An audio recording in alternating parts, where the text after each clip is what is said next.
The Quiet Between Stars. Chapter 1, The First Crossing. The storm hit the east side of the habitat, hard enough to shake the shutters.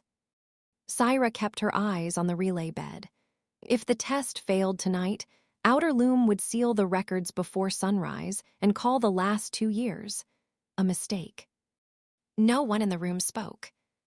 On the bed, 16 Amel lay under the mesh cap and restraint lines, breathing slowly through the nose, hands open on the sheet.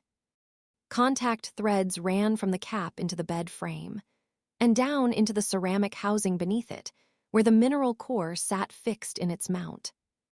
Undercurrent, faint blue veins moved through the black stone.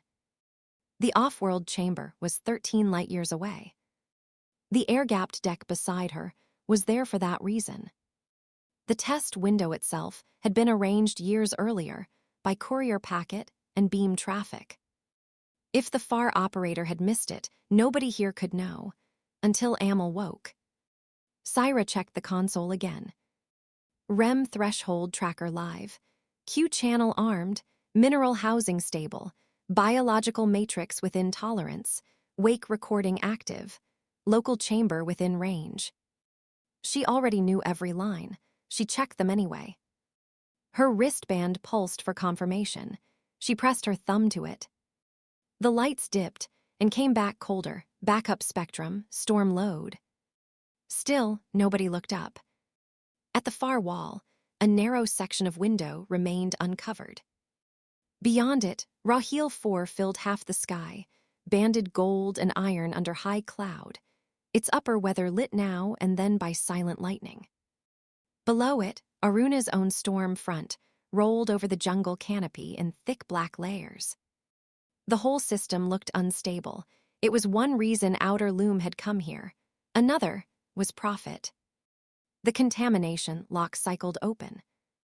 5 Rami stepped in carrying a hard case under one arm, field jacket dark at the shoulders from the wet walk between habitats. Operation says grid load is high, he said. I can see that, Syra said. Habitat C wants this suite off the line if the storm gets worse. We're inside limits. For now. He set the case on the side bench and opened it. Inside lay the sterile slates, the wake record printer, and the air-gapped symbol deck. Nothing in the room tonight depended on ordinary transmission. If they got a result, there could be no honest way to explain it through leakage or timing error. Rami checked the wall clock, 18 minutes before the window closes. We're on time. Then start. He handed her the deck. Syra took it and set it beside the bed. Rami looked at Amel, then at the mineral housing. You still think this is the run? He meant more than weather, not the cleanest chamber conditions, not the safest night, not the schedule operations wanted. Yes, Syra thought, the run that either changes everything or gets buried. Yes, she said.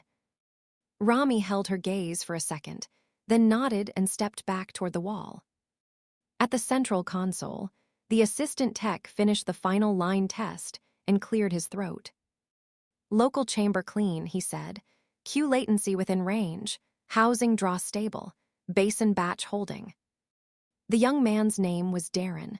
Good hands, too new to hide nerves properly. Syra was glad of that.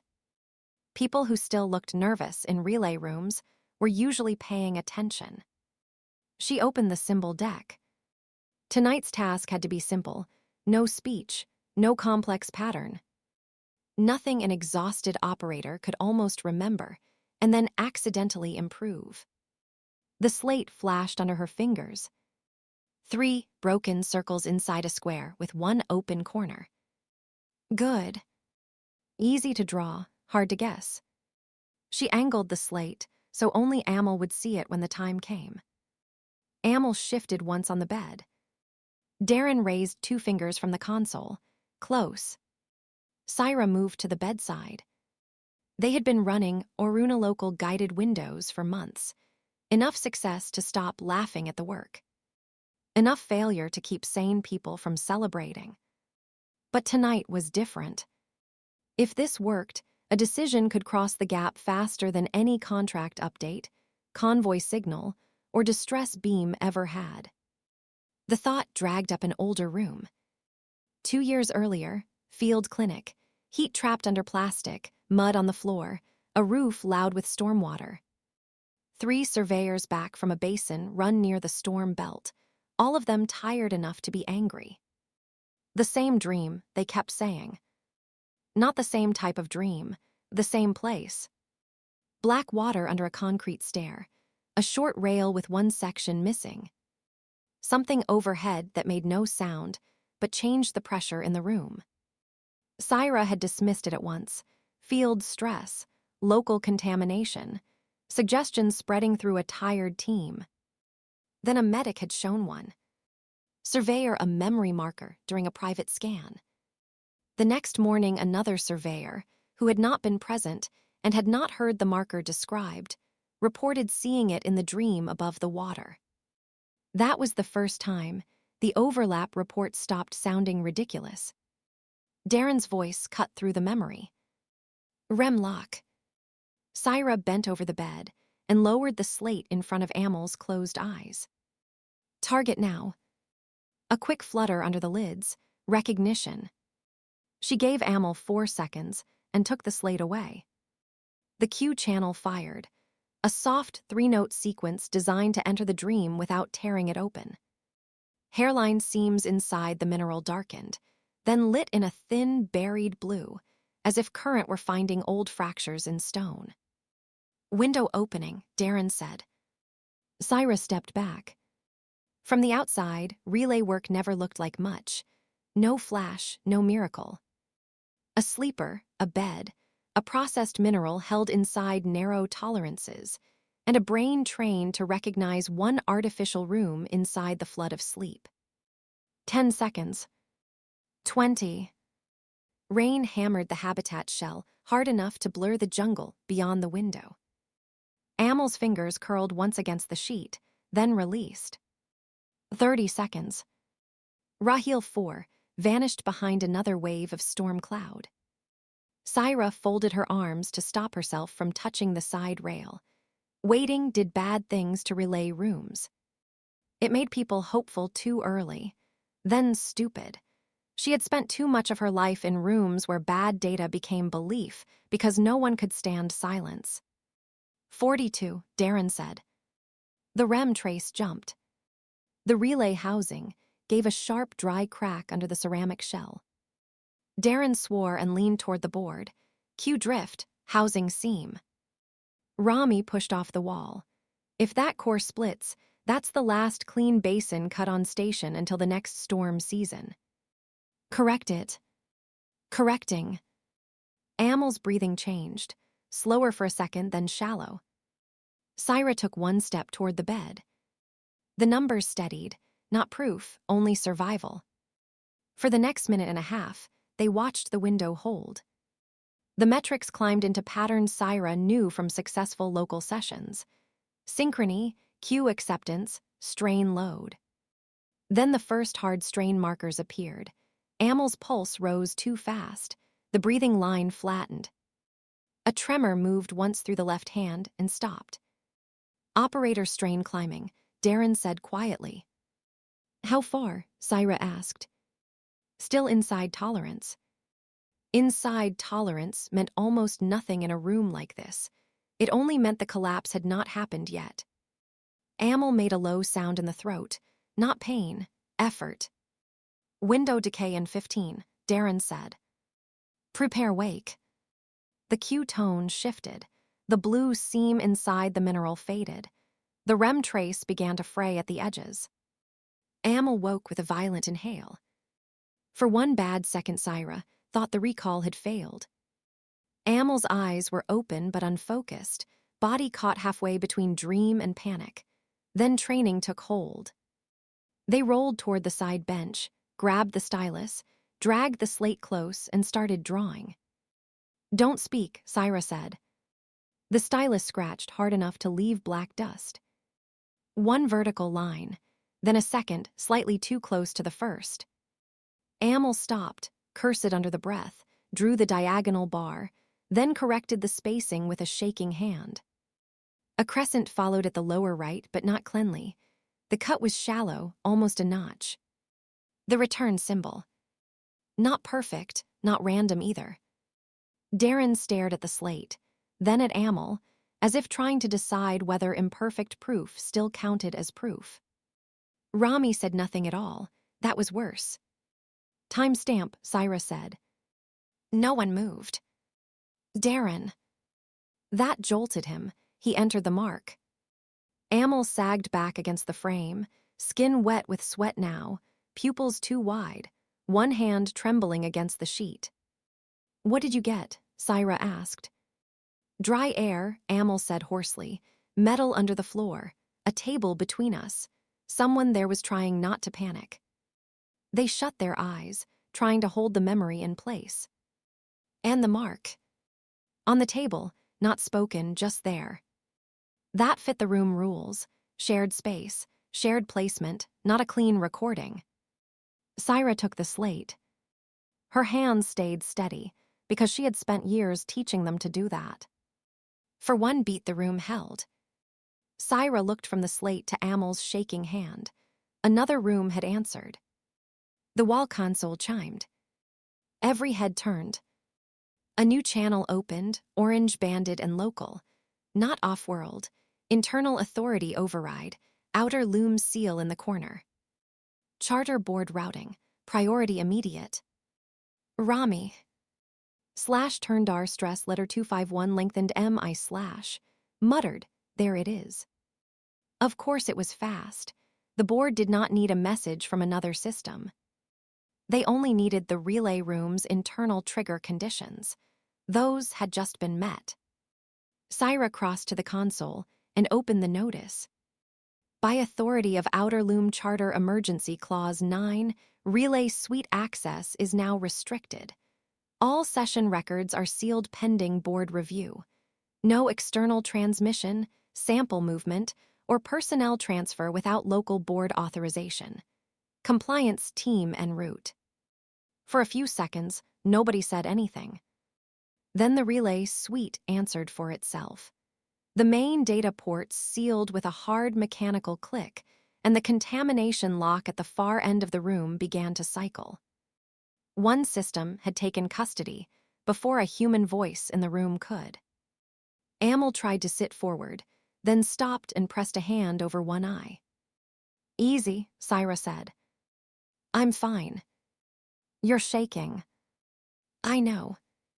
That landed harder than anything else in the room. The relay had worked. It had also left its mark in the body within seconds. Darren stepped back from the console. Rami swore under his breath.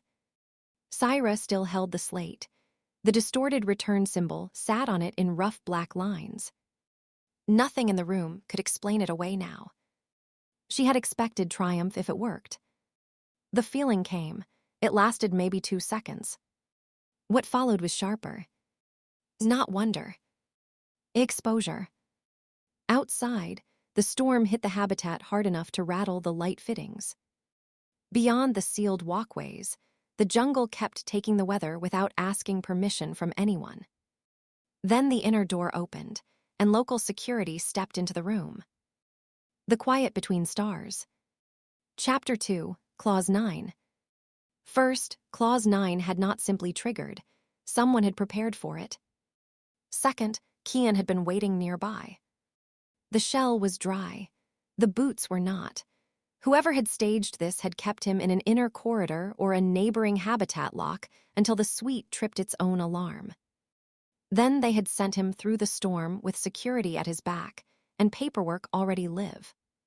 2 officers entered behind him, one to either side, faces blank behind clear visors slick with rain. The room changed around them. The wake printer clicked once and shut its feed. A red bar spread across the side console.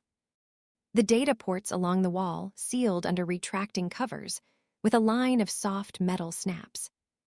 Local lockout. Syra still held the slate. Step away from the bed, the compliance officer said. Amel laughed once through their teeth and winced at the sound. No, Syra said. The officer's eyes moved to her, then to the slate, then back to Amel. He was young enough to still look tired when a room turned against him. Good, better tired than eager. Clause 9 is in effect, he said. The suite, all outputs, all physical records, and all operator-derived material are now under charter custody. Then charter custody can wait 5 seconds while my operator keeps breathing. Amel had one hand clamped over the left eye. The other still shook against the sheet. Sweat had flattened the hair under the mesh cap, and the pulse line on the local monitor had not settled into anything Syra liked. Darren swallowed. Pulse is still climbing. Get me a pressure read, Syra said. The compliance officer stepped closer. Nobody touches the consoles until the suite is logged. Rami pushed off the wall. That line feeds the bed, he said. You stop the room for paperwork, you can explain it to Med Review when the operator seizes. The officer glanced at the monitor. That was the first useful thing he had done since entering. Name, Syra said. 31 Kian, claims and compliance. Of course, not security then, ownership. Syra gave him one short nod, as if they were colleagues meeting under better conditions. 7 Syra, lead on this chamber. Medical priority first, your log comes second. Kian did not answer at once. He was listening somewhere else now, probably to a board channel feeding into the shell at his collar. Amel took a shallow breath and dragged the hand away from the eye. The room tilted, they said. I'm not going to be sick, but if I say that again in 10 seconds, don't believe me. Darren moved without waiting for permission, clipped a finger sensor onto Amel's right hand, and checked the line. Pressure low, pulse high, no arrhythmia yet. Cap off, Syra said. Kian stepped between Darren and the bed. No one removes any interface hardware until chain of custody is established. Something cold went through Syra then, not fear, recognition. She had seen a room ruined this way before. Not in some vague earlier project. Here, on Oruna, in the first controlled symbol transfer trial that had actually worked well enough to matter. 2 sleepers, 2 sealed cots, 1 simple mark burned into a card and shown to only 1 subject before sleep. When the second subject woke, half the room had leaned in too fast. Somebody had asked, did you see a ladder? Did you see a grid? Did you see the mark on the left? By the end of 2 minutes, they had a page full of answers and nothing they could trust. The subject had started agreeing with the room. She came back to the present hard enough to make the suite sharpen. Darren, she said, verbal only, no leading prompts, baseline signs. Kian turned his head. I just said. I heard you, Syra said. I am trying to keep your evidence alive. Rami pointed at the mineral housing, and your basin cut intact. Everyone looked. The seam in the ceramic shell had gone darker on one side. Not broken, not yet. But the dry crack they had all heard had not been harmless. Rami took 1 step toward it and stopped. If that seam opens any further, that's the last clean basin cut on station until storm season breaks. You bag the room wrong, you lose the core and the batch. That landed where Syra needed it to. Kian shifted his weight. Claims officers understood scarcity better than science. Scarcity could be counted. Scarcity could be priced. Amel shut their eyes again and said, if you're all done deciding who owns the room, somebody needs to get this cap off my head. That was the first thing anybody had said that broke the grid of authority settling over the suite. Kian touched the shell at his collar. I need authorization to alter active interface state. You have grounds to request it, Syra said. The suite triggered on operator strain. I'm telling you the operator is unstable. That's a medical judgment. It is mine. The wall console chimed again. This time the screen over the side bench came alive with a secure local band. No off-world miracle. No distance crossed. just the speed at which ownership law moved once it smelled value. 22 Layla appeared in the narrow frame, shoulders squared inside a dark board jacket, hair still pinned from whatever room she had left to take the call. She was one of the people who had built Outer Loom out of optimism, debt, and a near-religious belief that frontier science belonged in smaller hands than the major charters. She looked tired. She also looked like someone already holding a board together by force. "Syra," she said, "report." Kian stepped back a fraction, not enough to lose the room, but enough to return it to the person with actual authority. Syra did not move. The crossing held. Amel returned a non-local mark with spatial recall. Operator strain is elevated. Chamber seam may be compromised. Is the result clean? No, she could feel Kian listening harder at that. It's first-pass evidence. Strong evidence, not final proof. Layla's face did not change. What do you have physically? Syra lifted the slate an inch. One return symbol. Imperfect but distinct. Wake metrics. Local chamber logs. One living operator whose body is telling you not to waste time. Layla looked past her. Amel, can you repeat the mark if asked now? Amel opened their eyes with visible effort. Probably. Probably is not good enough. It's better than dead. Layla ignored that. Kian, full custody, no outputs, no sample movement, no room access outside listed personnel.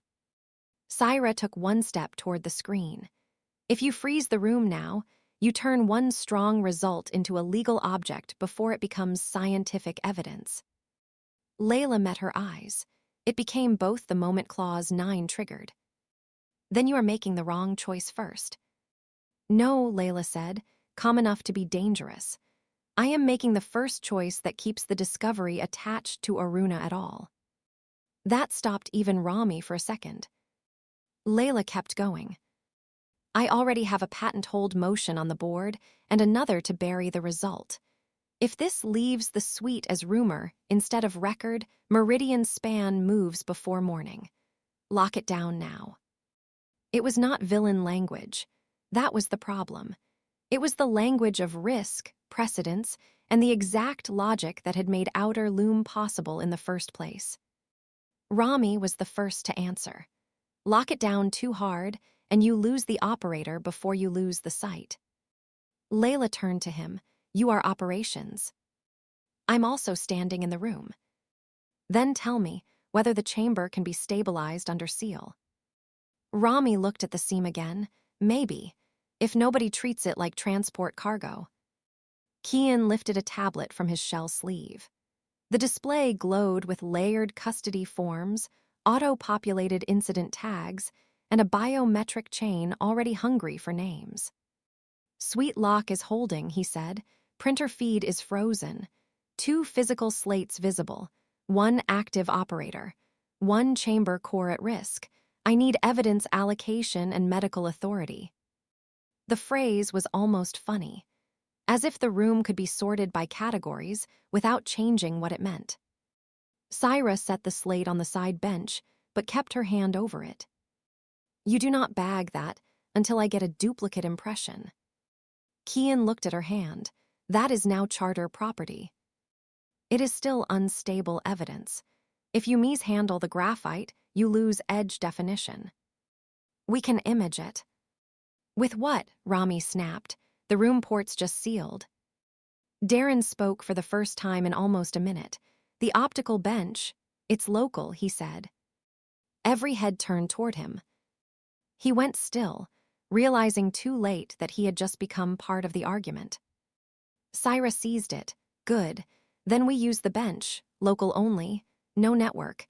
2 captures, 1 hard print, 1 chamber log checksum. Kian's mouth tightened. Nobody instructed you to create duplicates. Layla answered before Syra could. Do it. Local custody only. Kian turned his frustration sideways instead of upward, which told Syra everything she needed to know about the room's hierarchy. Darren moved fast once permission existed. He slid the optical bench out from under the side cabinet, powered it from the local strip, and brought it level W. "Hit the slate." "Printer's still locked," he said. "Use the bench memory," Syra said. "Hard copy later." Kian's tablet chimed. He read something and looked toward the sealed ports. "What?" Layla asked. "Incident traffic spike," he said. "Operations Line and Medline both flagged the suite within 30 seconds of Clause 9. We have internal chatter on 3 habitat boards." Rami swore softly. "Of course we do." Syra did not take her eyes off the slate. "How bad?" "Not content leakage," Kian said. "Event leakage. Restricted suite, storm cycle trigger, compliance movement, med request.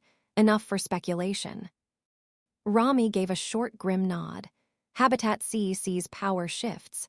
Dock crews see compliance shells in a storm. Nobody needs a transcript. Layla's expression sharpened, but only by a degree. "Then we move faster." "Can you stand?" Syra asked. "Not well." "Then stop trying." Darren finished the optical capture and slid the bench aside. "Local copy stored," he said. "Good," Syra said. "Now get the cap off." Kian finally stepped back from the bed. That was the concession. Small, ugly, and late. Syra and Darren worked together. Mesh cap first, contact thread second, collar leads last. Amel flinched when the final lead came free and pressed the heel of one hand against the sternum, as if trying to settle something inside the body back into place. "Look at me," Syra said. Amel did. "Name." A pause. "You know my name." "Say it." "Amel." "Where are you?" "Oruna, Relay Suite 2. "What's wrong?" Amel shut their eyes again. "I still feel the other room." That was new. Syra did not let her face move. "Describe it." "Dry air," Amel swallowed, "a metal floor. Somebody there was trying not to panic." The line hung in the room longer than it should have. Layla heard it too. So did Kian. Emotional bleed was harder to litigate than a mark on a slate. Harder to own, too. Kian recovered first. That statement will be logged as operator recall under strain. Syra looked up at him. "Everything in this room is under strain." He did not answer. Layla's voice came flatter now, more bored than scientist. "Here is the immediate disposition. Medical authority granted for operator transfer only. Operator to medical isolation under local guard. Physical evidence to sealed suite custody. Chamber remains in place pending engineering review. No external communications. No replication attempt without board authorization." Syra stared at the screen. "No replication is how you lose the argument." "No," Layla said. "Uncontrolled replication is how we lose the site. One good result is not enough. One public rumor is more than enough." The truth of it landed hard, because the room already knew it. Kian stepped forward with an evidence sleeve. "Slate." Syra did not move her hand. "Syra," Layla's tone changed, only slightly. "Do not make me do this through a disciplinary order. You are asking me to surrender the only physical record of the first crossing before replication. I am asking you to preserve chain of custody before the outpost loses control of the event." Syra looked at the slate. The mark was rougher than she wanted. The diagonal line bowed by less than a millimeter. The crescent cut was shallow, almost a notch. Amel's hand had corrected the spacing once halfway through the draw, as if the memory had arrived with friction inside it. Good, she thought, with something close to bitterness. Better for the science, worse for the law. "Bench memory stays local," she said. "It does," Layla said. "No one wipes Darren's capture. No one wipes it. Amel gets med review before interview." A pause. Then Layla nodded. Agreed. Kian, operator transfer only. Evidence stays in suite custody. That was not victory. It was a receipt. Syra lifted her hand from the slate. Kian slid the evidence sleeve under it with more care than she expected. Even so, the graphite shifted at the edge where Amel's hand had dragged too hard, leaving a faint dust crescent inside the sleeve before he sealed it and tagged it with a custody strip that flashed red, then amber, then settled to board blue. At the bed, Darren and Rami were already bringing the transport chair clear. Amel tried to stand, failed, and let them take the weight in silence. The room looked different now, that everyone knew what it held. Not more important, smaller, owned. Kian moved to the main console and touched in a new authorization string. The relay suite designation vanished from the top bar. Rissia. RCH Habitat, Relay Suite 2. Became. Restricted infrastructure, custody pending. That, more than the security shells or Layla's voice, changed the power in the room. Rami saw it too. That was quick. Kian did not look up. It was prepared. Of course it was. Outer Loom had always known what it would do if Discovery turned into asset.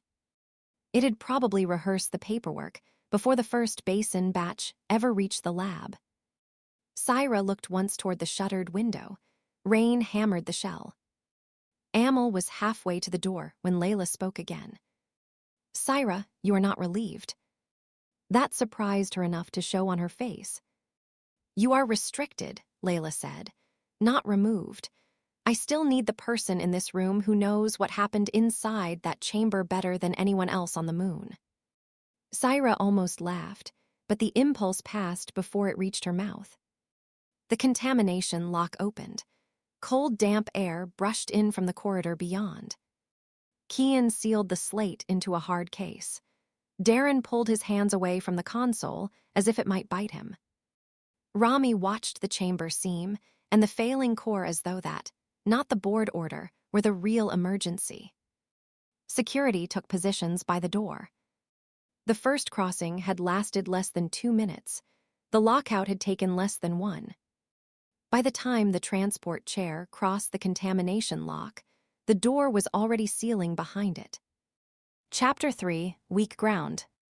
By the time the transport chair cleared the second contamination door, the rumor had outrun the corridor. Syra heard it in the way people stopped talking as she passed. Not silence, a break in motion. Eyes lifting from wall panels and med trays, hands pausing over work, then dropping back down as if nothing had happened.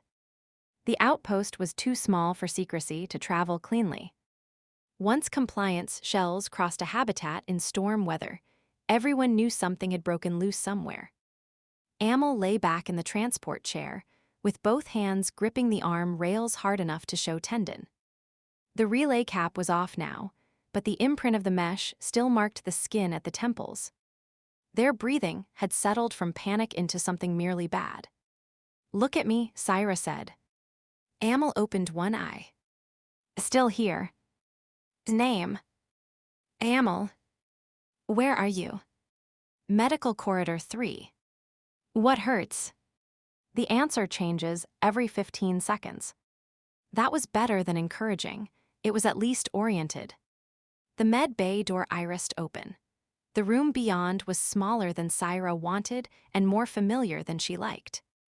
2 isolation beds, 1 neuro rack, 1 imaging frame that had never worked properly since its calibration package missed the last convoy window. Cabinets built for 3 shifts of supplies and stocked for 1.5. The kind of room that made clear, without saying it aloud, that Oruna could study rare things but could not pretend to be self-sufficient. 18 Samira met them at the threshold in a pressure smock, with 1 sleeve half-rolled and a portable scanner already warm in her hand. What did you do to them? She asked. First off-world relay crossing, Amel muttered. Samira looked at Syra. I was asking the only person in the room who still thinks in units. Operator strain spiked during the window, Syra said. High pulse, shallow breathing, tremor in the left hand, post-wake disequilibrium, visual pressure on the left side. Emotional bleed still present. Amel shut their eyes and swallowed hard. Samira clipped the scanner at the base of Amel's throat and checked the first run without comment. Behind them, one of the contract guards stayed by the door, not inside the room, not outside it either. Just where everyone could see him if they turned their head. A second guard stood in the corridor beyond the glass panel. Their shells carried outer loom markings over older adhesive ghosts from some previous charter contract. Weak defense, Syra thought, had a look to it. Borrowed armor, mixed batches, too few bodies doing too many jobs. Samira scanned Amel's pupils, checked ocular tracking, then leaned close enough to smell the residual chemical on their skin. How long did the window hold? She asked. A little under 2 minutes, Syra said. Samira's mouth tightened. And you're only bringing them to me now. They were under lockout. I can tell. She looked once toward the guard. Not long, long enough. Get them onto bed 1, she said. Rami and the orderly shifted the chair into place. Amel tried to stand under their own power, failed, and swore softly while the orderly caught the weight. Easy, Syra said. You've said that 3 times. It hasn't started working yet. The guard at the door received something through his collar and stepped aside just enough to let 31 Kian in. He did not belong in the room, but neither did many things after Clause 9. He held a tablet under one arm and looked irritatingly clean for a man who had already crossed 2 storm corridors tonight. Medical transfer authority is logged, he said. Operator remains under local guard. No interview without Claim's presence. Samira did not even look up. Then Claims can wait in the hall. Kian took 1 step farther in. I need cognitive notes attached to the event file. Stop saying baseline, Samira said. The patient is still unstable. Kian's expression barely changed, but his hand tightened once around the tablet. Syra saw the effort it took him not to answer in institutional language. 5 minutes, Samira said. Then you can ask me what category of bad this is. She set a line into Amel's wrist, checked the pressure response, then shook her head at the imaging frame. The left side scan will have to wait. Syra knew before she asked, because the lens pack we ordered 6 weeks ago is still on a hold shelf at Raheel Transfer, behind somebody's fertilizer rights dispute. Rami snorted once. At least it's not missing. It is missing, Samira said. It's just missing legally. Samira pressed 2 fin. Jers to Amel's temple, counted something under her breath, then looked at Syra. Get me the wake metrics when you can, she said. And if Claims tries to move them before I clear it, you can tell them I'll sign the complaint myself. I'll tell them more than that. I assumed so. Syra looked toward the door. Kian had stepped back into the corridor, but not far. The guard beside him kept his visor turned toward the bed. Stay with them, Samira said quietly. I can't. Samira's eyes sharpened, because they won't let you. Because if I stay here, I lose the room, the chamber, the logs, and whatever Kian is doing to the outpost while we talk. For a second, Samira looked as if she might object anyway. Then she glanced at the guard, the too small room, the half-stocked cabinet, the imaging frame waiting on absent parts, and let the thought go. Then leave me one thing, she said. What? The authority to throw people out if they start asking the wrong questions. Syra nodded. You have it. Amel opened one eye again. Don't let them put the cap back on. No one's putting you back in tonight, Syra said. Amel let the eye close. Good, I still have the dry air in my teeth. That stayed with Syra as she stepped back into the corridor. Cold, damp air slid through the seams whenever the outer pressure shifted. Somewhere above the ceiling, stormwater moved through the runoff channels in hard, fast sheets. The corridor lights flickered once and held. Kian waited with his tablet already lit. You have 3 minutes, he said. Syra looked at him. I wasn't aware you'd been made my scheduler. No, but I have been made the person who explains to the board why local med was granted precedence over evidence interview. Try honesty. That tends to have poor institutional resale, Rami, who had followed her out, let out a sound that was not quite a laugh. Kian glanced toward him, then back to Syra. Chair Layla wants you in operations. Now. Why operations? Because dock control just received a route adjustment request from Blue Wake. One cargo cradle has been reflagged. And somebody at Raheel Exchange is asking whether Outer Loom still has sole movement authority over protected research material. That landed harder than he intended, or maybe exactly as hard as he intended. Syra started walking before he finished the sentence. The corridor from med to operations crossed 2 sealed walkways and 1 maintenance throat, where the wall skins still showed different build eras. Early composite, later ceramic patching. Improvised bolt plates where a storm seasoned 6 years back had nearly peeled 1 whole span open. Oruna never looked finished. The outpost had grown by necessity, not by plan. At the first walkway, they had to stop for a pressure equalization cycle. Through the narrow glass strip, the jungle dropped away into darkness broken by the occasional blue-white wash of lightning. Far above it, the lower curve of Raheel 4 sat behind cloud, like something too large to be weather and too constant to be scenery. 3 contract guards waited at the far end of the span. Only 3. Syra counted because she could not help it. 1 at med, 1 at the relay suite, 3 here. Another pair probably at the dock after the incident flags. Outer Loom did not have a defensive perimeter. It had enough hired shells to make ordinary theft inconvenient and organized seizure embarrassing. Not the same thing. Kian caught her looking. We pulled what we had onto the science line, he said. Rami muttered, there's your fortress. They moved on. The operations habitat sat lower than the labs, closer to the cargo throat and the vehicle lockers. It smelled different. Less antiseptic, more hot filters, damp fabric, machine oil, and people who had been awake too long. The wall boards here showed weather diversions, power loads, food reserve columns, and berth schedules. Not discovery, continuity. A year earlier, Syra would have called the room ugly. Tonight it looked honest. Rami shoved the operations door open with his shoulder. The room was already live with argument. 2 logistics techs stood over the berth board. 1 maintenance lead was trying to get somebody on Dock 3 to confirm whether the outer cargo cradle had actually locked or only reported locked. Darren stood at the side terminal with the optical bench case under one hand, as if still uncertain whether someone would order it away from him. Before Syra could take in the whole room, the operations door opened behind them. 11 Soraya came through in a basin shell, with rain still drying at TH.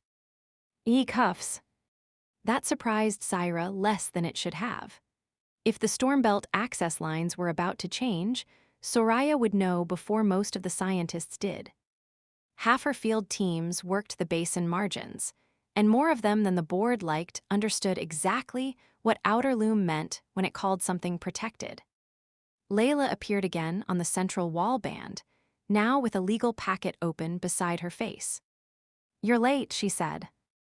I was in med. And now you're here. One of the techs stepped aside from the berth board. Rami took the station, without asking, and keyed the display over to cargo movement. 3 route lines were already blue-striped for review.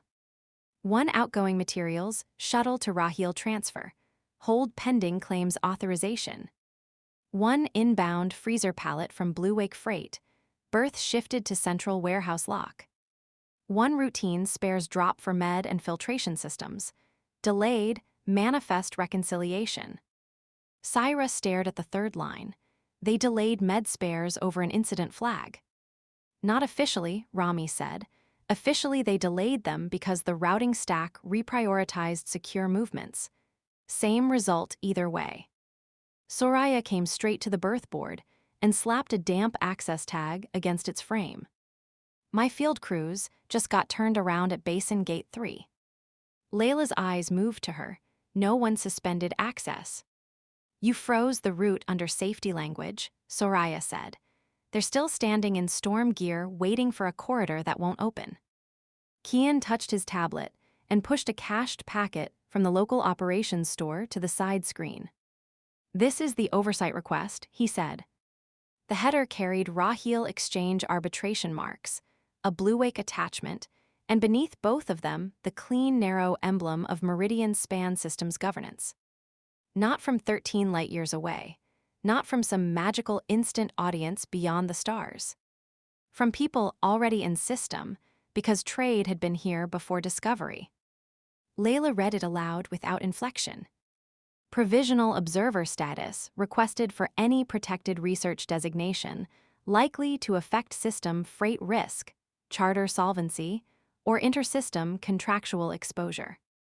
Soraya let out one short breath through her nose. Observer status. Rami said that's how they freeze a dock without calling it a freeze. Kian's expression stayed flat. It is a request, not an order. For now, Soraya said. Syra looked at the timestamp. They moved fast. They were already here, Layla said. Blue Wake carries a Meridian Span governance attaché this quarter because of the grain arbitration on Raheel transfer. The packet only needed a trigger. For a second, Syra saw the landing pad from Outerloom's first day on Oruna. Modules still wrapped in shipping skin, one storm mast broken beside a cargo pallet, Layla promising that if the outpost worked, it would grow into its own protection. Now Meridian Span was already in system, Blue Wake was moving routes, and the old promise looked smaller than the room around her. Soraya kept one hand on the berth board. You gave them one the second you sealed the suite. Layla's head turned. I preserved a claim before rumor became an invitation. You locked down the suite before you stabilized the operator. I kept Meridian Span from calling this abandoned or compromised infrastructure by making it look like private property under panic custody. Because it is private property under attack, Layla said. The room tightened around that. Not because Soraya had won the exchange, because too many people in it agreed with one half of each sentence. Syra looked from the wall band to the berth board and back again. Who else has seen the request? She asked. Dock Control claims me, Kian, Rami now, you Layla paused. And because this outpost was built out of corridors and bad acoustics, probably 6 more people who only know enough to be dangerous. Darren kept both hands on the optical case. It was only internal chatter before. Rami did not look up from the board. Once freight moves, chatter becomes policy. That line went into Syra like a splinter. That was not a hiccup on the board. It was coordinated pressure. Layla must have seen her reading it the same way. They want to know whether we can defend custody, she said. If we look weak, they escalate. If we look divided, they escalate faster. Soraya answered before Syra could. We are divided. No one contradicted her.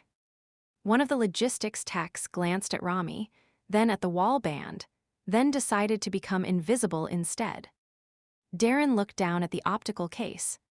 Kian tapped the edge of his tablet, probably marking every sentence as if that could turn fracture into record. Syra looked around the room again.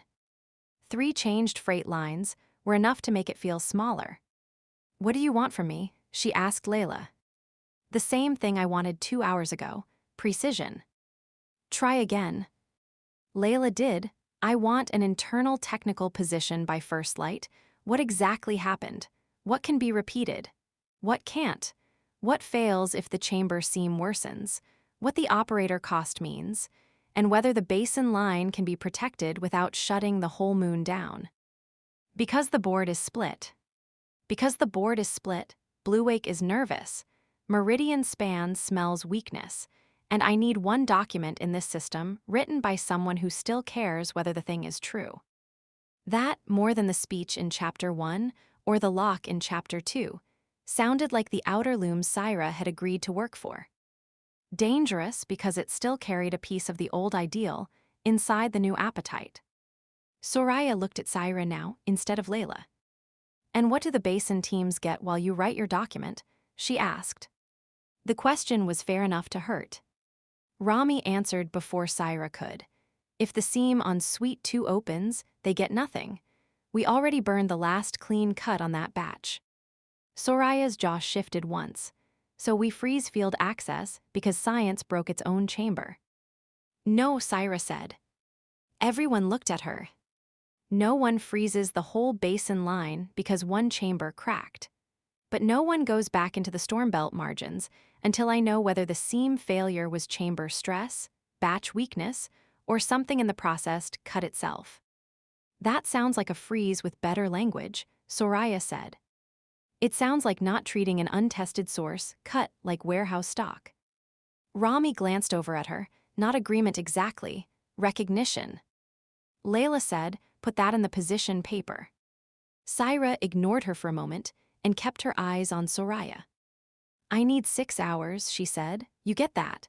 After that, I tell you exactly what I know and exactly what I don't. Not legal language, not board language. Soraya studied her face long enough to make refusal possible. Then she nodded once. 6. Not trust, time. Kian finally stepped back into the conversation. For the record, any field access decision touching protected source zones now falls under joint review. Rami said, there's the weak defense clause wearing a better jacket. Kian ignored him. Also for the record, Rahil Exchange wants a response on observer status in 4 hours. Don Local, Layla said, of course they do. Syra looked at the berth board again. The freezer pallet for Med had not moved back. The spares drop was still delayed. The shuttle was still on hold. Nothing dramatic. No invasion, no fleet, no soldiers at the door. Just routes changing in a room small enough that everyone could still pretend this was administration, not pressure. Layla's voice came thinner now, fatigue finally audible under command. Syra, document by first light. Rami, chamber stabilization path in parallel. Kian, stall the observer request without rejecting it. Soraya, keep your teams out of the basin margins until science clears the seam question. Soraya did not move. And if science clears it for the board but not for the crews? That isn't an answer, Layla said. It's the next problem. The band cut a second later. Operations sounds filled the room again. Key clicks, weather alarms, the berth board shifting one line at a time. Kian took his tablet and stepped into the corridor. Darren stayed near the optical case, as if it were suddenly more dangerous than the chamber had been. Rami looked at the seam report and swore softly. Soraya pushed off the console and headed for the door. At the threshold, she looked back once. 6 hours, she said. Then she was gone into the storm corridor. Syra stayed at the berth board. Not a hiccup, a pressure test. She checked the time stamp on the Meridian request. Less than 4 hours. The quiet between stars. Chapter 4, The Second Window. By the time Syra got back to relay Suite 2, the chamber had a brace around it. Rami had fitted a narrow compression collar over the cracked side of the ceramic housing, tightened with 2 manual clamps and 1 ugly strip of temporary seal that looked more suitable for a storm valve than a relay bed. Someone had pulled the floor grating up beside the frame to reach the room feed. A field kit lay open on the bench where the wake printer had frozen under Clause 9. The room smelled different now. Hot ceramic, damp fabric, residual sedative. The sharp mineral note that always surfaced after a live run. Darren was already at the side console with the optical bench open and the local memory block seated. Kian stood 3 steps behind him with a custody tablet in one hand and a sealed case in the other. He had not taken his shell off. Layla watched from the wall band in the same dark jacket she had worn in operations. Samira stood in the inner lock with one hand on Amel's transport chair and the other on the rail, as if the angle of her body alone might stop the rest of them from making a bad decision. No one looked rested. Syra checked the room clock. Less than 3 hours until the Meridian response deadline. Less than 2 until she had to put something defensible in writing. Rami saw her looking at the brace. It holds pressure, he said, That's all I'm promising. How much draw margin? Enough for one short pass, if nobody lies to the room. That's not a unit. It's the one I have. Syra stepped close enough to see where the seam had darkened under the clamp. The temporary seal had already gone cloudy at the edge. If it slips. Rami did not answer at once. Then the collar eats the stress for a few seconds, maybe. After that, we lose the housing. And the cut, Darren said quietly. Rami looked at him once, and the cut. Samira pushed the chair the rest of the way in. Amel had changed smocks, but the relay had not left the body. The skin at the temples was still marked. The left hand still carried a faint tremor when it lifted off the armrest. Their face had gone flatter with fatigue, as if expression itself now cost effort. No, Samira said. Nobody asked what she meant. No second run tonight. Their pressure only just stopped wandering. The visual drag is better, the pulse is better, the tremor is not gone, and the bleed hasn't burned off. Amel looked at Syra instead of Samira. She knows. Syra did, that was the problem. Layla's voice came through the wall speaker, flattened by the local band. I need a technical position before dawn. Unrepeatable anomaly is not a position. Promising but unstable is not a position. Meridian will use vagueness as weakness. Samira did not look away from the monitor. Then Meridian can wait until the operator is stable enough for a second pass. Kian shifted the custody tablet to his other hand. Chair Layla is asking for a second data point, not a miracle. Samira turned on him. She is asking for it with somebody else's nervous system. Amel touched 2 fingers to the bridge of the nose and shut the eyes briefly. The answer changes every 15 seconds, they said. That line had been almost funny in med. It was not funny here. Syra looked around the room once. The brace, the local-only bench, the sealed ports, the custody case. Amel in the chair. Samira braced for refusal, Kian ready to log a usable conclusion. Layla needing one before the rest of the system decided for them. We're not running the same test, Syra said. Samira's head turned. That sentence should stop here. It would if the first crossing had given us limits. It gave you enough to know this is a bad idea. It gave us enough to know the relay is real. It did not tell us where it breaks. Layla leaned closer to the wall camera. Say that again. Syra kept her eyes on Samira. One more pass. Short window. No new proof claim. No policy claim. We use it to define failure, not to sell success. Kian said, that distinction won't survive contact with a board minute. Then don't write it into the board minute yet. Rami folded his arms. What exactly are you trying to learn that the last run didn't already teach you? How much of what feels clear is actually recoverable, Syra said. How much comes in as structure and how much gets built on waking? Whether room placement survives strain, whether orientation drifts, whether an answer can be partly right and still wrong enough to hurt us. Layla /L stress e small capi L schwa / spoke first. If you can get that honestly inside one short pass, do it. Samira looked at the screen in disbelief. You are asking me to clear an unstable operator for a second pass. Layla did not rise to it. I need something I can answer Meridian with before dawn. Syra finally looked at the wall band. You won't get a usable conclusion unless I know where the medium lies. That is a conclusion. No, that is a threshold. For a second, nobody said anything. Then Amel opened their eyes and said, if you're done deciding, get this cap off. Samira shut the transport brake with a sharp click. You are not helping. Amel let the head rest against the chair. I am trying not to throw up. Kian ignored that with visible effort. Syra moved to the side bench and pulled the protocol folder toward her. It was already scarred at the corners from too many nights in the room. Inside were the laminated cue sheets, symbol cards, orientation notes, and the page she wanted, the fixed room anchors.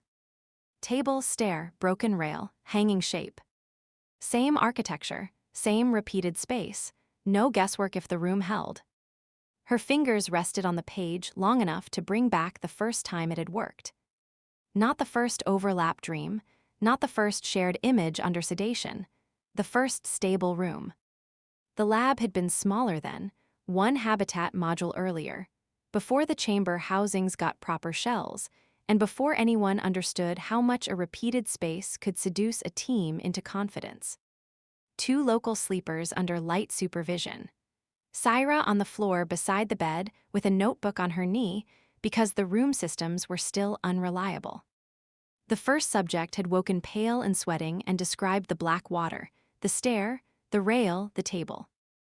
The second had woken 30 seconds later and described the same room in the same order, then asked whether they were finally done pretending the thing was random. They had looked at one another, like people standing in front of a door they had wanted for years. That was the danger of breakthrough rooms. They felt like permission. Syra came back to the present and tapped the anchor sheet once.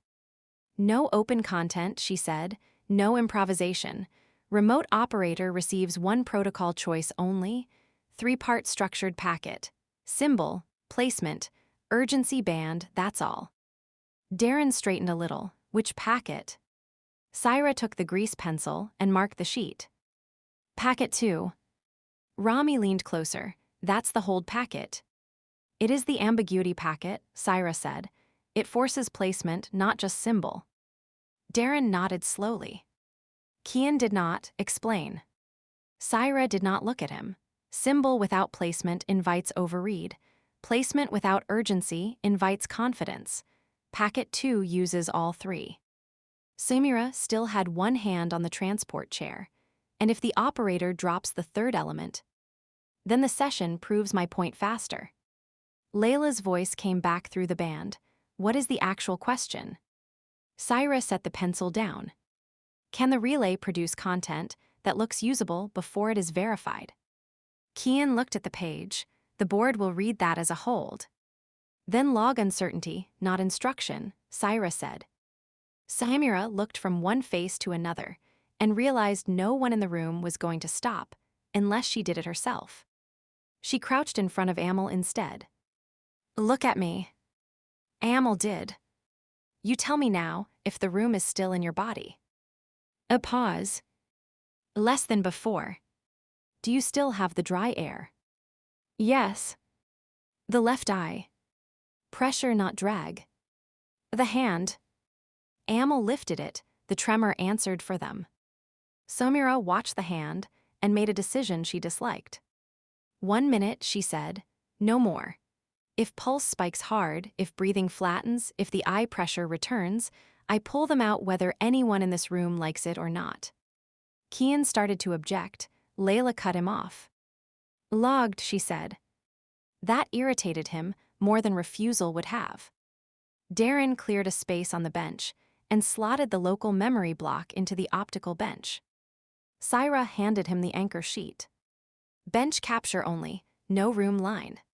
He nodded, bench only. Rami checked the brace one more time, then crouched by the housing seam and put 2 fingers against the clamp, as if he might feel the weakness directly through the ceramic. I get one ugly surprise tonight, he said, not 2. That isn't a rule, Syra said. It is in this room. Amal let Samira and Darren get the mesh cap back on, though not gracefully. The jaw tightened when the left side contacts seated. By the time the final lead clipped into place, the tremor had crept back up the wrist. Sarah/S-stress. Small kepai turndar schwa/ set the protocol card on the side tray. Packet 2 meant the far operator would place a constrained symbol in relation to the table and add an urgency band through environmental trace rather than speech. If the room held and the receiver recovered all 3 elements intact, they could begin defining reliability. If not, they at least had a failure shape. Samira read the monitor over Darren's shoulder. Pressure rising already. Amal opened one eye. I know. Then keep still, Samira said. Darren almost smiled, then thought better of it. Syra checked the clock again. Too late now for clean timing. the far side would already be in priming, or they would have missed the window. Years of courier-scheduled coordination, all of it balanced on people who could not confirm anything in real time, and had to trust that someone 13 light-years away was lying down when they were. No instant network, no safe fallback, only the room. "Target briefing complete," Darren said. Syra moved to the bedside. "Short window," she said. "Bring back only what is placed. Don't repair it on the way out." Amel's eyes were already closed. "I know." Syra checked the pulse line once more and gave a short nod. She glanced at Samira, then at the monitor. "Run it." The cue sequence entered softly. Hairline dark spread through the mineral seam beneath the clamp, then lit in the same buried blue she hated for how easily it could look beautiful on the wrong night. "Entry," Darren said. No one moved after that. Rain worked across the outer shell in bands. Somewhere deeper in the habitat, a pressure gate thudded shut. The room lights held. Amel's fingers twitched once against the sheet. "Rem lock," Darren said. Syra kept her voice level, "Packet 2 only." The pulse line rose, steadied, rose again. "Window holding," Darren said. Rami did not take his hand off the brace. 30 seconds in, Amel's breathing caught. Samira stepped closer to the monitor. "What changed?" Syra asked. Darren watched the feed, strain spike, no collapse. "Eye pressure?" Samira asked. "Unknown." Amel's left hand pulled once against the sheet, as if trying to close on something in the room they had entered. 40, Darren said. The housing gave a dull internal click under the clamp. Rami did not look up. "Brace is holding." "Say that if it changes," Syra said. "I plan to." Amel made a soft sound low in the throat. Samira's hand flattened against the bed rail. "What are you seeing?" Syra asked. Darren shook his head, only local strain. That was all they were ever going to get in real time. The rest had to come back through a waking body. 55, he said. The pulse jumped high enough to make Samira swear under her breath. "Prepare wake," she said. "Not yet," Syra said. "If I wait any longer, I pull them," Samira said. Layla's voice came through the speaker, too low to count as command and too present to ignore. "Do not lose the operator over a threshold test." Syra did not answer. She was watching the line flatten, then recover. 63, Darren said, "Window decaying." "Wake," Samira said. This time Syra agreed. The cue shifted. The buried blue thinned under the seam. The REM line broke apart in steps. Amel woke hard. Not the violent inhale from the first crossing, worse in another way. They came up already moving, one hand at the sternum, the other sweeping once across the side tray before finding the stylus. "Slate," Syra said. Darren had it in place before the word finished. Amel drew too fast at first. A line, then another crossing it at the wrong angle. They stopped, breath through the nose, corrected, then put a square-sided mark under it and a short cluster of diagonal scratches at the upper edge. Not the clean protocol symbol Syra wanted, not noise either. "Don't talk yet," she said. Amel shut their eyes again and dragged the stylus lower. "Table." Not drawn as a table, but as the reduced anchor mark they all knew from the sheet. Then beneath it, the symbol. "Under the table." Darren looked up first. "Hold." Rami said, "That's what it looks like." Kian's damp shell gave a faint rasp as he stepped closer. "Hold for what?" Syra ignored him. "And the band?" she asked. Amel swallowed once. "Pressure in the room, not storm pressure. Human." "That's not the band." "I know that." Samira touched the pulse line. "Ask faster or stop." Syra watched the diagonal scratches at the top edge of the page. "Not enough for a full urgency band, not random pen shake either." "What was placed?" she asked. "Under the table," Amel said, "I think." "Not enough, dangerous because it sounded like enough." Darren leaned over the slate, "The symbol's right." "Partly," Syra said. It's packet 2, lower placement. Kian heard the change in his voice before Syra did. That means no movement, yes. No, Syra said. It means it may mean no movement. Kian looked at the page. The board will ask whether that means hold or move. Layla spoke through the band. Can the remote side repeat? Samira answered before Syra could. No. Amal put the stylus down and pressed the heel of the hand over the left eye. The room turned, they said. Nobody spoke. Syra stepped closer. What do you mean turned? The table was wrong, or I was, another breath. The rail was not where it should have been. That went through the room like bad current. Darren looked at the anchor sheet, then back at the slate. If the room rotated on entry. Or if recall rotated on wake, Syra said. Then under the table may not be under. Kian said, you are arguing over orientation, while the board waits on a usable answer. Syra rounded on him. Yes. The word landed hard enough to stop him. Yes, we are arguing over orientation, because orientation is the answer. Darren was already pulling the anchor sheet closer. First entry side determines left-right carry, he said, half to himself. If Amal came in from the stair, instead of the rail. The placement flips, Syra said. Rami looked at the page again. So the same symbol could read hold or proceed depending on room entry. Depending on room entry, wake orientation, and whether the band is recovered cleanly, Syra said. Kian looked from one face to another, as if they had decided to become useless on purpose. Layla did not sound angry. She sounded worse than angry. She sounded convinced. Say it plainly, she said. Syra did. The content looks usable before it is verified. Silence. Amal laughed once without humor and then regretted it immediately. The sound turned into a cough. Samira pulled the stylus away from the hand. That's enough. Kian still had one foot in the first conclusion.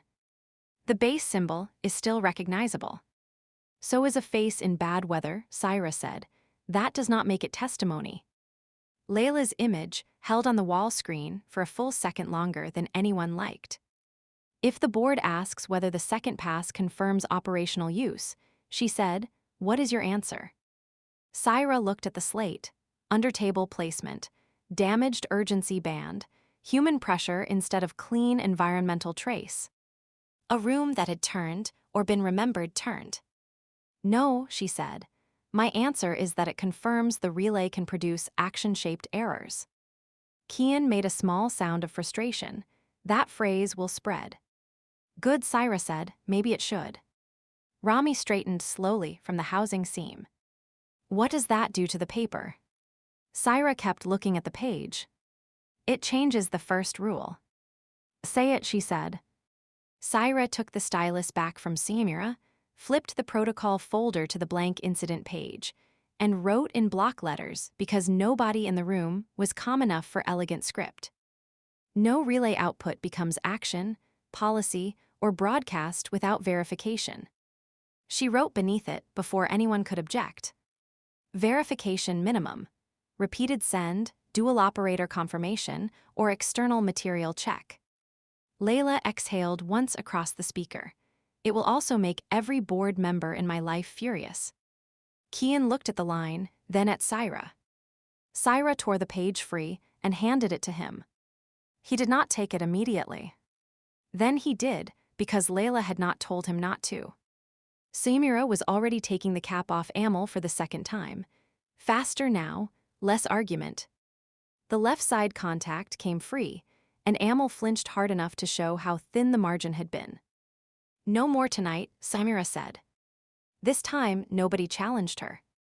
Darren lifted the optical bench and turned it so the local memory block faced Syra. I captured the wake page and the anchor overlay, he said. Local only. Good. Rami finally took his hand off the brace. A damp print stayed on the clamp for a second, then vanished. One more pass would have cost the housing, he said. Then we stop here. He looked at the written rule in Kian's hand. You know what that does to freight, right? Syra did. It keeps wrong messages FR.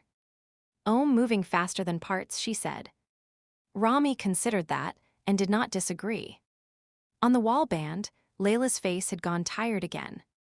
Fine, she said. The position paper leads with instability, verification overhead, operator cost, and chamber scarcity. No external use claim, no repeatability claim without confirmed orientation. Kian looked as if every one of those words made his job worse. Layla kept going. And if Meridian asks whether the relay is actionable now, the answer is no. Not until verification exists. That changed the room more than the second window had. Not because it solved anything, because it closed an easier path. Kian glanced down at the rule again. I'll need to mark this into the custody packet. Do that, Syra said. Darren closed the optical bench.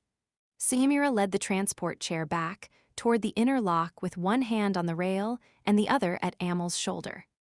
Rami stayed by the brace, eyes still on the seam, as if he trusted ceramic failure more than board language. Samira kept the chair moving. The inner lock closed behind them. Kian added the new line to the tablet, sent it into local custody, and stepped back from the console without saying anything. On the main console, Darren changed the session's status from live review to unverified output. No one told him to do it. No one stopped him either. Outside, the storm dragged one more long burst of rain across the habitat shell. The brace held. The seam did not worsen. For tonight, that counted as survival. Syra looked at the written rule again before Kian filed it. Get me the paper, Shell, she said. Darren handed it over. Syra sat at the side bench, the scarred chamber at her back and the sealed ports in front of her, and began writing the first sentence Meridian would never want to hear. The relay is real. It is not yet reliable enough for use without verification. The Quiet Between Stars. Chapter 5, Release Window. By the time Syra reached dock control, First Light had found the storm but not weakened it. The outer berth cameras showed more rain than structure. Now and then a crane arm, a cargo cradle, or half a shuttle nose would appear through the wash and vanish again. The room inside was warmer than operations and louder by habit. Loading alarms, manifest tones, 2 different fans fighting a losing battle with damp air, and the steady clack of people trying to make delay look procedural. Rami was already there at the sideboard. Darren stood near the local terminal with Syra's position paper still open on a split screen beside the berth grid. Kian had taken a station near the claim's rail, tablet live, shell still damp at the shoulders. On the main board, the 3 shifted lines from the night before were still in place. 1 outgoing materials, shuttle to Raheel transfer, hold pending claims authorization. 1 inbound freezer pallet from Blue Wake Freight, berth shifted to central warehouse lock. 1 routine spares drop for med and filtration systems, delayed, manifest reconciliation. None of them had improved while she was writing. The 4th line was new. Blue Wake Local Liaison, priority access request. A man she had not seen before stood under it, with one hand braced on the edge of the console. Blue Wake patch on the jacket, transit grease still caught in the seam of one cuff. Not station staff, not board, not security. He looked like someone who had learned to sleep in timed pieces and trust nothing until it cleared a manifest. When he turned, he took the room in at a glance and wasted no time pretending not to. 7 Syra. Yes. 12 Ilias. His registry sat clean in the air between them for a second, then dropped away. He did not offer his hand. Good. Layla's face waited on the wall band above the berth board. She must have moved straight from the Chapter 4 call into another room without changing clothes or voice. That made 2 of them. You have the paper, she asked. Syra lifted the shell copy once. You have it. I have the first version. It's the only version that exists. For the next 5 minutes, Layla said. Ilias did not bother pretending the exchange, did not concern him. I asked for Syra because this isn't a board question first, he said. It's a clock question. Rami slid one berth schematic aside to make room on the main board. Everybody says that right before it turns into a board question. Ilyas nodded as if that were ordinary weather. Fair, he said, then I'll say it the fast way. He tapped the freezer line. That pallet lost primary cold twice between Raheel transfer and your warehouse lock. Once during the berth shift. Once because somebody treated a claims hold like a transport pause and left it under the wrong cradle. The backup reserve now has 11 hours if we don't move it. 9 if the outer seals start sweating. Kian looked up from the tablet. It is under hold because the manifest correction is incomplete. It is under hold because nobody wants to own the wrong decision, Ilyas said. The manifest is just how that fear writes itself down. Syra stepped closer to the board. The pallet ID expanded when Ilyas keyed it open. 3 internal cassettes, 1 marked med restricted, 1 marked biohazard regulated, 1 marked sealed technical, all 3 tagged under the same convoy chain from beyond Raheel. All 3 crossed by the same ugly amber band, pack order disputed. Explain, she said. Ilyas brought up a second pane, not a live pull. A local operations cache, time-stamped at Raheel, transferred 2 shifts earlier. Cargo came off a long-haul cold line with 1 damaged cradle, he said. Repacked at transfer under emergency handling. The hard count stayed correct. The internal order did not. The corrected rack map belongs to the originating lab. Their formal update is still in the beam queue and the courier duplicate hasn't arrived. Until then, I can tell you the pallet is whole, the seals are intact, and one of those 3 cassettes contains the med package your outpost has been waiting on. Samira's voice came over a clipped local band from med. She must have been patched in for the freezer line alone. The lens pack, she asked. And the neural stabilizer, lot you ordered behind it, Ilyas said. Plus 2 smaller items you probably won't care about until something else breaks. Everything here is already broken, Samira said. Question stands. Is the lens pack inside that med cassette? Ilyas did not answer at once. That is the question, he said. Syra looked at the disputed order Ba. ND again. And the other too. Cryogenic fungal stock for a station farther out, and a sealed technical cassette I'm not authorized to open under local claims. Rami let out a short breath. So we have 1 pallet, 3 sealed problems, and 1 set of hands to take the blame. Close enough, Ilyas said. Layla spoke from the wall. Where does the relay enter this? Ilyas shifted the board again. A 3rd pane opened. Origin chain, quality sign-off node, routing signatures. The originating lab sat on a world named Syra, recognized from the relay packet logs. Not because she had ever been there, because she had spent the last night staring at its authority stamps.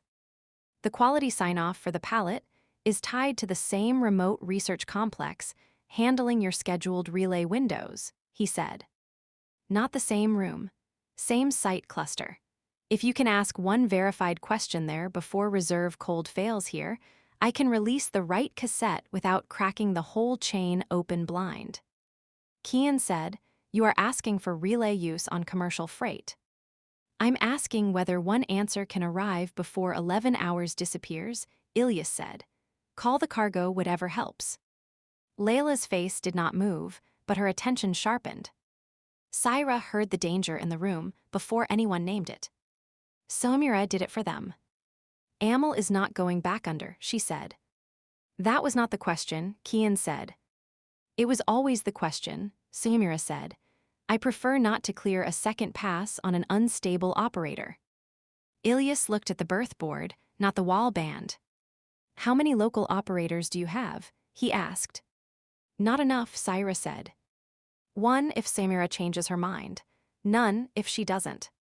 Rami leaned against the console and folded his arms. If you're asking whether the room can answer your cargo problem right now, the room can't. The chamber is braced. The cut is bad. The last pass almost cost us the housing. Ilyas took that in without argument. Good. That means I'm not wasting time with the wrong conversation. Syra looked at him, meaning the use case is real whether you can run it this morning or not. He tapped the pallet again. If I had a verified answer in the next few hours, I could release the right cassette, move the rest to the correct queue, keep the warehouse lock from eating a berth, and stop Blue Wake from treating your outpost like a high-risk freeze point. If I don't have it, I choose blind.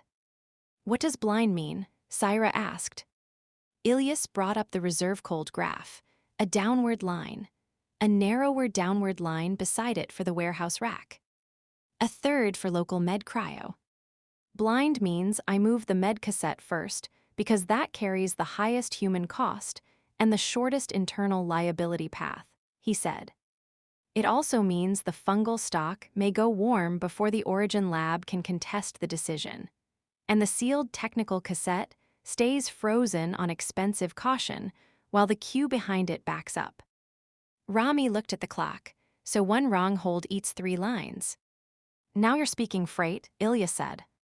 Darren had gone very still, with the position paper in one hand. That's not just one pallet, he said. No, Ilyas said. It's a berth, a warehouse lock, a med queue, a claims review, and everybody watching what your outpost can and can't answer now that rumor reached the docks. Layla said, how much would Blue Wake pay not to make that decision blind? No one in the room liked that she asked it aloud. Ilyas was the only one who did not visibly react. Depends on the answer, he said. No, Syra said, depends on the question. That got his attention for the first time. Good, she thought, he listens when the line gets tighter. The berth board pulled her back to the storm season earlier. A storm season earlier, local comms had died over the basin line after a mast failure. A guided window brought back one routing correction, enough to keep a basin pump from reversing into a habitat feed before hard line returned. Local emergency, local fix. Now the same logic had a freight clock attached to it. Syra came back to the room. That outage was local, she said, mostly to herself. Ilyas heard it anyway, and this is. No. But the logic is. That was annoyingly close to true. Kian had started taking notes before anyone agreed on what they were saying. Syra heard the tap of his stylus and turned. Don't. Kian did not stop writing. I'm recording operational exposure. You are recording the first attempt to sell verification before governance exists. Layla cut in before Kian could answer. No one is selling anything yet. Ilyas glanced up at the wall band. Every berth in system will hear sale terms in that. Layla ignored the tone. I am asking what a controlled access framework would look like if this becomes a real service. Rami said, there it is. Darren looked between them and then very carefully put the paper shell down flat, as if laying it crooked might count as a policy position. Syra kept her voice level. It isn't a service. Layla met her eyes through the screen. Not to you. Not to the relay either. Layla said, outer loom started as a research line. It still became infrastructure. Ilyas pushed away from the console. You're both late, he said. It's already infrastructure. The only question is whether it gets priced before it gets governed. That landed hard enough that even Kian stopped writing for a second. Syra said, you came in here asking for one answer before reserve cold fails. I still am. And now I also know every freight house in system will line up its emergencies behind the first verified window you open. No one contradicted him because no one could. Somira's band cut in again, tighter this time. Amal is sleeping, pulse stable. No second pass for at least 12 hours, and that answer becomes 24 if anyone in dock control says the words acceptable risk near my room. Kian muttered, no one said. You were about to, Samira said, and cut the channel herself. Rami almost smiled, almost. Syra stepped closer to the berth board and looked at the reserve cold graph again. 11 hours. Maybe less in the warehouse lock, less if the berth power fluttered. Less if the shift crews got cautious and moved the pallet again. What can you do without the relay? She asked Ilias. Release the med cassette by probability and known packing practice. Reroute the fungal stock to colder storage and pray the origin order puts it where I think it does.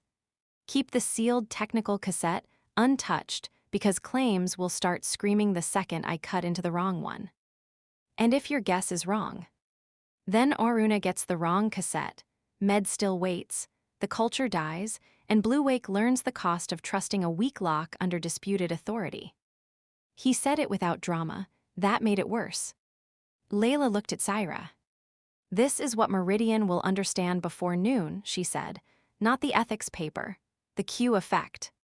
Syra looked at the 3 held lines, then at the disputed pallet, then at the small reserve cold graph ticking down in the corner as if the room needed a visible throat.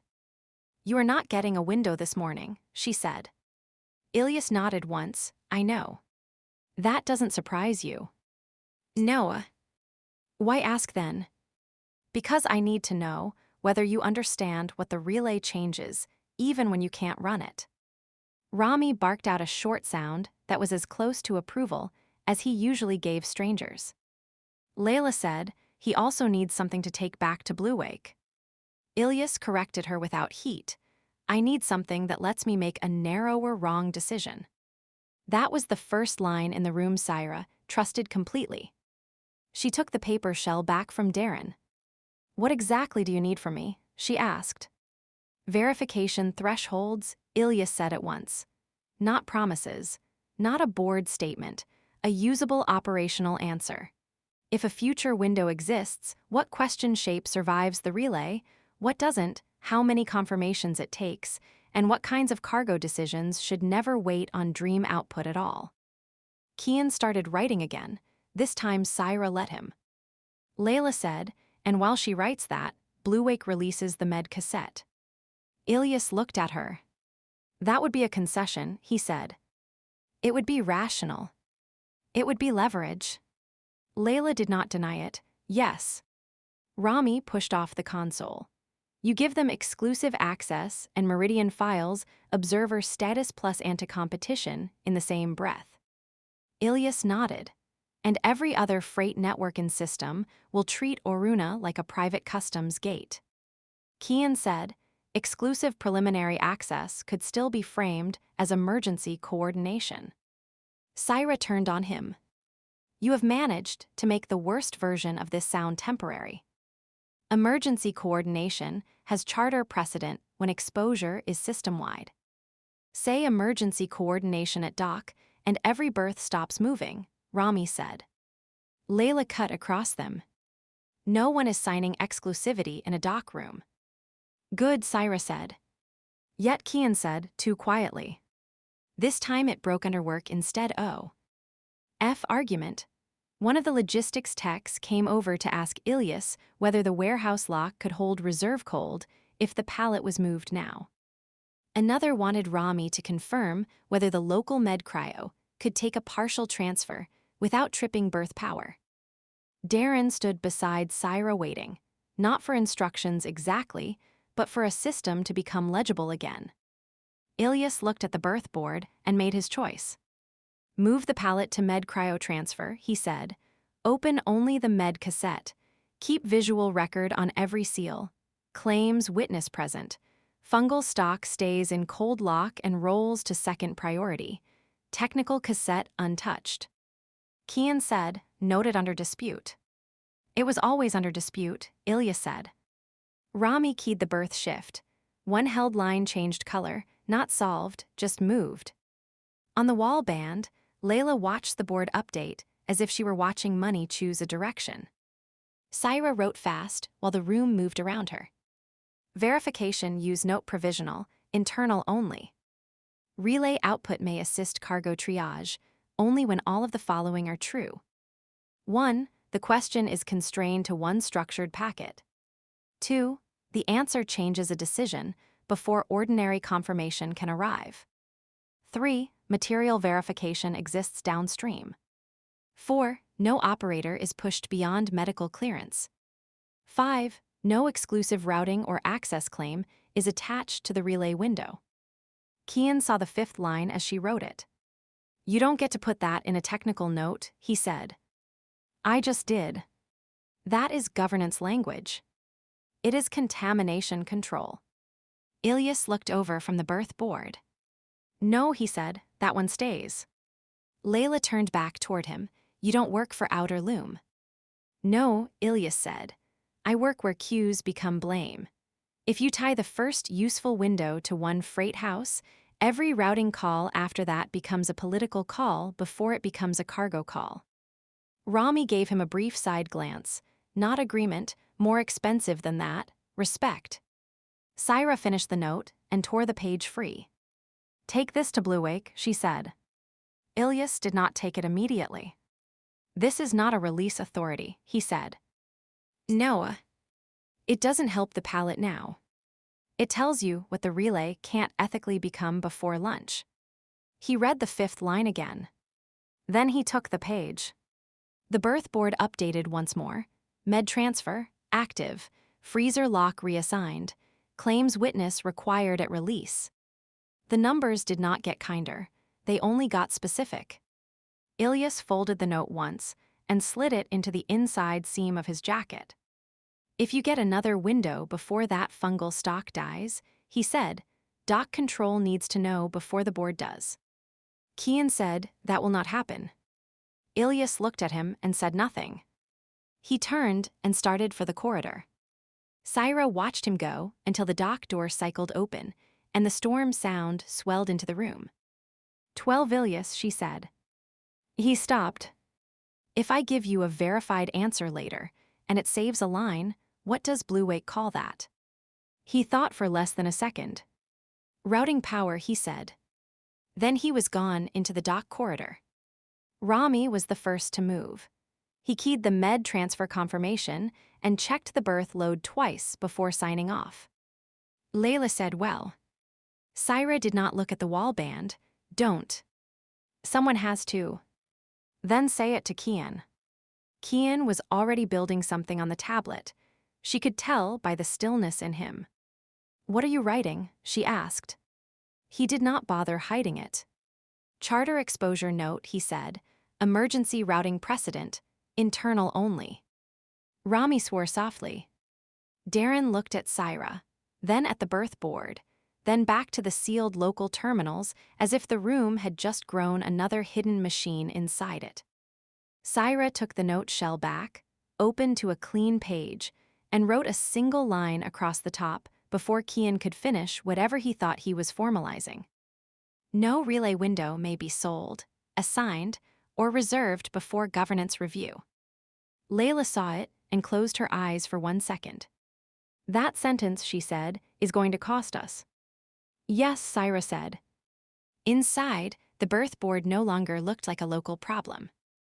It looked like the beginning of a queue. The quiet between stars. Chapter 6, Anchor Order. By the time Syra got back to the relay archive, the room had acquired paper. Wake sheets lay across the long bench under weighted clips. Optical captures sat in a staggered line beside them, each one marked with local time, session code, and custody color. Someone had pulled the old comparison lamp down from the upper shelf and turned it toward the center of the table. The lamp had a crack in the side housing and a strip of insulating tape over the switch. It still worked. So did most things on Oruna. That was never the same as working well.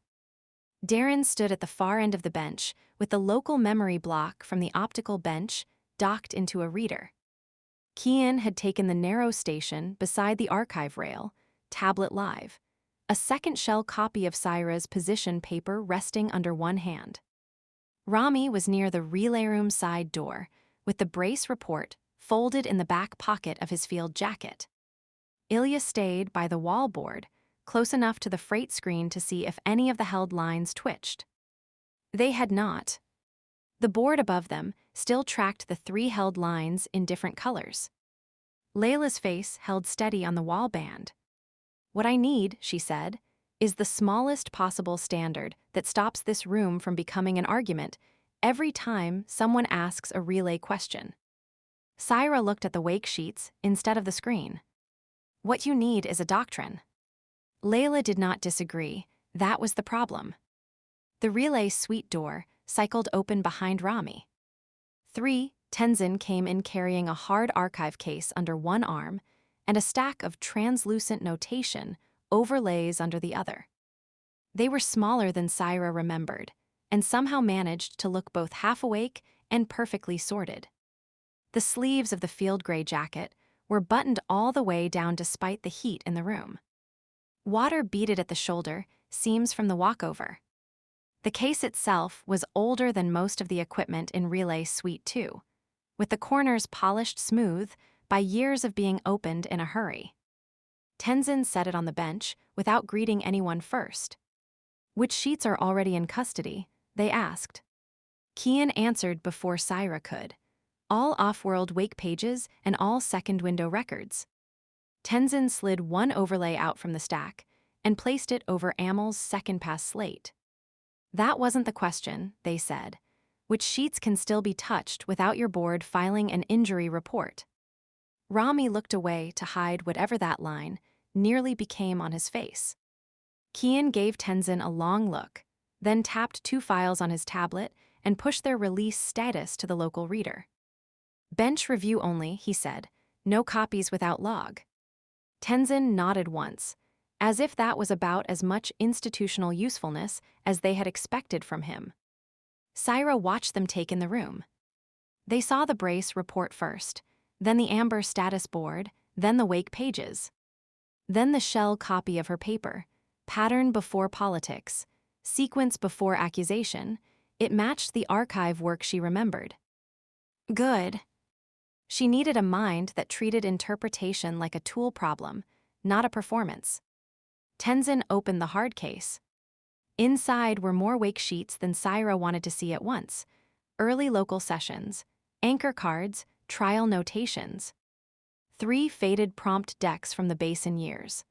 A stack of thin acetate maps with arrows and anchor marks in 4 different colors. At the bottom sat a scarred paper folder with a handwritten label from before Outer Loom had printed proper forms. Room order, local trials, do not mix. Ilias glanced from the folder to Syra. That doesn't sound reassuring. It isn't, Syra said.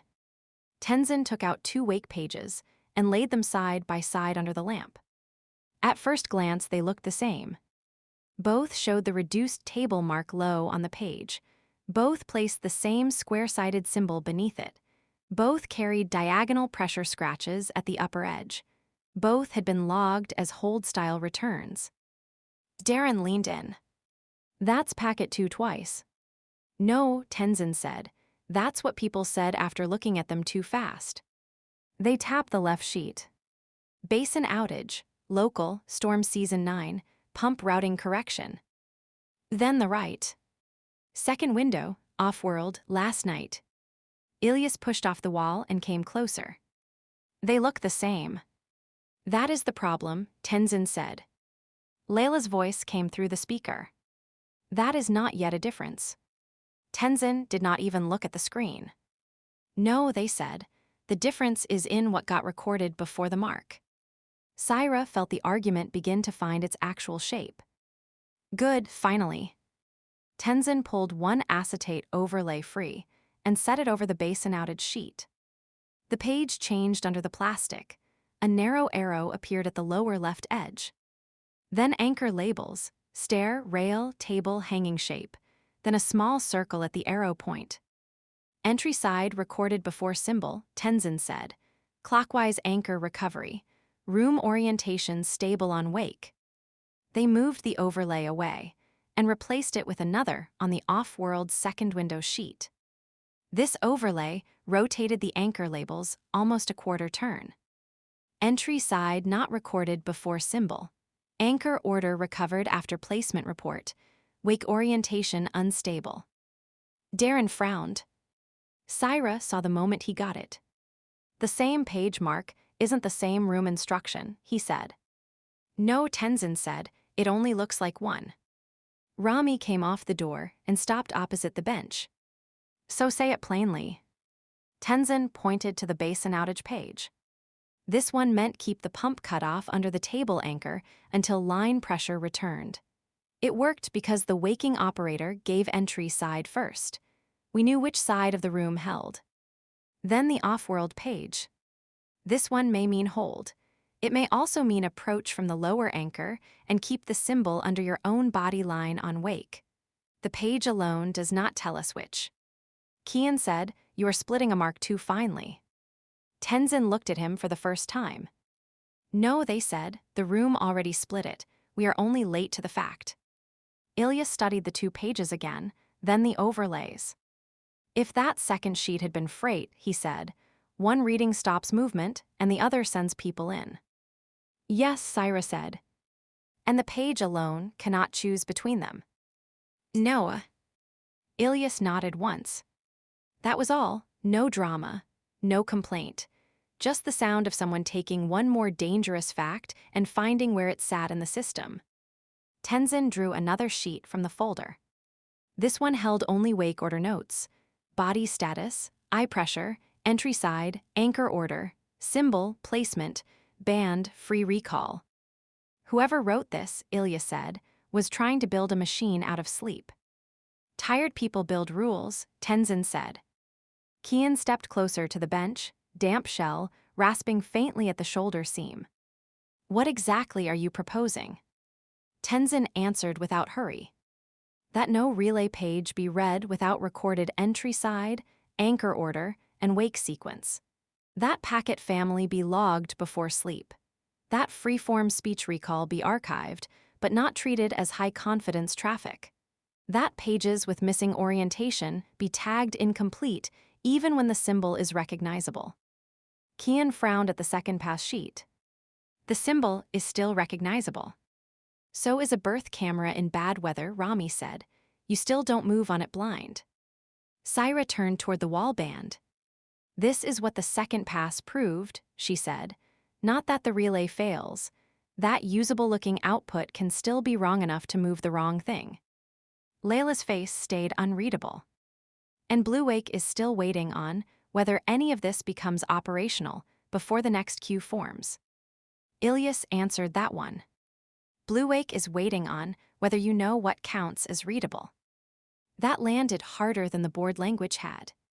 Syra put her hand on the edge of the wake bench and felt the paper shift under her fingers. She had seen the mistake before. An early local session where one waking operator leaned the room toward success and the second followed. The pages matched just enough to fool tired people. That was when she stopped trusting confidence as evidence. She came back hard enough to hear the archive lamp buzz. No speech priority, she said. Tenzin nodded. Low confidence by default, they said. Darren had already opened a blank template on the local reader. He looked from Syra to Tenzin. If we lock wake order first, we can apply it to the existing sheets. That's the work, Syra said. Kian said, that is not the work the board is waiting on. Ilyas answered before she could. It is if you want the next freight question answered by something better than hope. Layla said, I want a standard fast enough that Meridian Span cannot call this undisciplined, and fast enough that Blue Wake cannot build its own doctrine around our delay. There it is, Rami said quietly. Same page, different movement order at the dock. Tenzin ignored the exchange and reached back into the archive case. This time, they removed a small room model built from folded card. Metal wire, and one ugly block of resin standing in for the table. Syra had forgotten it still existed. The model sat on the bench between the wake sheets. Stair, broken rail, table, hanging shape. The same dream room, reduced to something a tired hand could rotate. Tenzin set a chipped marker bead at one edge. Entry from stair, they said. Then they placed a second bead under the table and looked at Ilyas. What do you read? Under table hold. Tenzin rotated the model a quarter turn, moved the entry bead to the rail side, and put the second bead under the table again. And now? Ilya stared for a second longer. Approach from cover, he said, not hold. Exactly. Kian said, only if your operator records entry correctly. Which is why entry cannot be optional, Tenzin said. Samira's voice cut in over the local band before anyone could answer. I heard the word operator 3 times in 1 minute. Say something useful or disconnect. Syra touched the band key. We need Amel for 1 procedural question. 2 minutes. Noah. Samira. A pause. Then 2 minutes. Chair only. No cap. No pattern prompts. If anyone in that room forgets that they are still symptomatic, I will come remind you in person. The line went dead. Rami murmured, there's the limit. No one had time to appreciate it. The inner lock opened, and Samira came through with Amel in the transport chair. Amel looked worse for being upright. The skin under the eyes had gone gray with the kind of fatigue that made everyone in the room feel fraudulent for asking anything else of them. The left hand still tremored lightly on the armrest. Samira stopped the chair well short of the bench and kept one hand on the brake. 2 minutes, she said. You ask about wake order and nothing else. Amel squinted at the room model on the bench. That thing again. Yes, Syra said. Tenzin stepped to the side, leaving the wake sheets visible. When you woke in the second window, they said, what arrived first? Amel shut their eyes. Not to think better, to hold the room still. Pressure first, they said, then the table wrong, then the rail wrong, then the mark. Tenzin did not write immediately. Body or room? Room. Symbol before entry. Noah. Placement before certainty. Amel opened their eyes long enough to look annoyed. Yes. That was enough. Tenzin wrote it down in a narrow hand. Pressure, room orientation error. Symbol, placement, failed band. Darren leaned over to read. So if someone asks for the symbol first, they contaminate the sequence, Syra said. Samira answered, without looking up from Amel's pulse clip. They also get thrown out of my room. Amel swallowed once and looked at Syra. The table was not under me, they said. It only felt under because I woke on the wrong side. That did it. Not proof of a single message, proof of a rule. Tenzin put a second heading on the template Darren had opened. Wake order is part of the message. Kian watched them write. That sentence will require a certifying body. Syra turned toward him. No, it requires verification before anybody acts on it. It requires both, he said. Layla saw it too.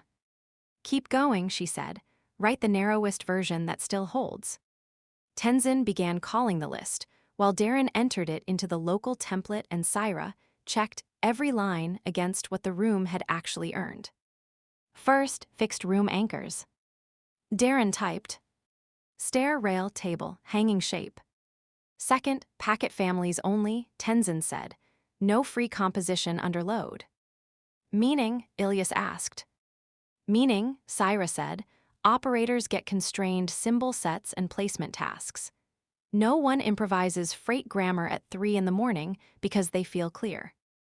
Third, Tenzin said, wake sequence order is mandatory. They read it off the page as Darren typed. Body state, entry side, anchor order, symbol, placement, urgency band, free recall last. Samira nodded once.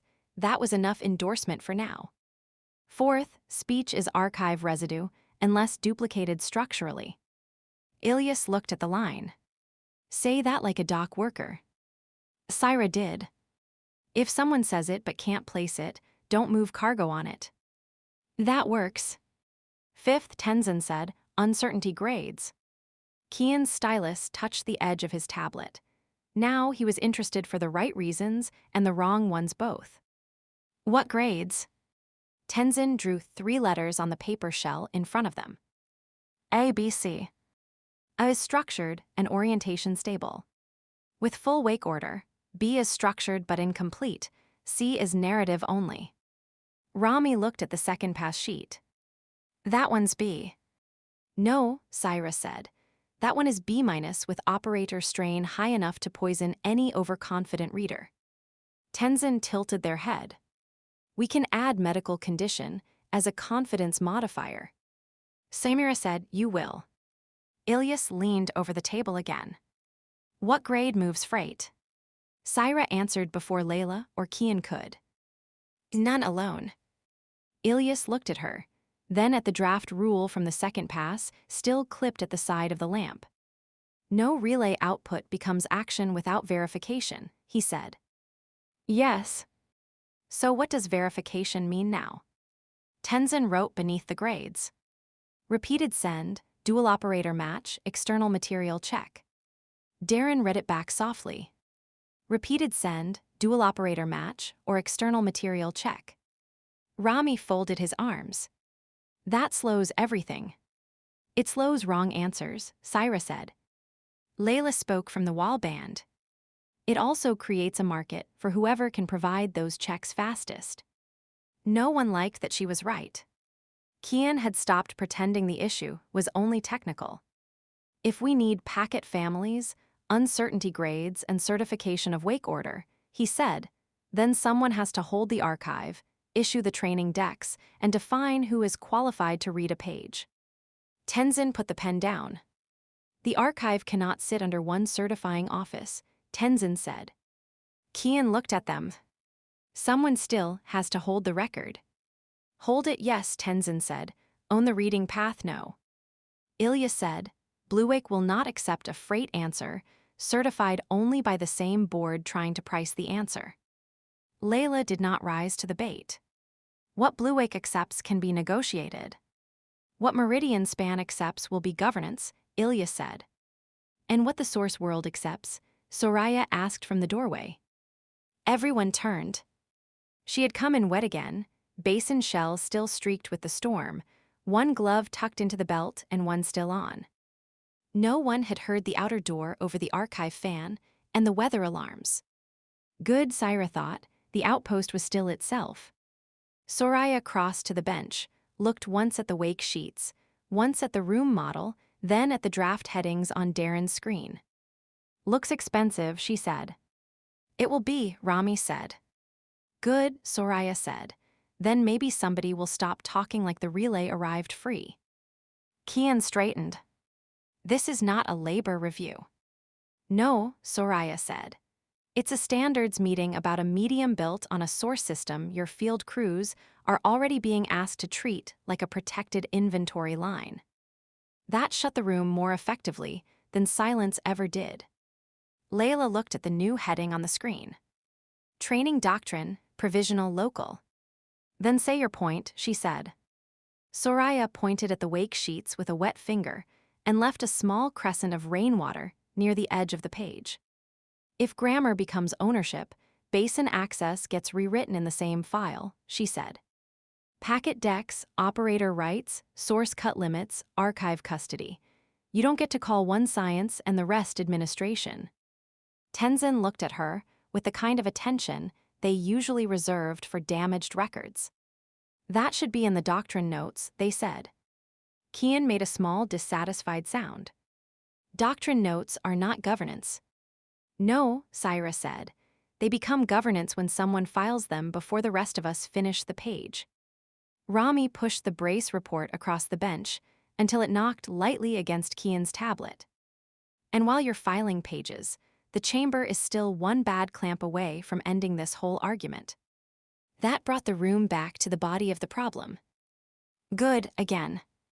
Tenzin took another sheet and wrote a second heading. Prohibited practices. Under it, they listed them with no decoration. Leading prompts after wake, symbol first questioning, free speech treated as directive, unlogged packet changes, page reading without entry side, cross-use of uncertified anchor maps. Darren watched the list lengthen. We really were doing half of that. Yes, Syra said. That's why the room felt easier, Amel muttered, then winced because even saying that much cost them. Samira put a hand at the back of the chair. That is enough. Amel closed their eyes and let the chair take the weight. Tenzin added one last line. Operator intuition is not a substitute for record order. Kayan/K stress I lengthened schwa. N looked at that one longer than the others. Then he asked the question everyone else had been circling, without wanting to say aloud. Who signs this? The room held there. No one answered at once. The birth board kept shifting at the edge of Syra's vision, while Kian waited for a signer line to become authority. Syra looked at the draft. She took the paper shell from Darren and wrote above the blank line at the bottom. Working doctrine only, no exclusive certification authority established. Kian read it and did not smile. That will not hold for long. No, Syra said. It only has to hold longer than a panic sale. Ilyas nodded once. That buys me something I can use, he said. Not a window, Layla said. No, he said. A reason not to trust the first house that offers one. That was probably the best outcome available on Oruna before noon. Tenzin took the shell back and added the final operational note beneath Syra's line. Training required before intersystem use. Archive separation unresolved. Governance conflict active. No one objected. The silence that followed was its own kind of bad news. Samira turned the chair toward the inner lock. We're done. This time, nobody argued. Rami gathered the brace report and moved back toward Relay Suite 2. Soraya stayed where she was long enough to read the prohibited practices list twice, then tapped the edge of the bench as if checking whether paper could really carry that much future.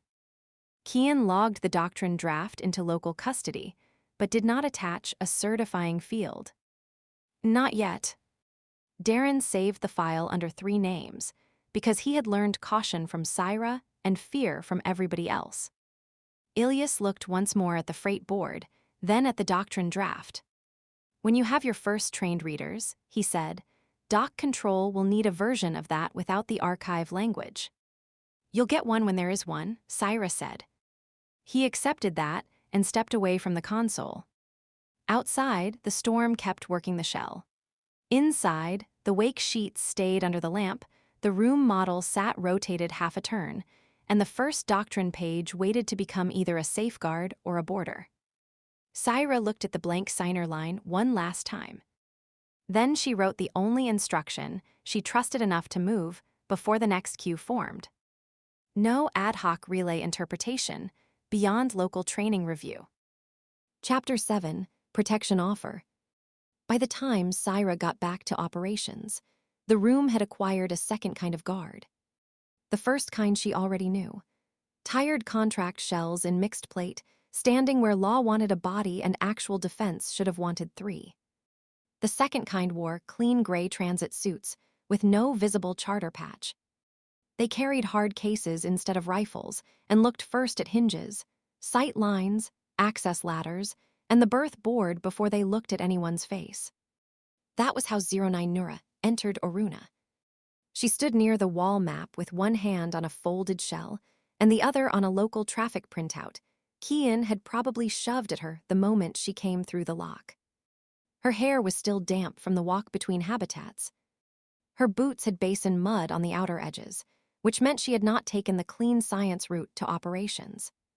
She had come through service corridors instead, learning the outpost through failure points.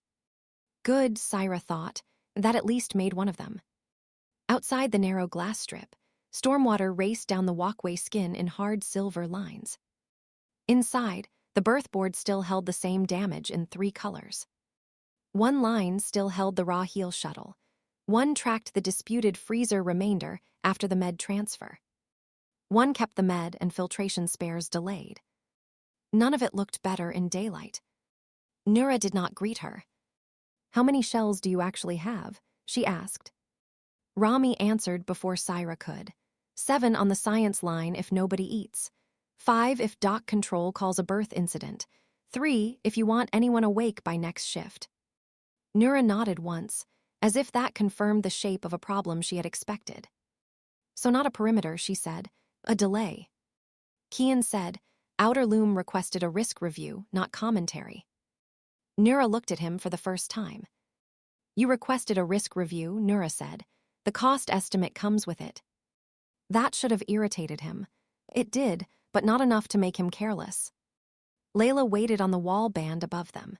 No jacket change, no softer face, just a deeper line at the mouth than she had been wearing 6 hours earlier. The board channel behind her had gone from legal packets to live cue marks and internal motions. That was new. Syra set the doctrine shell on the side bench. You asked for Nura, she said. I asked for a security read before someone else wrote one for us, Layla said. Rami let out a short breath. Too late for that. Kian's tablet chimed. No one needed him to read the top line aloud. He did anyway. Meridian Span Systems Governance and Bonded Convoy Defense are offering temporary protective assistance pending clarification of research status. Nobody moved at first.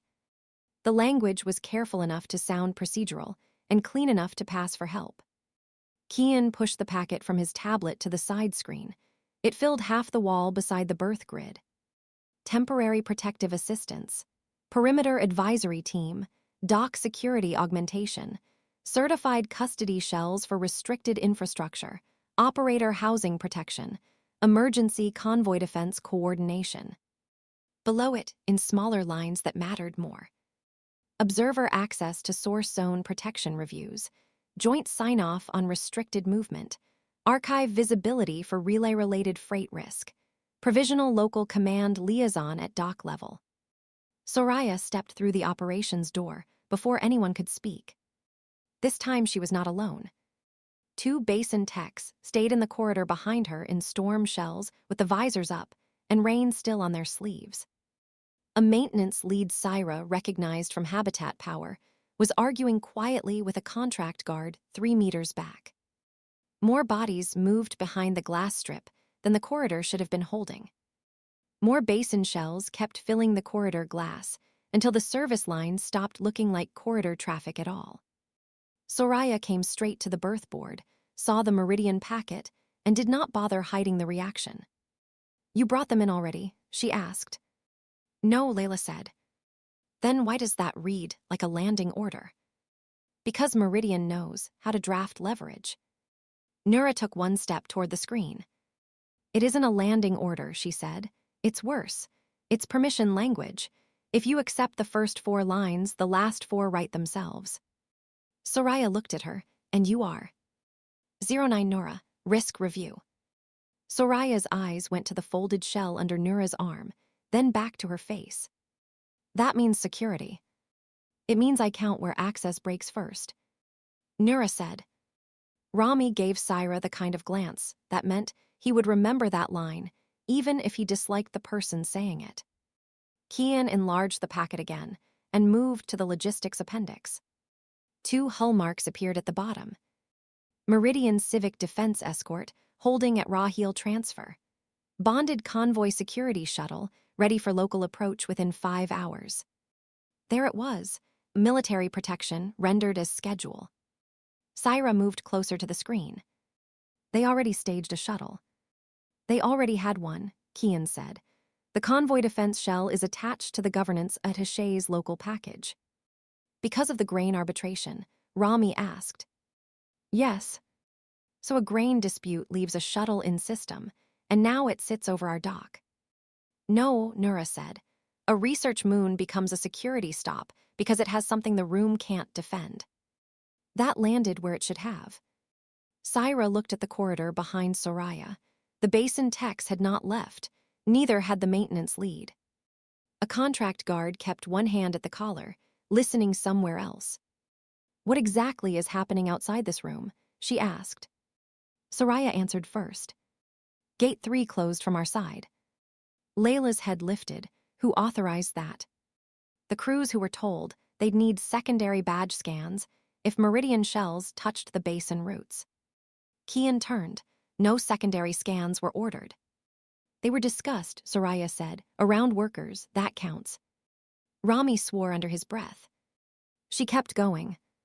Field teams are sitting down in the service corridor between Gate 3 and the wet lock. Maintenance won't clear them because maintenance is asking whether external security gets habitat access next. Med wants the corridor open in case Samira needs transfer priority. And every person down there knows the relay doctrine exists now, which means they also know someone is deciding what the source world is allowed to become. That was faster than Syra had wanted the page to travel. It was also inevitable. Nura did not sound surprised. "Good," she said. Everyone looked at her. She nodded toward the corridor. "Not the unrest, the speed. At least now you know where consent fails." Soraya's mouth hardened. That line sounds easier from behind security glass. Nura didn't rise to it. "I came through the service walk," she said. "No security glass there. Your crews are angry for rational reasons. That doesn't make them less useful to anyone watching the moon." Layla said, "No one outside this outpost is watching workers sit in a corridor." Kian's tablet chimed twice in quick succession. He looked down and did not like either line. "Board motion," he said. "Read it," Layla said. Motion 1. Accept temporary protective assistance pending observer status outcome. No one in the room moved. Motion 2.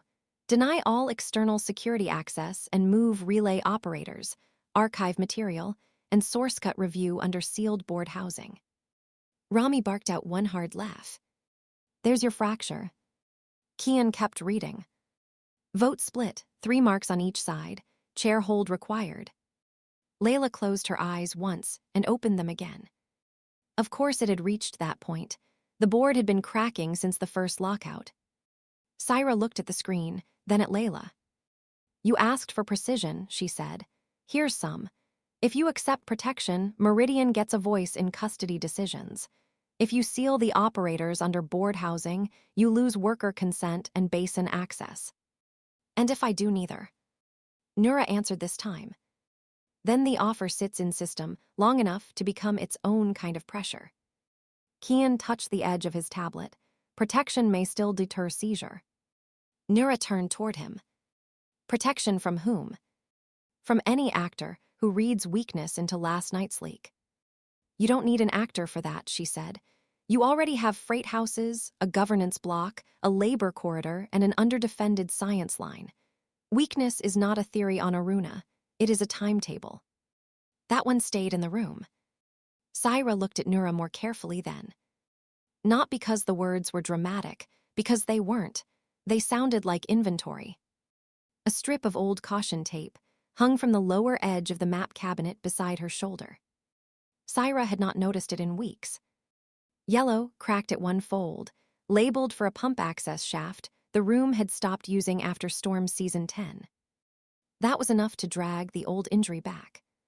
Not the earlier off-world interface project, not the institutional near-disaster she carried before Oruna. This had happened here. Local session. Storm belt routing. One guided window after a communications mast failure, back when everyone still thought fast agreement inside the room meant the room had done its job. The wake sheet had shown a rail line and a pressure mark beside it. The operator woke certain. "Upper side clear," they said.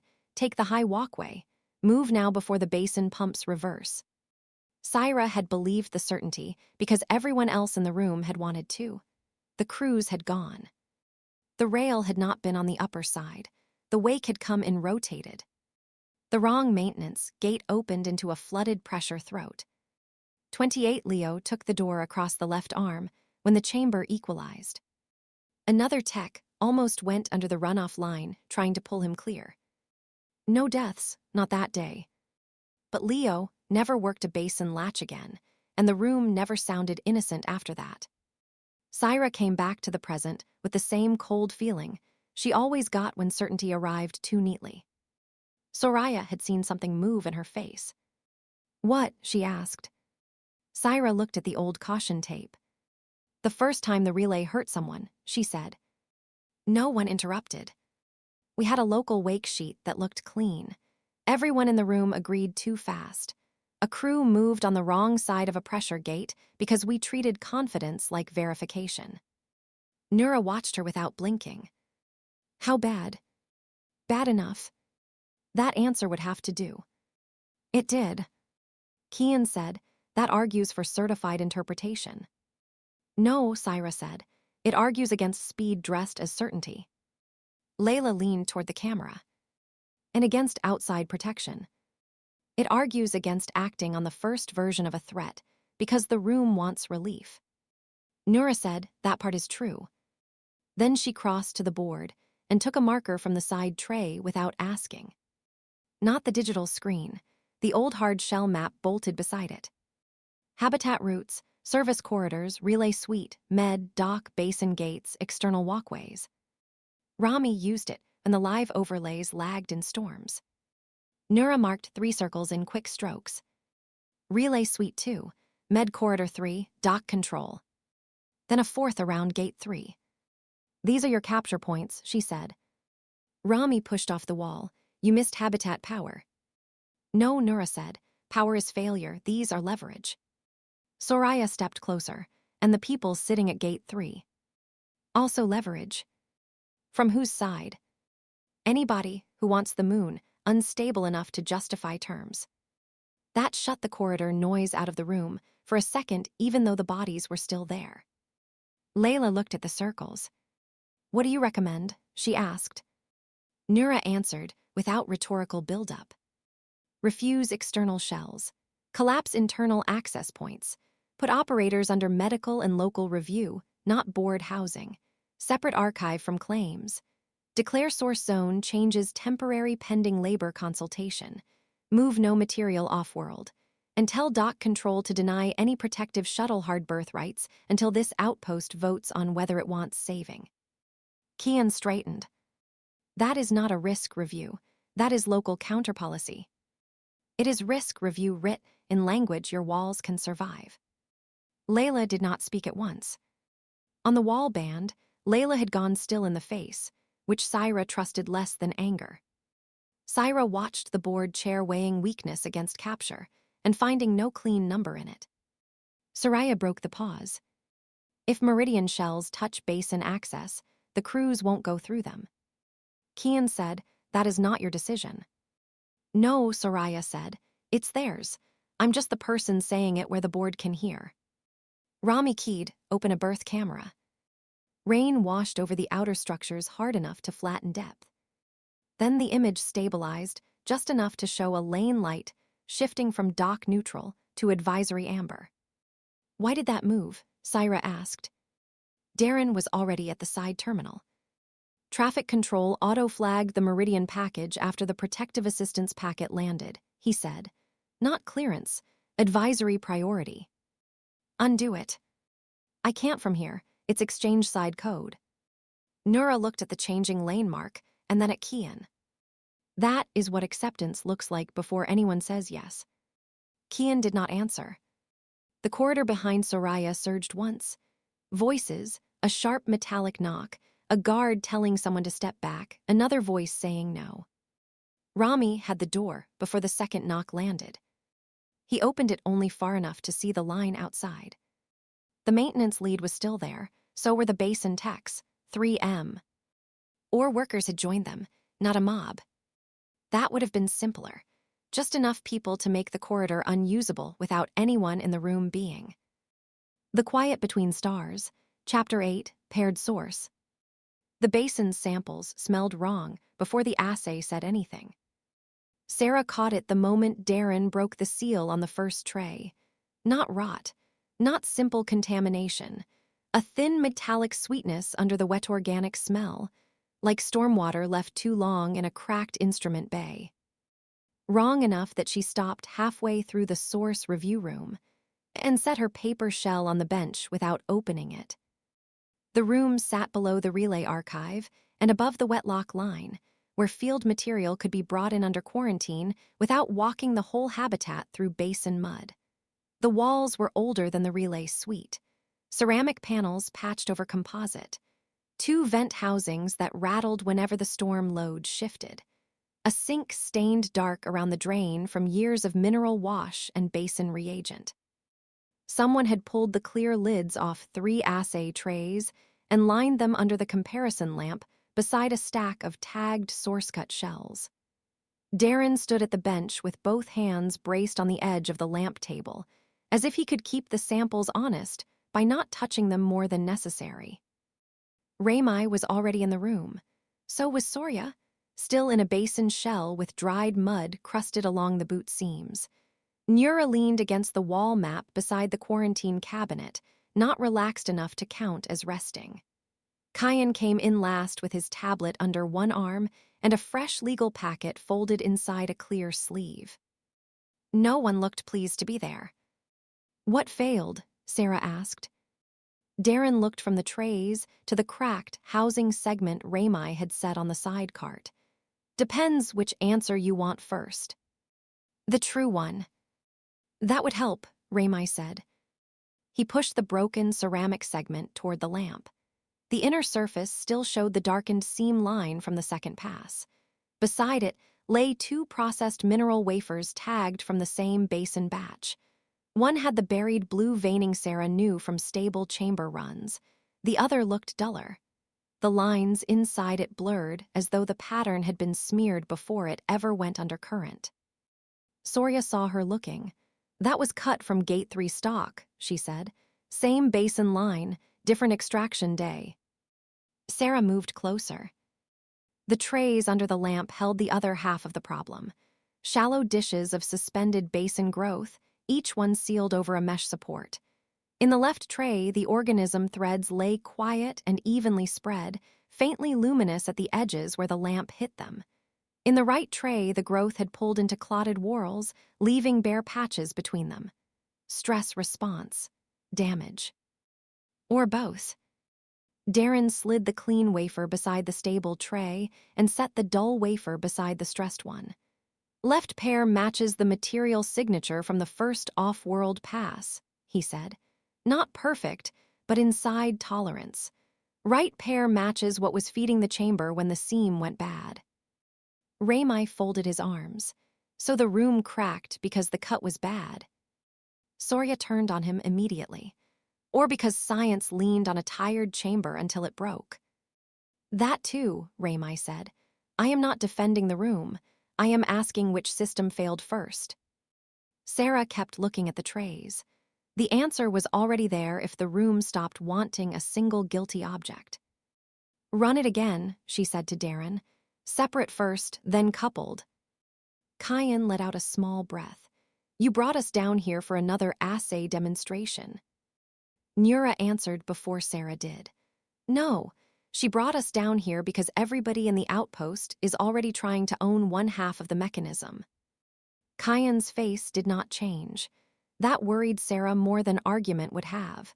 He took the new packet from the sleeve and laid it on the bench. "Then we should discuss the ownership language while the samples are in front of us." Sorya laughed once without humor. "Of course we should." Darren started the assay feed. There was nothing glamorous about it. No lights except the lamp. No holographic display. Just a bench scanner, a local field reader, 3 paper strips for chemical load, and the old comparison scope mounted to a metal arm that shook whenever the vents kicked harder. Good, Sarah thought. If the truth held here, it would hold anywhere. Darren slid the first mineral wafer alone into the reader cradle. The graph it returned was sharp enough to tempt a careless room. Strong signal potential. Stable current draw. Nice clean lattice response. Then he ran the same wafer without the basin growth marker seeded into the tray profile. The output dropped into uselessness almost at once. Structure without coupling. Carry without entry. Sorya watched the line collapse. "We knew that already."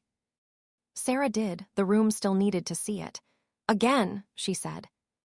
Darren switched to the organism tray alone. No processed crystal profile. Just the biological response map under sleep mediation simulation. The graph came back Lou. Dare than the mineral-only trace and far less useful. Heavy emotional carry. High drift. No fixed structure. The kind of output that had given them the overlap dreams in the first place and nothing they could build a room on. Raimai looked at the spike pattern and swore softly. "That one looks worse." "It is worse," Sarah said. "It feels truer than it is." The result fit the pattern on the bench. Uncoupled traces could look active and still fail the room. Darren's voice brought her back. Coupled run ready. He matched the stable wafer to the stable tray. The line came up slower than the earlier traces and held. Not flashy, not dramatic, just the pattern she knew from every result that had ever been worth keeping. Then he paired the dull wafer with the stress tray from gate 3. The graph rose, wavered, spiked too high, lost edge coherence. Then the carry line smeared into the same kind of unstable distortion they had seen in the second off-world pass. No one said anything at first. Kyan looked from the graph to the trays and then at Sarah. The packet will still separate the mineral claim. Then the packet is wrong, Sarah said. Soria took one step toward the bench. Say it clean. Sarah did. The organism and the processed cut are one operating system. Damage either half, and the room degrades. Raymai looked again at the unstable graph. Degrades into what? Emotional bleed, orientation drift, false confidence, chamber stress, possibly all four together. Nura nodded once, as if the answer had confirmed a suspicion she had already priced. There it is, she said. Species claim, mineral claim, source zone claim. If anybody wins one piece and loses the rest, the whole medium still gets hurt. Kyan touched the edge of the legal packet. That would be more useful if the law worked that way. Soria turned to him. It would be more useful if crews did not have to carry that split through the basin locks. The packet on the bench carried 3 headers. Outer loom claims language at the top. Meridian stewardship review beneath it. Rahil exchange arbitration marks in the margin where Blue Wake had attached its freight risk complaint. Kyan laid it open. Outer loom asserts processed relay-grade mineral as charter-developed property once refined under licensed handling. Soria made a small, disgusted sound. He kept reading. Meridian argues the organism profile constitutes a protected source ecology relevant to intersystem safety review, and therefore cannot remain under single charter administrative control. Raymai looked at Nura. That's protection wearing a lab coat. Nura did not disagree. Kyan read the 3rd section. Rahil Exchange requests temporary clarification of movement rights for any paired source material whose custody affects freight security, bonded convoy liability, or governance exposure. This time even Darren looked up. There, he said quietly, they wrote all 3. Sarah looked at the page. The packet had split the same paired source into 3 claims and left the trays under the lamp answering to all of them at once. Soria saw the same split and hated it faster. You separate the biology from the cut on paper, and they still come out of the same ground, she said. You separate the movement rights from the basin roots, and you still need crews to bring them through the wet locks. None of that stays separate once people start touching the moon. Kyan's answer came too quickly to count as spontaneous. Law separates things so responsibility can be assigned. Then the crews end up carrying the split through the basin locks, Soria said. Nura pushed off the wall map and crossed to the bench. Then say which cut, which route, and which witness you would hand them first, Nura said. That stopped them. She put one finger on the meridian section without touching the page hard enough to claim it. The outside block wants ecology review because ecology gives them standing. Then she tapped the outer loom section. The board wants refined mineral classified as charter property because refinement gives them standing. Then the Rahil marks. And freight wants movement rights clarified because custody delay is already costing someone money.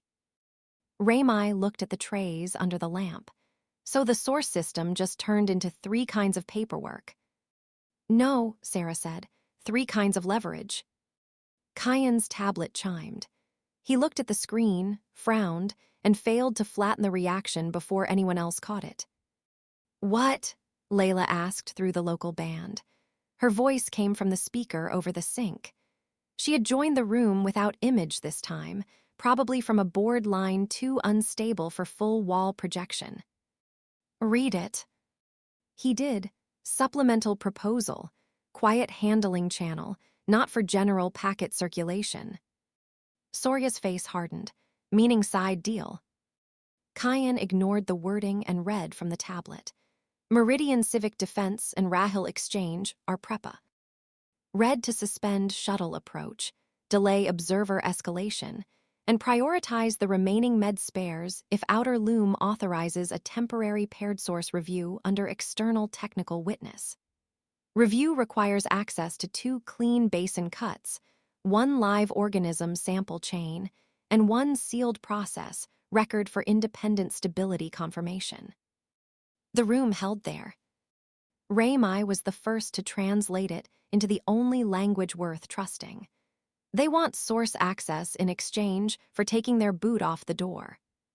Technical witness is not custody, Kyan said. Nura looked at him. It is foothold. Sorya stepped forward so fast the bench rattled. Absolutely not. Layla came over the speaker again. They are offering time. They are offering a corridor into the basin, Sorya said. Darren looked at the unstable coupled graph, then at the clean pair, then back to Sarah. If we had 2 clean cuts and a live chain sample, we could stabilize another chamber faster. Raimai answered without heat. That is true, because it was also the first tempting sentence anyone had said aloud. Kyan heard that too. Then we should at least discuss the operational value before ideology turns into refusal by reflex. Sorya rounded on him. You think this is ideology because the ground isn't under your boots. Sarah cut across them before the room could break into camps too early. 2 clean cuts from where? Kyan checked the note. Stormbelt margin, gate 3 and basin south shelf. Sorya laughed once. Of course. Raimai looked at her. What's at basin south shelf? The recovery line, she said. The shelf we held back after the last overcut because the growth wasn't coming back even. Darren turned from the bench. That's where the cleaner pair came from. Sorya nodded once. 3 weeks ago, before the freeze language, before the corridor blockade, before every person with a packet decided the moon was a ledger. Sarah stared at the clean tray under the lamp. Of course it was the recovery shelf. Of course the best material came from the section they had already stressed hard enough to need rest. The room wanted rescue from the same place it had already been cutting too close. Layla spoke more quietly now. If the offer buys med delivery, delays observer status, and gives us stability confirmation under witness, it also gives them source language they never had yesterday, Nura said. Kyan said, or it keeps the shuttle out of berth while we define our own terms. By proving we can be bought with our own shortages, Nura said. Raimai did not look away from the clean tray. If the chamber stock fails completely, this whole argument goes theoretical fast. Sorya heard that and turned on him instead. You want to cut the recovery shelf.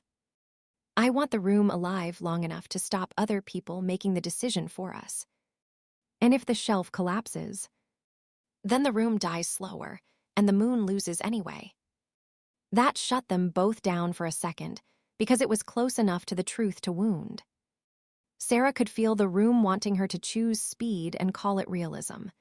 The bench, the trays, the packet, the med spares still hung at Rahil, the shuttle above the dock, the board looking for anything that sounded like relief. The source trays stayed under the lamp, telling the uglier version. She remembered the first coupled trial only long enough to know what the trays were already proving.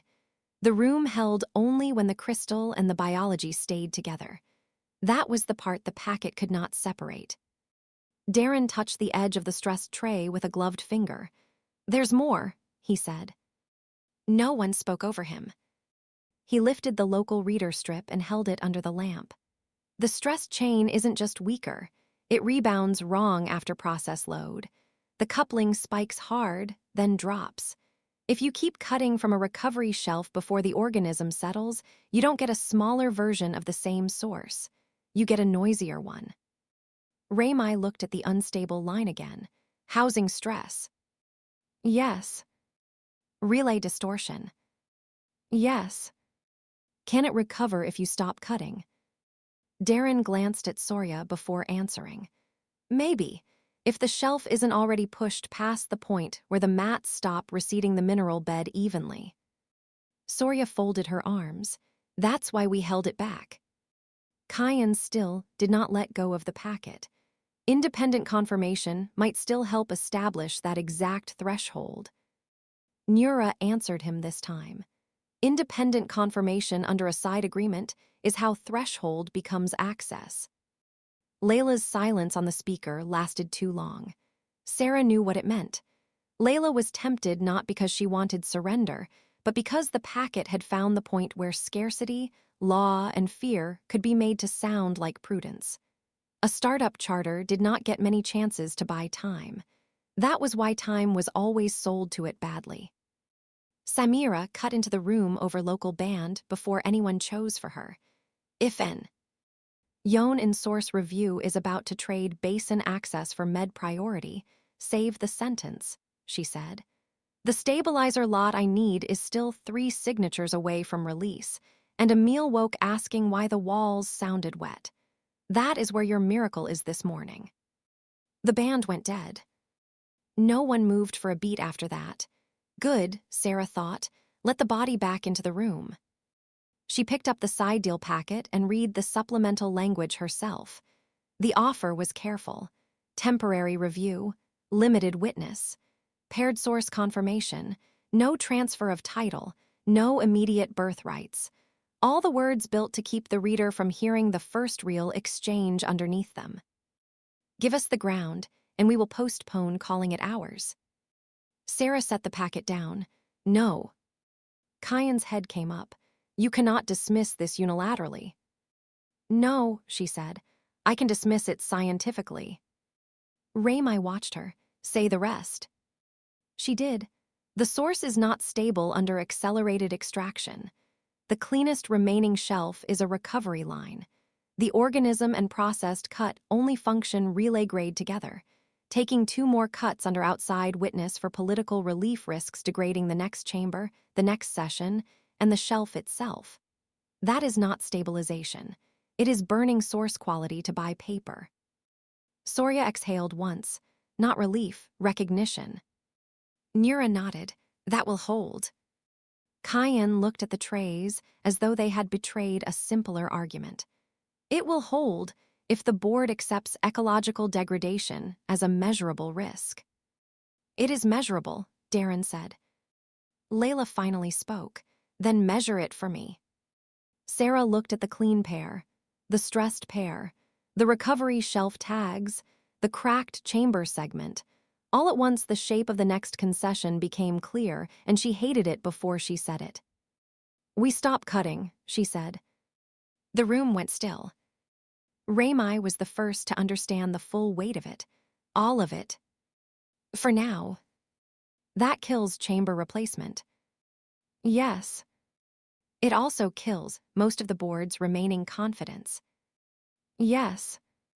Surya looked at her as if testing whether she had actually heard right. Science line 2. Science line 2. Emergency exemptions. Medical transfer and habitat safety only.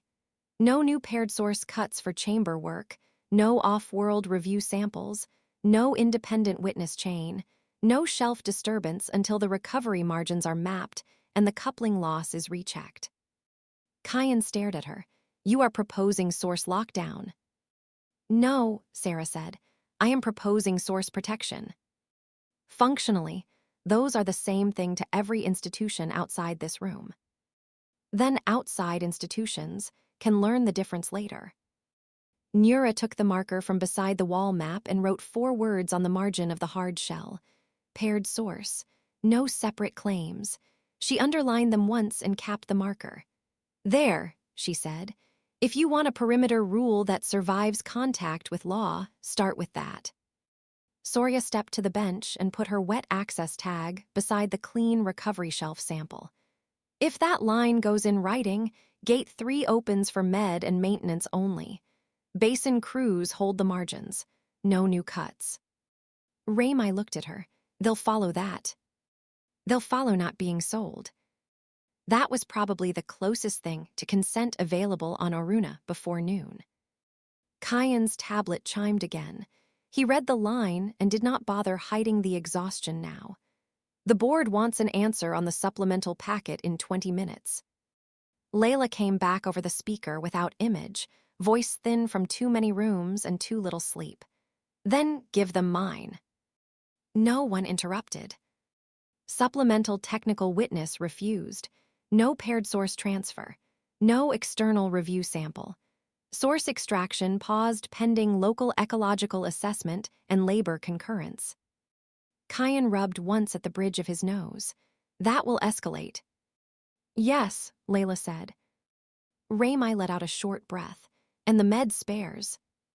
Layla answered him honestly enough to hurt. They may still hold them.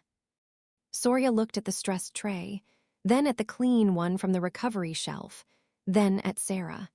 So we lock the shelf and the med lot still waits at Rahil. Yes, Sarah said. Good. Darren opened a blank shell page and looked at Sarah. What heading? She did not need to think. Temporary paired source order. He wrote it, temporary paired source order, local effect immediate. Sarah dictated while he typed, and Kyan, despite himself, started structuring the legal cadence cleanly enough for the words to survive outside the room.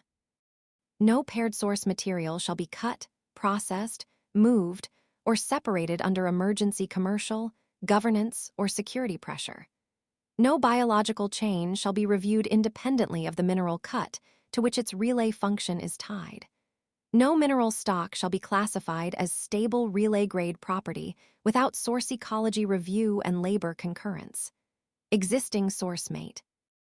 Rial remains under local scientific, medical, and ecological hold pending recovery shelf assessment. Soria stopped her once. Add basin access. Sarah nodded. Darren typed the line in. Basin routes remain open only for medical, maintenance, and approved recovery assessment until new source mapping is complete. Nura added one of her own without asking permission, and this time, no one stopped her. No external protective, review, or witness team receives source zone access under this order. Kyan read the page, jaw tight. This is going to look like refusal dressed as stewardship. Sarah took the shell from Darren and signed first. Then they can read it accurately. She handed it to Soria. Soria signed below her with reins still drying at the cuff. Raymai hesitated only long enough to make the choice feel expensive.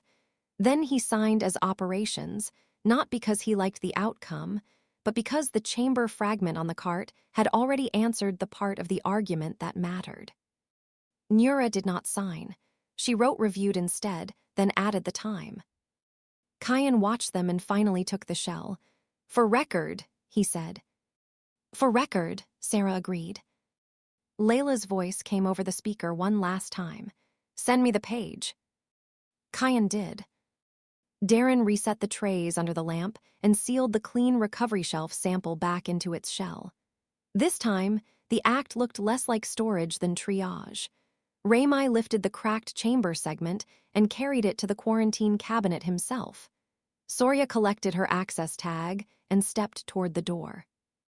Before she left, she looked back at the bench, the signed order, the sealed trays, the room that had almost traded a shelf for a little time. You know what this means, she said to Sarah. Yes. It means protecting the source now, includes protecting it from us. Sarah looked at the clean sample disappearing behind quarantine glass. Yes, she said again. The corridor beyond the door was louder than when they had come in. More workers, more wet shells, more waiting. When Soria opened it, the sound came through in a rush. Questions, boots on damp composite. Someone asking whether the shuttle had turned. Someone else asking whether Gate 3 stayed closed. Soria did not raise her voice. Med and maintenance only, she said. No new cuts. The corridor changed under that, not solved, not calm, but organized enough to move. Nura watched the shift and said, mostly to herself, "The corridor is still holding." Kyan heard her. "That remains to be proven." Nura looked at the sealed cabinet, the signed shell, the shuttle warning line still pulsing amber on the wall monitor. "Everything here does." The berth camera above the sink sharpened for one clean second between rain bands. The Meridian shuttle was still there above the advisory lane, dark against the storm, holding where procedure had told it to hold. It had not landed. The recovery shelf lights on the basin map went from review amber to local red. Protected. The quiet between stars. Chapter 9, Bad Provenance. By the time Sarah got back to the relay archive, Tenzin had turned the long bench into a customs desk for meaning. Wake sheets sat under weighted clips in one row, optical captures in another. Between them lay 3 packet charts written in different hands and corrected in different ink. Someone had pulled the old comparison lamp lower over the center of the table and tied the cord clear of the wet patch under the vent with a strip of red maintenance tape. The lamp shook a little whenever the air system kicked harder. So did everything on Oruna. The room smelled of damp paper, hot circuitry, and the thin metallic sweetness that had followed the stressed source trays out of assay. 03 Tenzin stood at the far end of the bench with a clear overlay held above one wake sheet. Their sleeves were rolled back now, finally giving in to the heat.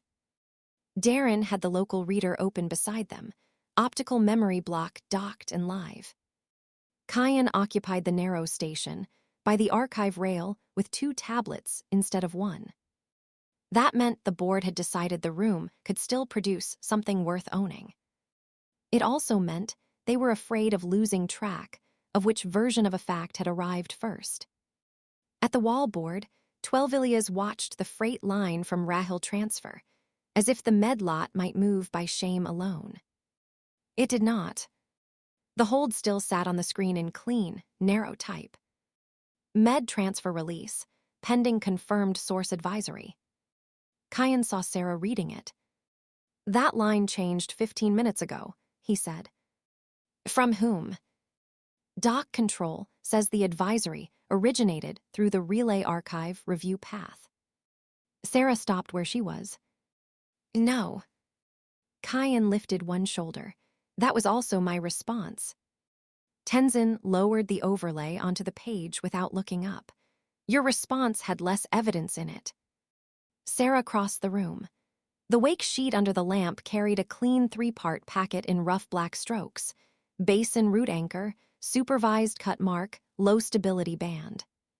Useful enough to move a crew. Useful enough to reopen a door. Useful enough to break the order she had written 6 hours earlier. Too useful. "When was this recorded?" she asked. Darren answered from the reader. 41 minutes ago, receive-only window, local chamber 3. Sarah turned to him. "Who authorized a receive-only window?" Layla's voice came out of the wall band before Darren could. "I did." Her image came up a second later on the side screen. Same board jacket, different room, light harsher, face flatter. "We had one scheduled maintenance window, left inside the older protocol set," she said. "No new cut, no extraction change, no external use claim. I used it to ask whether the FAR cluster had ever run stressed pair recovery against a shelf condition comparable to ours." Sarah looked at the wake sheet again. "And this came back." "Oh, it did." "Who received it?" There was a short silence before Samira answered over a clipped local band from Med. "Not Emil." "Good." "Then worse." 28 Leo, Samira said. "Short run, low draw, 2 monitors in the room. Before you ask, I hated all of it." Sarah remembered the earlier local trial where one waking operator copied another's confident, wrong page, because the room wanted success more than sequence. That was how a clean-looking answer turned dangerous before anyone meant to lie. "Where is Leo now?" Sarah asked. "In Med," Samira said. Headache, pulse wandering, no collapse. Less bad than last time. That is not approval for whatever sentence you were about to build. Sarah kept her eyes on the wake page. Did Leo speak before writing? Tenzin answered this time. One word, stable, then the page. Old packet family. That was the plan, Tenzin said. Sarah looked at the chart beside the page. Packet version marks, anchor revisions, sequence order. Tenzin's recent doctrine lived there in precise strips of black and red. The received page did not belong to the older protocol. It belonged to the new one. Not approximately, cleanly. That was the problem. Ilya's came off the wall board and stopped at the corner of the bench. Tell me whether that page keeps the med lot held, he said. After that you can have your argument in whatever order makes you feel responsible. Kyan touched the nearer tablet. The current routing note says yes. If the source advisory stands, Blue Wake won't release the stabilizer lot under the paired source freeze, because the advisory implies one supervised cut could stabilize the shelf and support local replacement. Soria, who had been standing by the side door with wet cuffs and basin grit still drying at the boot seams, let out one short breath. So they hold the lot at Rahil until we cut again here. No, Sarah said. Kyan glanced at the wake page. That is not what the page says. That is exactly what it says once freight gets hold of it. Ilya. S. did not disagree. He looked at the packet chart instead. What was the question you sent? Layla answered.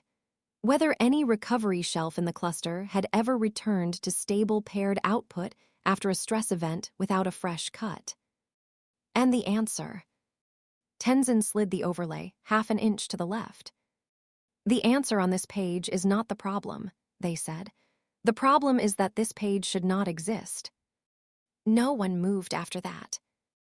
Outside the shielded window strip, stormwater rattled across the shell in long, flat waves. Somewhere below the archive level, a maintenance gate shut with a hard metallic knock. Kyan frowned at Tenzin. Explain. Tenzin tapped the packet chart once. This receive page uses Revision 3 anchor shorthand, post-verification sequence order, and the supervised cut tag we formalized 2 nights ago. That does not make it invalid, Kyan said. It does if the far site sent it, Tenzin said. Sarah felt the shape of the mistake before anyone else in the room did. Of course. The doctrine revision had been made here, on Oruna, under local custody. After the second window, after the archive session, after the freight note. Nothing in that revision had crossed 13 light years. No courier packet, no contract update, no shipboard archive, not yet. The FAR cluster could not possibly know the new supervised cut tag. Ilya's got there a second later and looked from Tenzin to the page. Say it plainly. Tenzin did. If the page is genuine, then the FAR site learned a protocol that has not had time to reach them. Darren looked down at the reader, as if new data might save the room from the sentence. It could still be an old tag that resembles the new one, he said. Tenzin moved the overlay again. Under the lamp, 2 marks aligned and 1 did not. No, they said. Old revision used open lower anchor and double notch. This is closed lower anchor and single witness stroke. We changed it because open lower anchor kept reading as hold under orientation drift. Sarah heard Samira inhale, once across the band. Soria crossed her arms tighter. Kyan looked at Layla's screen. Layla did not speak immediately. She was doing the harder thing, thinking in public without letting anyone see where the thinking hurt. Nura came through the side lock before the silence had time to settle. Basin mud marked the outer edges of her boots. She had a folded local security map under one arm and rain still drying at the collar seam. What moved? She asked. Nothing yet, Ilya said. Nura looked at the wake page and understood from the room's posture that the answer was already old. What is it? Kyan gave it to her in legal shape. Receive only advisory. Local operator. Packet implies one supervised basin cut could stabilize paired output enough to release the med lot under the freeze. Nura set the map on the side bench without taking her eyes off the page. And you believe it? Kyan did not answer quickly enough. Nura looked at Tenzin. Tenzin said, the far sight cannot know the packet family it used. That got Nura the rest of the way there. She stepped closer to the lamp. So either the page is altered, the operator built the answer from local protocol pressure, or someone in this room is trying to make an impossible message look timely. None of those are the same thing, Kyan said. No, Nura said. They only fail the same way. Sorya gave a dry, short laugh that held no humor in it. Convenient, she said. The one page that tells us to cut again arrives in a language only this room knows. Layla finally spoke. Kyan, freeze the routing note. Ilya's, no movement on the med lot under relay authority. Tenzin, prove the page wrong before somebody outside this room turns it into policy. Ilya stayed where he was. I can freeze the routing note, he said. What I can't do is stop the queue from learning why it froze. Darren swallowed. Doc already saw the change. Of course they did, Ilya said. Kyan looked at the time strip on his tablet. If the note is withdrawn without an explanation, Meridian uses the gap. Nura's head turned. Meridian was always going to use the gap. Sarah pulled the page closer under the lamp. The graphite lines were clean. Cleaner than she liked for a receive-only page from a symptomatic operator working under low-draw strain. The supervised cut mark sat exactly where Tenzin's chart wanted it, not where a tired body usually landed it. Too neat. That bothered her almost more than the protocol impossibility. She thought of another room before she could stop it. Not long, only the part that still mattered. A local trial from years earlier. 2 operators woken too close together, both of them half convinced the session had gone well because the room wanted it to. The first sheet had carried a rough stair mark and a blurred lower anchor. The second should have contradicted it. Instead, the second operator heard the first one breathe in R. Elif saw the angle of the technician's shoulder and drew the same wrong lower anchor with greater confidence. The page looked cleaner after the second draw. It was also more false. Sarah came back to the archive before the memory widened. Leo saw the new chart before sleep, she said. Darren closed his eyes once. It was on the side board. Why? Because we were comparing old and new packet families for the receive window. Tenzin's expression changed by less than a degree. That was a mistake, they said. Helpful one, Kyan said. Now we know how the contamination happened. No, Tenzin said. Now we know one way it could have happened. That mattered. If the page had been built by pressure and expectation inside the room, the relay remained dangerous in one way. If the page had been altered after the fact, it was dangerous in another. If someone had intentionally used a local chart to manufacture a believable relay directive, then trust had already become a field of attack. Nura read the same possibilities and went to the door before anyone told her to. Seal the archive, she said to the guard outside. No one leaves with paper, bench memory, or shell copies. Kyan stiffened. Outer Loom requested a risk review, not a security seizure. Nura did not look back. Then call it archive control and keep your liability language warm. Sorya stepped away from the door before the lock could cycle. If you seal the archive while crews are already sitting the basin corridor, they will hear that as proof. Proof of what? Nura asked. That the room lies, and the company is choosing which lie it likes. No one answered that, because it was too close to what the corridor would say on its own. Tenzin had moved on from argument. They pulled the optical capture up on the local reader and enlarged the stylus sequence frame by frame. "Stroke order is wrong," they said. Sarah leaned in. On a normal receive page, trained operators placed anchor first, then constraint, then band, because the hand came awake in that order. Here the supervise cut tag bit into the lower anchor line, as if the idea had arrived before the page geometry did. Kyan looked over their shoulder. "That proves nothing." "It proves the page was built for legibility," Tenzin said, "not for sequence." Ilias rubbed once at the transit grease seam of his cuff. "In freight terms." Tenzin did not look away from the reader. "It looks like the answer someone wanted once they knew which answer would move the room." On the wall board, the med release mark dropped to manual oversight. The dock line withdrew relay-based release consideration. The Gate 3 corridor count climbed again, and the med lot at Rahil stayed where it was while the shuttle held over approach. Sarah watched the updates stack without any of them easing the room. Layla watched the room hard enough to make the screen feel smaller. "I want the exact problem," she said. Sarah gave it to her. "We have an output that uses a packet family the remote side cannot know. Best case, Leo built a false clean answer under local protocol contamination. Worst case, somebody altered the receive page or priming environment. Either way, the message is unusable." Kyan said, "Unusable for action." "Unusable for trust," Soria said. That landed harder. Samira cut in on the local band before anyone else could. "If this room is about to decide that relay pages count less than pharmacy crates, tell me now so I can start planning around old failure instead of new failure."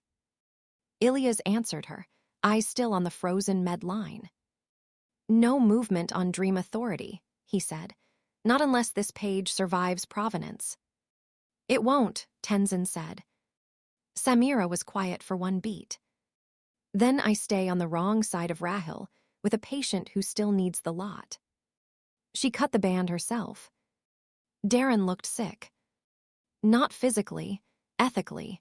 There was a difference, and Sarah had become too good at telling them apart. Layla said, "Open the full provenance path." Tenzin nodded once and began listing it as they worked, the way some people counted bolts before opening a pressure panel. Operator identity, priming deck version, room anchor revision, Q-strip checksum, optical bench hash, wake sheet stroke sequence, custody interval. Kyan said, "That is not a path, that is a governance document." Ilias looked at him. Same thing when delay gets expensive enough. No one contradicted him, because the med line was still red. The side console chimed. Kyan checked the incoming tag, and for the first time since Sarah had known him, visibly wished he had been left out of a room. "Read it," Nura said. Kyan did. Meridian Span Governance requests immediate consult access to any relay origin advisory affecting system freight, public health, or ecological restriction. "Of course they do," Soria said. Kyan kept reading. The request is signed by Fort Enidris, Acting Relay Governance Council. Tenzin's hands stopped over the reader for Ha. LF a second. Nura noticed, so did Sarah. That was enough to tell her the name mattered in ways the room did not yet share. Layla's face thinned on the screen. "Put him through." The local band that opened across the side wall was narrower and cleaner than most of Outer Loom's own conference feeds. Idris appeared seated, not standing, which made the choice deliberate. Dark coat. No visible insignia beyond a small meridian span seal at the collar. Calm face, precise posture.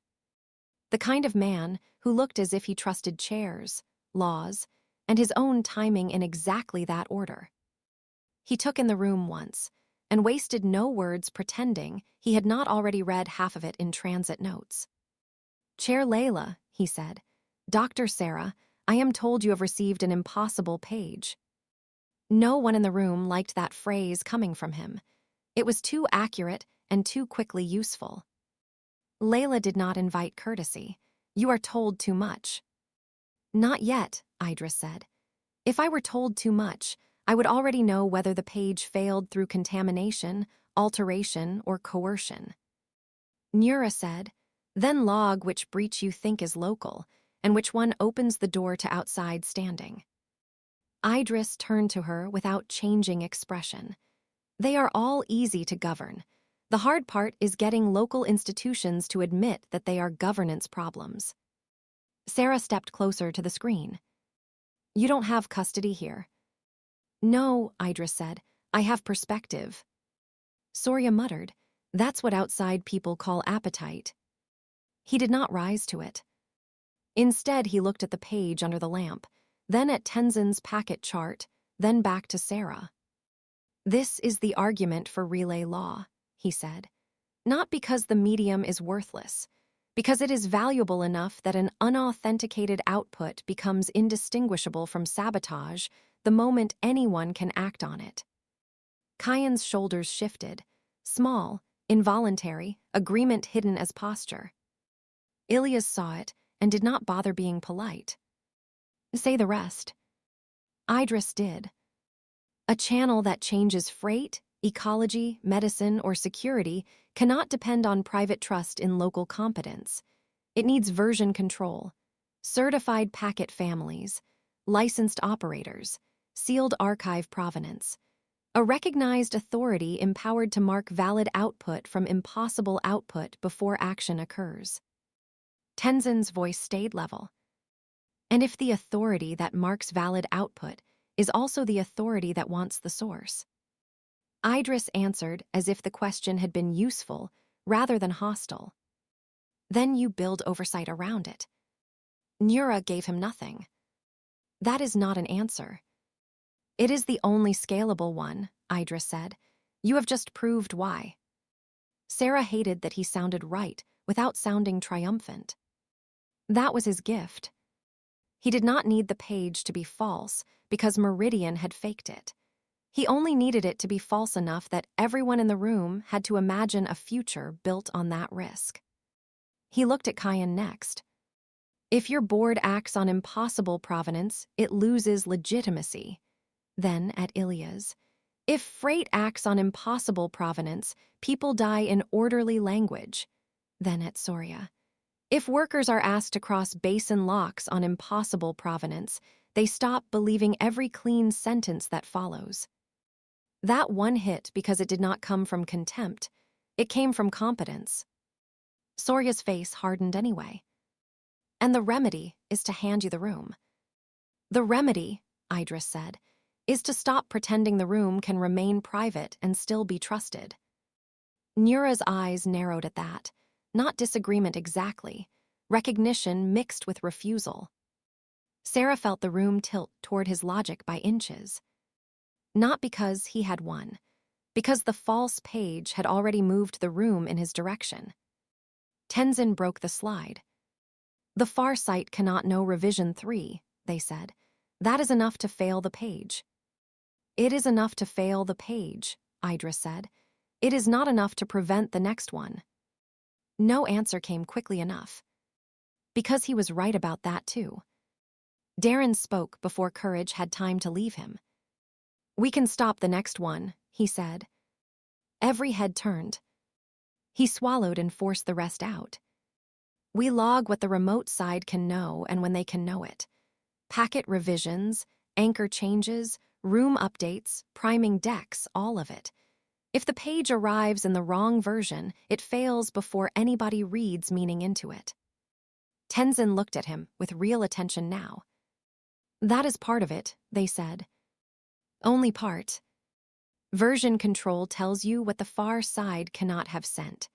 It does not tell you whether the local room built the false answer honestly, or whether someone helped it do that. Nura picked up the thread at once. Then local provenance has to sit beside remote version. Who primed the operator?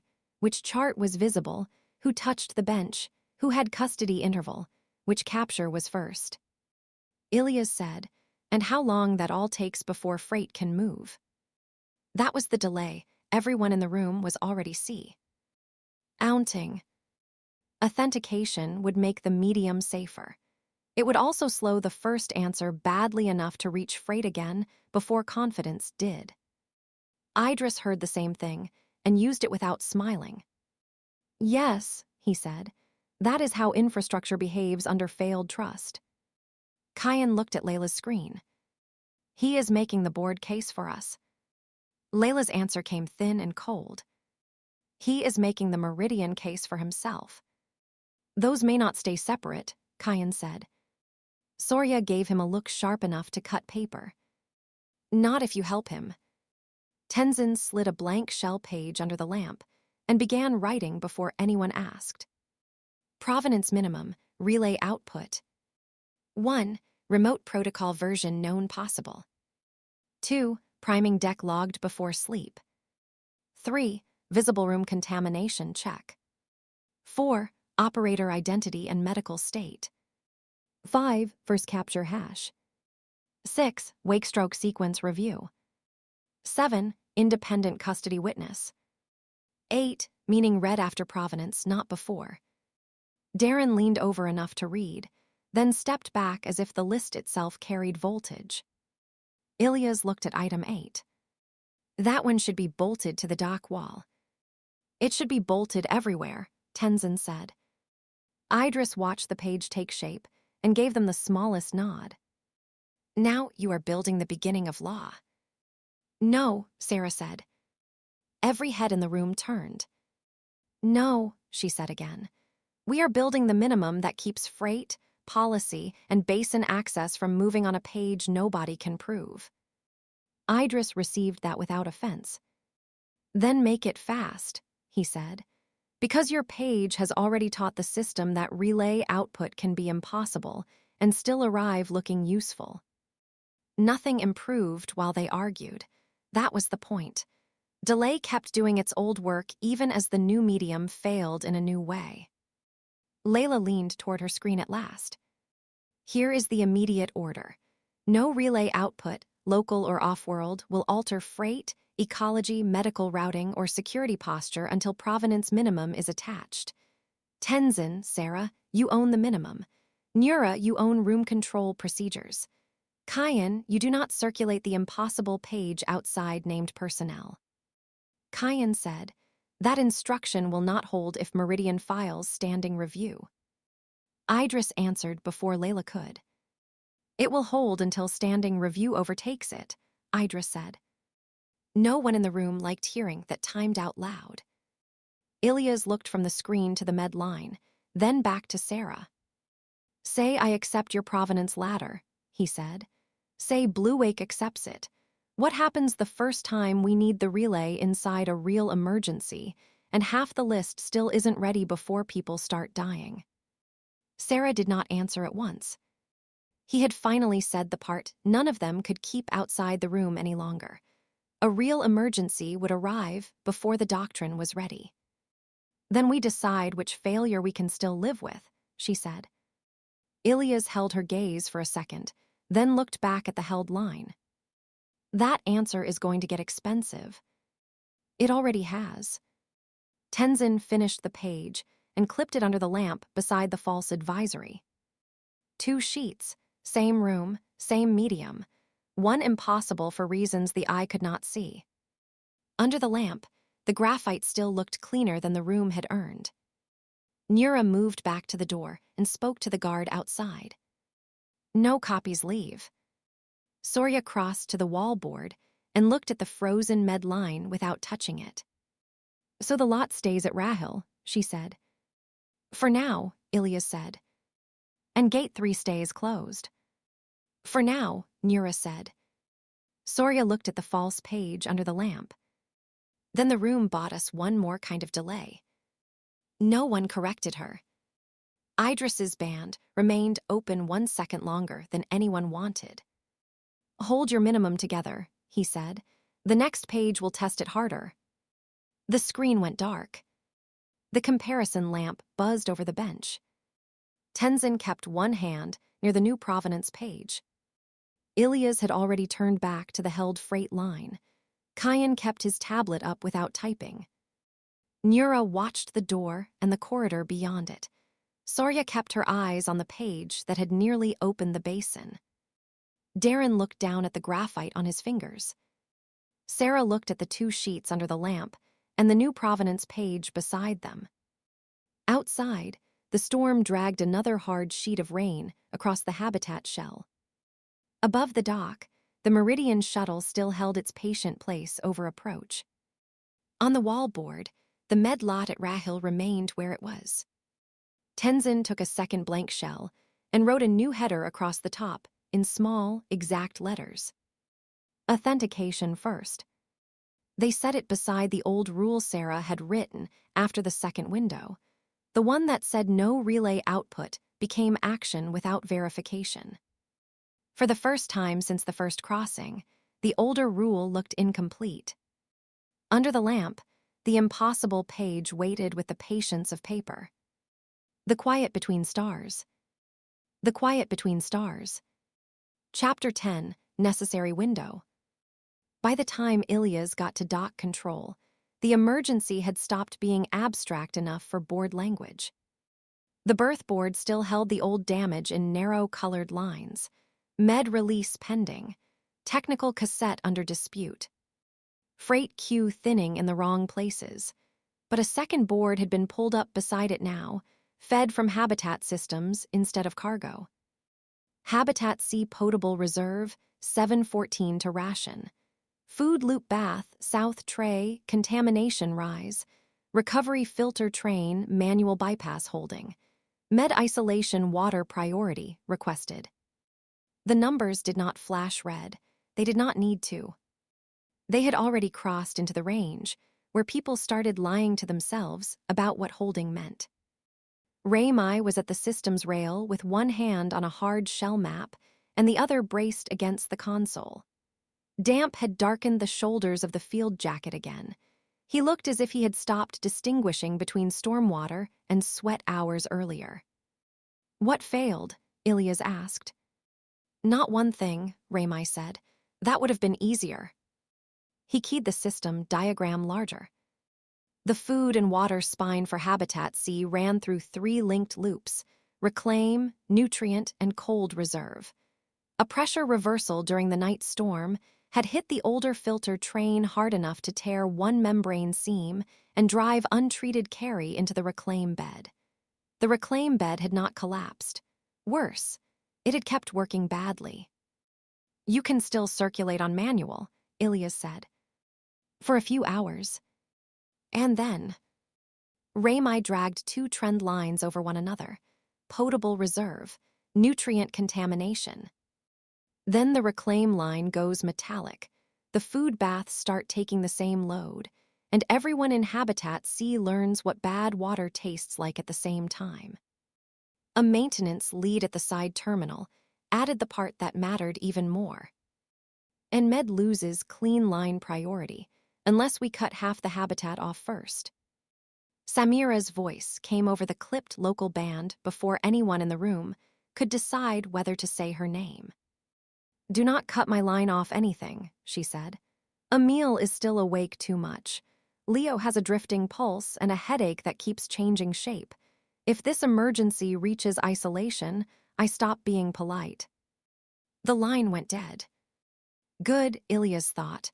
Let the room keep the body on the table.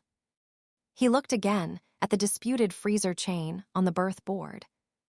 The technical cassette was still there at Rahil Transfer, still under the same ugly hold structure that had been bleeding Q times since the repack. 1 med cassette, 1 biological line, 1 sealed technical crate. They had managed to move the med transfer priority in the right direction once already.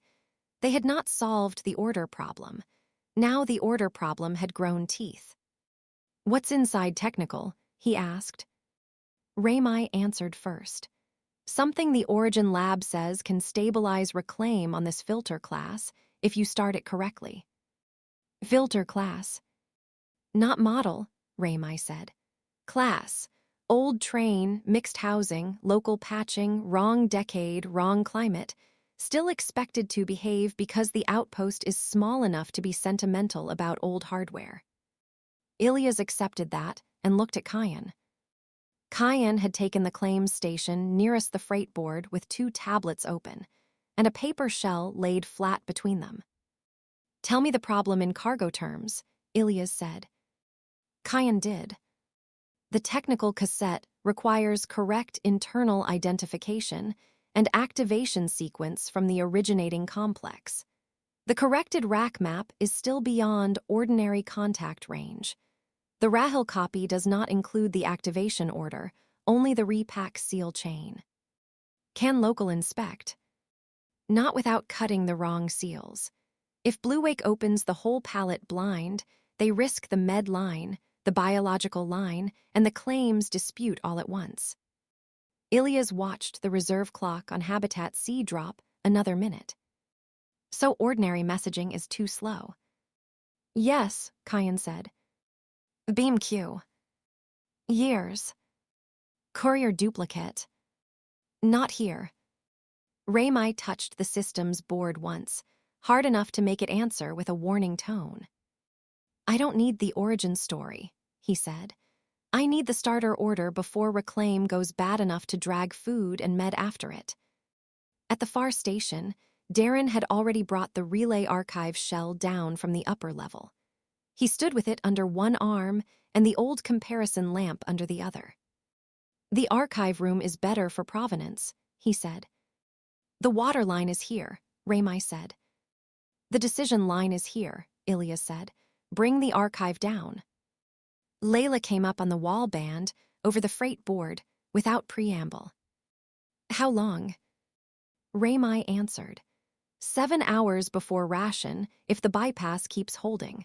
Less if the contamination spread outruns the manual skim. And food. South tray fails first, then the rest of the loop starts C. Awrying the taste. Layla absorbed it without visible drama. "Can we fix it without the technical cassette?" "No." "With a blind release?" Ilias answered that one. "We can make a narrower wrong decision, that's all." Layla turned toward Kyan. "And ordinary contact?" He did not waste time pretending.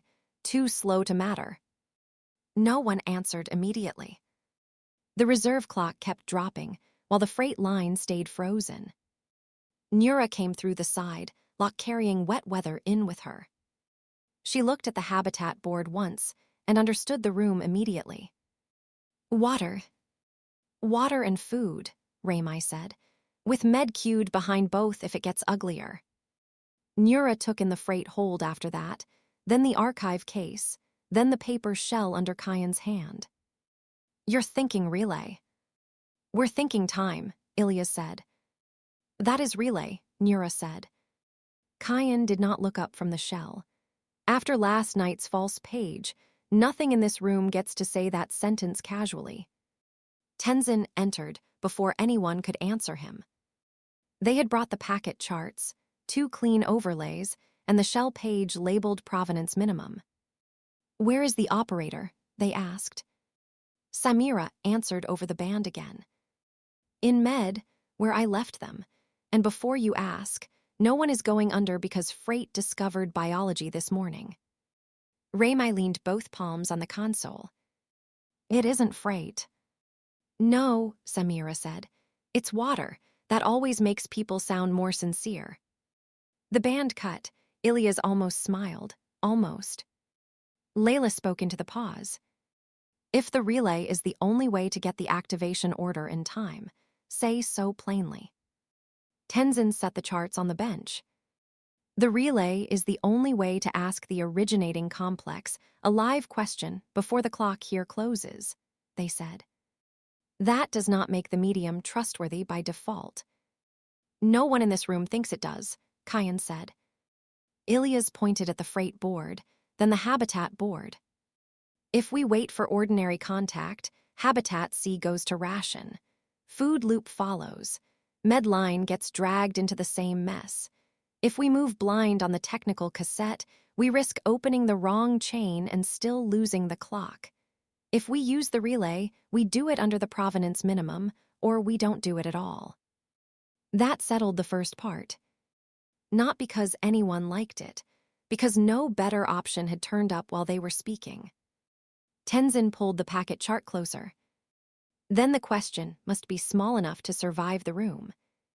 Raimai said, "I don't need poetry, I need starter order." "You will get poetry if you ask the wrong shape," Tenzin said. Darren had already brought the local palette cache up on the side screen. 3 cassette positions inside the repacked cold frame. 1 med, 1 biological line, 1 technical, no activation order. Ilyas stepped beside him. "We do not ask what the cassette does," he said. "We ask where it sits and what physical marks prove it." Tenzin nodded once. "Spatial first, seal class second, order Q third." Nura said, "No speech priority." Sarah came through the inner lock before anyone else could take the sentence away from them. She took in the boards, the charts, the habitat clock, and understood the room in one pass. "How bad?" "Bad enough," Raimai said. "That phrase is getting lazy." Then 7 hours to ration, 1 technical cassette at Rahil, no ordinary message in time, and a reclaim line that's trying to teach the food loop how to fail. Sarah set one hand on the bench and read the packet chart. "What question shape?" Ilyas laid it out for her. 1 palette, 3 positions. We ask the originating complex for technical cassette relation to the med cassette, outer seal class, and start order family for this filter train. Nothing else. She nodded once. Too much speech. Tenzin answered, "No speech, we convert it." Darren was already sketching the packet. Palette frame as room table, med cassette as fixed anchor, technical cassette as related mark, seal class as witness stroke, start order family as urgency band substitute. Not elegant, usable. Sarah read the diagram and then looked at Raimai. "Can the chamber carry it?" Raimai did not answer immediately. "The brace can hold 1 short pass if the room behaves." And the source. This was no longer ordinary pressure. That did not make the answer free. Raimai looked toward Sorya. "The emergency reserve pellet gets you 1 receive," Raimai said. "Maybe a send if the room stays gentle, not both." Tenzin did not like the word gentle. It showed. "We need outbound question and return." "Yes," Raimai said. "That is why this is now a source decision, not only a chamber decision." Sorya did not make Sarah ask twice.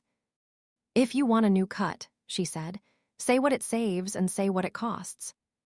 Raimai gestured at the habitat board. "It saves water, food, and the med line from joining the same collapse. And it costs 1 emergency nick off the recovery margin. Small, still a cut." Sorya's jaw moved once. "The shelf hasn't settled evenly. We wrote that order for this exact reason." Layla came over the wall band. "This is the exception case." Sorya did not look at the screen. "No," she said. "This is the line that takes the recovery shelf because everybody waited until the emergency was already here." Nura stepped in before the pause could turn sentimental. "Then make the exception narrow enough to survive the next attempt," she said. "Local sign-off only, 1 emergency cut, food and water and med preservation only, no board resale, no freight rights, no source review expansion." Kyan looked up sharply. "That is not how exception language works." "It is, if you want the corridor to stay open," Nura said. Sorya looked at the habitat board again. The potable reserve had dropped another 4 minutes while they argued about legality. "Write it," she said. Sarah pulled a blank shell page and wrote at the top. "Emergency paired source exception. Local, water and med preservation only. 1 microcut from recovery margin under basin witness. No external rights, sample movement, or review visibility created by the cut. Use expires with this relay window. Soria read it, took the shell, and signed below Sarah's name. Raymai signed after her. Nura did not sign. She wrote reviewed and added the time. Kyan took the page last. This will not survive external review. Ilyas looked at the water clock. It only has to survive the next 7 hours. Samira came through in person this time, with Emil behind her in the transport chair, and Leo walking slower than anyone liked along the wall. Before anyone says anything useful looking, she said, here are the limits. Leo does not touch the room. Last night's false page stays part of the contamination chain. Emil gets one short pass if the pulse stays where I want it, the eye pressure doesn't climb, and nobody in this room forgets they are handling a person instead of a method. Emil looked at the charts. What am I bringing back? Sarah answered, palette relation, seal class, start order family. Emil's face tightened, not speech. No. Good. Leo had one hand on the back of a spare chair. I can still read the wake after, he said. Tenzin considered that. Only after first record, they said. No chart visible before sleep. No packet board in the operator line. No side language. Raymai left for the recovery margin and came back 17 minutes later with the micro-cut sealed. He set the new cut beside the emergency reserve pellet. Darren looked at the trace. Stable enough for one send and return if the window stays short. Raymai exhaled once. That's what I thought. Nobody celebrated. There was no room left for that kind of mistake. Ilyas moved to the side terminal and opened the Rahil transfer cargo camera feed on one half of the screen and the reserve clock on the other. 6 hours, 31 minutes now. Question on cue, Tenzin said. Sarah stood by the bedside. No open language, she said. No repair on wake. Bring back relation, stroke, order family, nothing else. Emil nodded once with eyes already closed. Run it, Sarah said. The cue sequence entered softly. The buried blue under the chamber seam lit and held.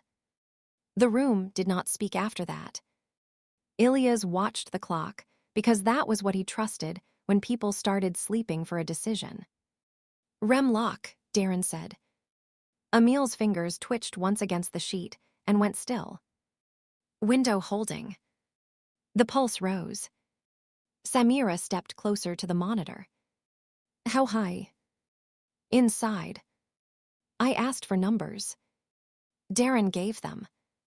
The numbers were bad enough to feel real, and not yet bad enough to end the run.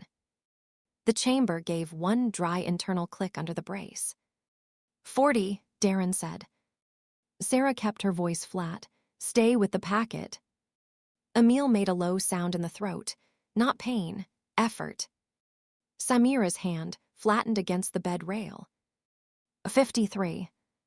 The pulse jumped hard enough to drag everyone's eyes to the line. Prepare wake, Samira said. Not yet, Sarah said. If you want a second argument instead of an operator, keep waiting. Darren's voice came back tighter. Window decay. Sarah gave it then. Wake. The cue shifted. The buried blue thinned. Emil came up hard enough to hit the breath before the page. Darren had the slate in place before the eyes fully opened. Emil drew in the order the room had demanded. First the palette frame, then the med anchor, then the relation mark. Not left, not above. Lower right. Then the witness stroke, single notch plus outer band break. Tenzin leaned in but did not speak. Emil dragged the stylus once more across the page and put down the order family mark they had built for start sequence. Family 3. Then stopped, no flourish, no speech. Good. Sarah said the first useful thing in the room. Record. Tenzin overlaid the packet diagram with the wake sheet. Entry side stable, they said. Anchor order intact. Relation mark in. Intact. Kyan had already moved closer. What does it mean? The quiet between stars. Chapter 11, Terms. By the time Sarah got back to operations, the room had stopped pretending the emergency was over just because the clocks had slowed down. The habitat board no longer bled downward in visible panic. That was true.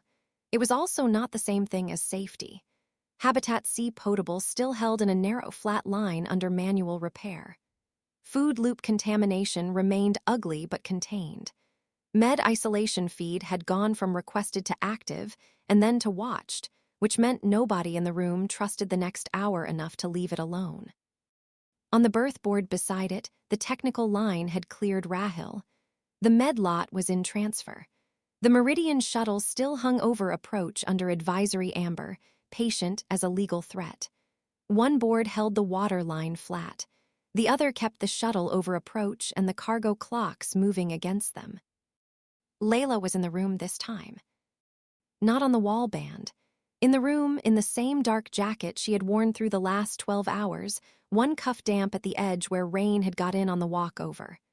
Kyan had given her the far end of the operations table and stacked paper in front of her the way some people built cover.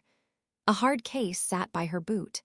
Claus packets, Sarah thought, custody forms, emergency review, the old religion. Ilya's was already there, leaning over the berth board with one hand on the console rail. Ramai had taken the system's side again. Nura stood by the wall map with her folded shell under one arm and a grease pencil in the other. Tenzin had brought the provenance pages down from the archive and clipped them under the comparison lamp beside the operations strip. Sorya stayed near the door, close enough to hear the corridor when it changed. Darren had one local terminal split 3 ways: med transfer, relay custody, and basin access status. Every pressure line in the outpost had found the same room. Sarah stopped at the edge of the table and looked first at the med line. Stabilizer lot inbound, cold chain verified, lens pack following, claims watch, arrival to med 1 hour, 12 minutes. Samira's voice came over the local band before Sarah could ask. Make that a real number, she said, not a number people in operations say to comfort themselves. Ilya's answered without looking up. If nobody reflags the lot, 1 hour, 12 minutes. If nobody reflags the lot. A short silence followed. Then Samira said, Emil is sleeping. Leo is not. I am not clearing either of them for anything. If this meeting decides operator housing, operator transfer, or operator quota without me in the room, I will come break the table myself. The band went dead. Nira almost smiled. Almost. Layla did not. She looked at the closed channel icon for one beat, then at Sarah. We start now. On what authority? Sorya asked. Layla turned her head. Mine for the next 10 minutes. After that, probably none. No one argued with that. Kyan slid a shell page across the table toward Sarah. The top line was already printed. Post-event governance position. Emergency use review. Sarah did not touch it. No. Kyan's jaw shifted once. That is the board's heading. That is the board's problem. Ilya's looked at the page and then at the berth board. Use a smaller heading, he said. The room has enough appetite in it already. Layla did not waste time defending the phrasing. Fine, she said. Call it what you like. We still need terms before Meridian calls them for us. Nobody in the room pretended otherwise. The relay had just saved water, food, and medicine under a local exception, a micro-cut off a recovery shelf, and a packet that had survived provenance hard enough to act. Outside this room, the story was simpler and therefore more dangerous. Impossible medium, real emergency, verified use, lives preserved. Nobody beyond Oruna was going to let that stay local by courtesy. Sarah put one hand on the back of an empty chair and stayed standing. What moved since the window?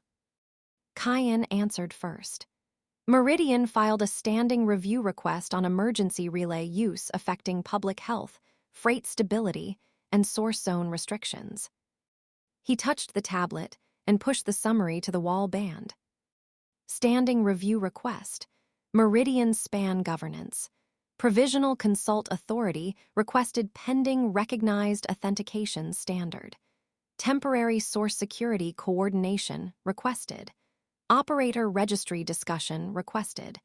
Archive visibility requested for relay origin actions affecting intersystem liability.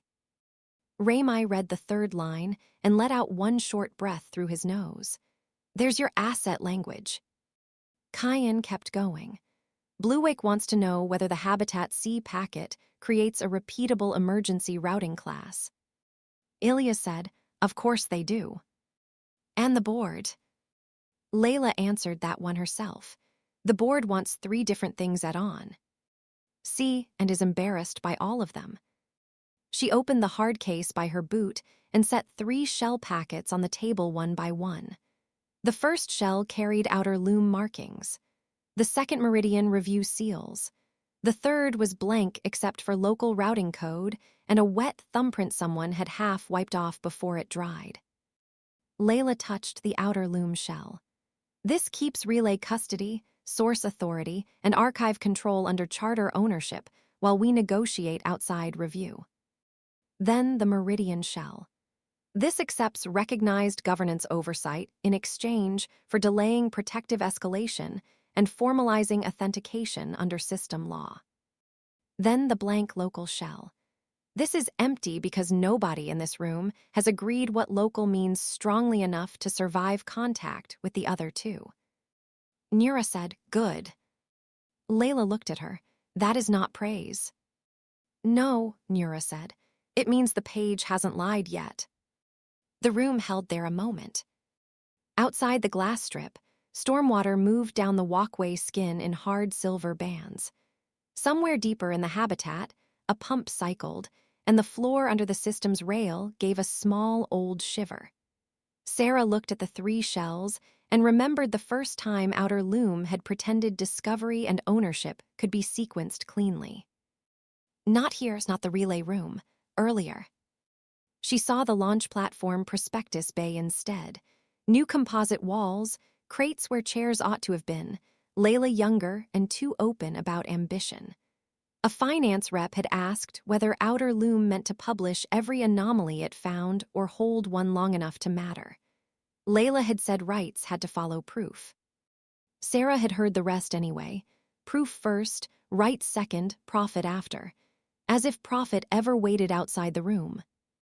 By the time she looked back at the table, the 3 shells were still under the lamp, and the storm had started hitting the glass harder.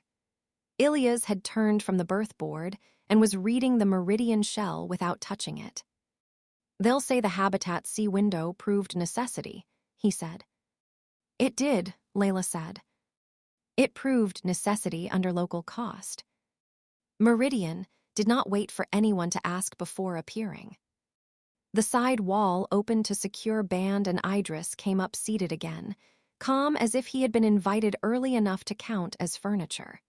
Dark coat, Meridian seal, no visible fatigue despite the last 20 hours of leaning on everybody else's weakness. Chair Layla, he said. Dr. Sarah, I hope the water line is holding. Raimi's head came up. That sentence alone should cost you access. Idris received it without visible strain. The sentence cost me nothing, he said. The window cost all of you a great deal. That is precisely why terms are now required. Soria leaned back against the wall hard enough to make the access tags there rattle once. Terms for whom? For everyone whose lives, freight, ecology, and law can now be altered by a message arriving before the rest of the system can catch up. He always did that, strip the grab down to procedure. Tenzin said, meaning you want recognized custody written before anyone moves on a page. Idris inclined his head a fraction. Meaning law must know what to do with a channel that outruns ordinary proof, unless you prefer panic, monopoly, or fraud deciding for it. Kyan's shoulders shifted again. Small, annoying, Sarah saw it, so did Nura. Nura said, "Say the form." Idris did not pretend not to understand. Recognized packet families, licensed operators, sealed archive provenance, certified readers, source zone protection under enforceable oversight. Emergency use only through authorized channels until the medium matures. Ilyas said, "And whose channels count as authorized?" "A recognized authority, S." "Yours." "A lawful one," Idris said. No one in the room needed the translation. Authorized meant meridian. Layla looked at the 3 shells again. "The board case writes itself from that," she said. "The board case always wrote itself from that," Sarah said. Layla's eyes moved to her. For a second, something older and less formal crossed between them. Not apology, recognition. Tenzin had ignored the rhetoric and gone to work, which was the safest thing about them and sometimes the most dangerous. They set the provenance minimum page under the lamp, then clipped the emergency use verification sheet beside it, then a blank shell beneath both. "This is not a terms problem first," they said. "It is a function split." Ilyas glanced over. "In freight." Tenzin did not look up. Who asks, who authenticates, who interprets, who acts, who carries the cost if any one of those is wrong? "Better," Ilyas said. Nura crossed to the table and took the grease pencil from beside the system's map. She wrote 5 short headings on the blank shell in block print. "There," she said. "Now the page shows what the room keeps trying to hide in one office." Idris read the page on the screen and did not dismiss it. "Good," he said. "Now assign them." "That is the framework you want," Soria said, "not the one we live in." The shell sat between them with 5 demands on it, and no safe way to let one office own all 5. Layla tapped the top line on the shell. "Question authority during emergency, use must be local operations, science, or med. No outside request opens a window from orbit." Ilyas nodded once. "Add freight hazard." Sarah turned. "Define it." "Cargo that materially alters med access, habitat survival, or system safety before ordinary confirmation can arrive." Nura said, "That sentence will be abused in 6 minutes." "Everything here will," Ilyas said. "Write it narrow anyway." Tenzin wrote, while Darren opened a clean local template. Emergency question authority limited to med, habitat systems, source safety, and immediate freight hazard affecting public health or habitat survival. Kyan said, "That still invites board review." "Everything invites board review," Raymai said. "We're writing what survives before review eats it." Then Tenzin moved to the next line. "Authentication minimum remains local protocol version, priming log, visible room contamination check, operator identity and medical state, first capture hash, wake stroke sequence, custody witness, and meaning after provenance." Idris said, "Too slow at scale." Tenzin finally looked at the screen. "Yes," they said, "that is because truth takes time after sabotage." Idris did not smile. He respected good resistance too much to insult it. "At scale," he said, "you will compress that." "At scale," Tenzin said, "someone will try to own the compression." Kyan looked at the provenance page and then at Layla. "If authentication remains local only, no outside actor will recognize relay origin action without standing review." Sarah answered before Layla could. "Then outside actors can stop calling standing review a neutral phrase." Idris turned toward her. "You know that is not how the settled systems work." "I know exactly how they work," Sarah said. "That is why I do not intend to pretend your first registry would be a public good just because it uses careful paper." That hit, not theatrically, precisely. Idris let the sentence pass and looked back to the page. When they reached interpretation, Nura looked from Tenzin to Kyan to Idris on the wall. "No single office." Kyan's head came up. Impossible. Necessary, Tenzin said. You cannot have a medium this legally volatile and let interpretation disperse into committee. Ilya said, watch us. Kayan ignored him. Someone has to certify meaning. Tenzin answered in the same measured voice they used for damaged records. Meaning and provenance are not the same task. Provenance can fail a page. Meaning remains contestable even when the page survives. Idris said, and when freight needs an answer before contest ends. That is why action requires a different threshold than reading, Tenzin said. Ilya's turned fully now. Put me on the page. Everyone looked at him. He shrugged once. If you want this to survive first contact with actual cues, then put me on the page. Not because I want to certify dream grammar. Because every doctrine that forgets action gets captured by the first office that still moves cargo. Nura heard the practical truth in it and nodded once. Science for provenance, she said. Archive for protocol. Ops for action threshold. Local civil for source and labor consequence. Surya looked at her sharply. Local civil.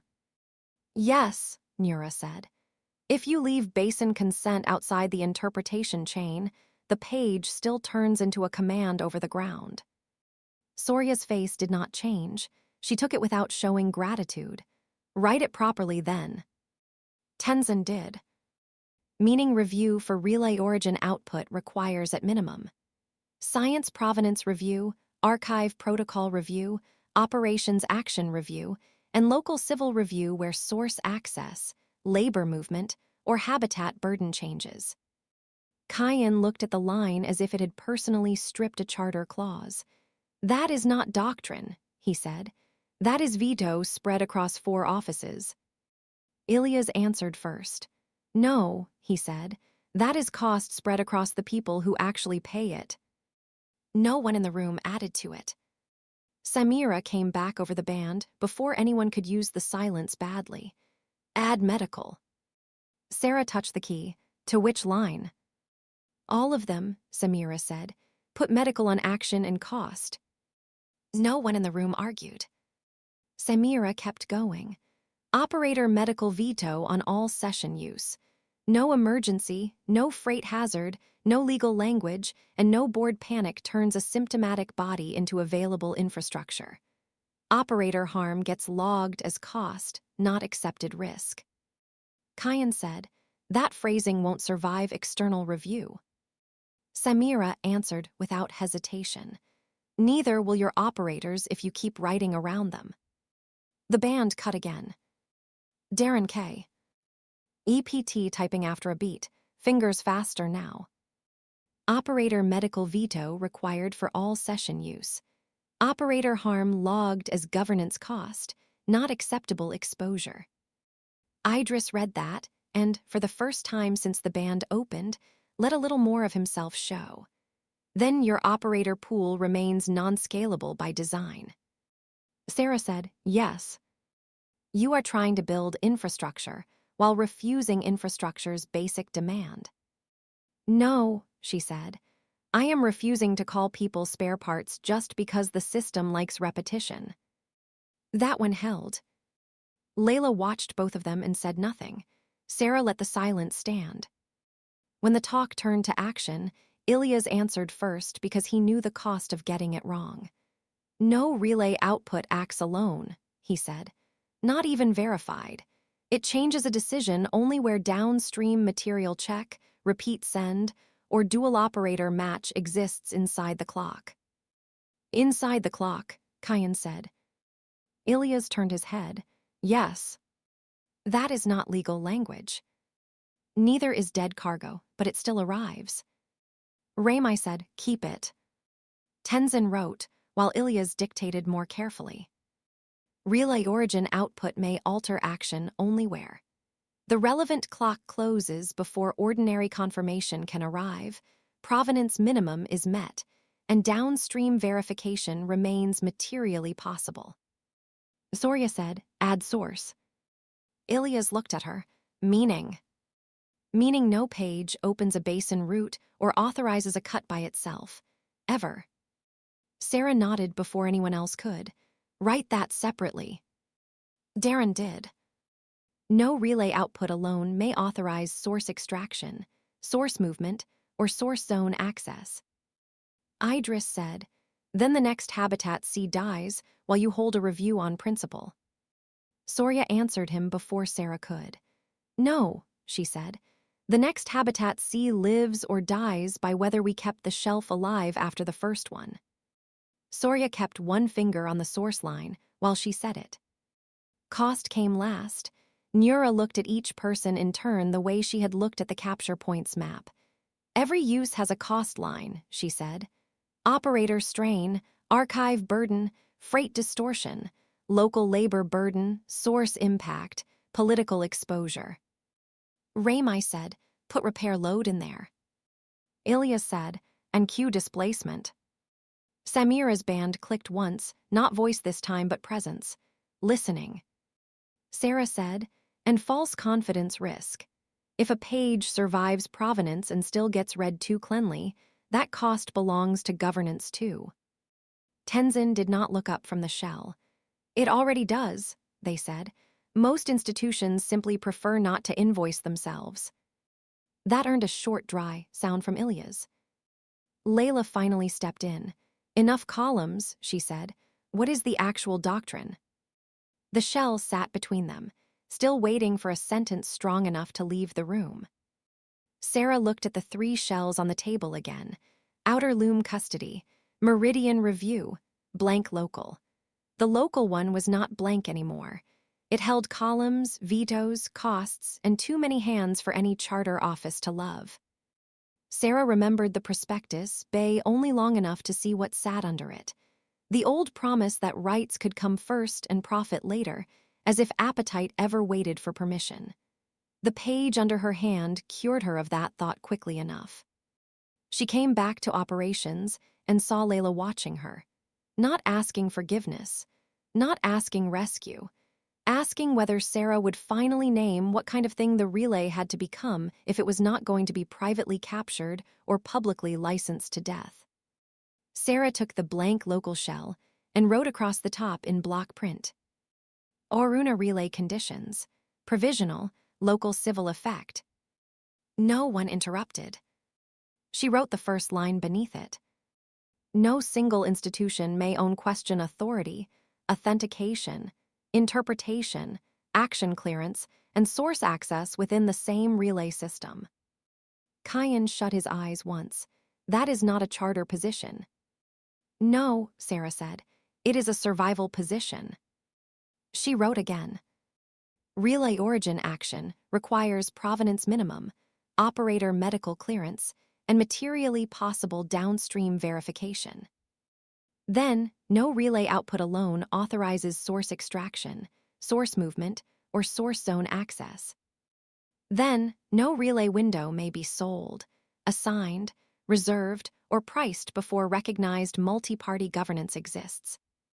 Ilyas leaned over enough to read and said, keep that one in front. Darren shifted the order on the template. Good. Nura added the next line herself. No external security, review, or governance team receives local berth, operator, archive, or source zone access under these conditions without local civil concurrence. Kyan said, that is going to be read as refusal of standing review. It is refusal of preloaded consent, Nura said. Soria took the shell from Sarah before anyone asked and read each line slowly. At the end, she put one finger under the source line. This needs basin language. Say it.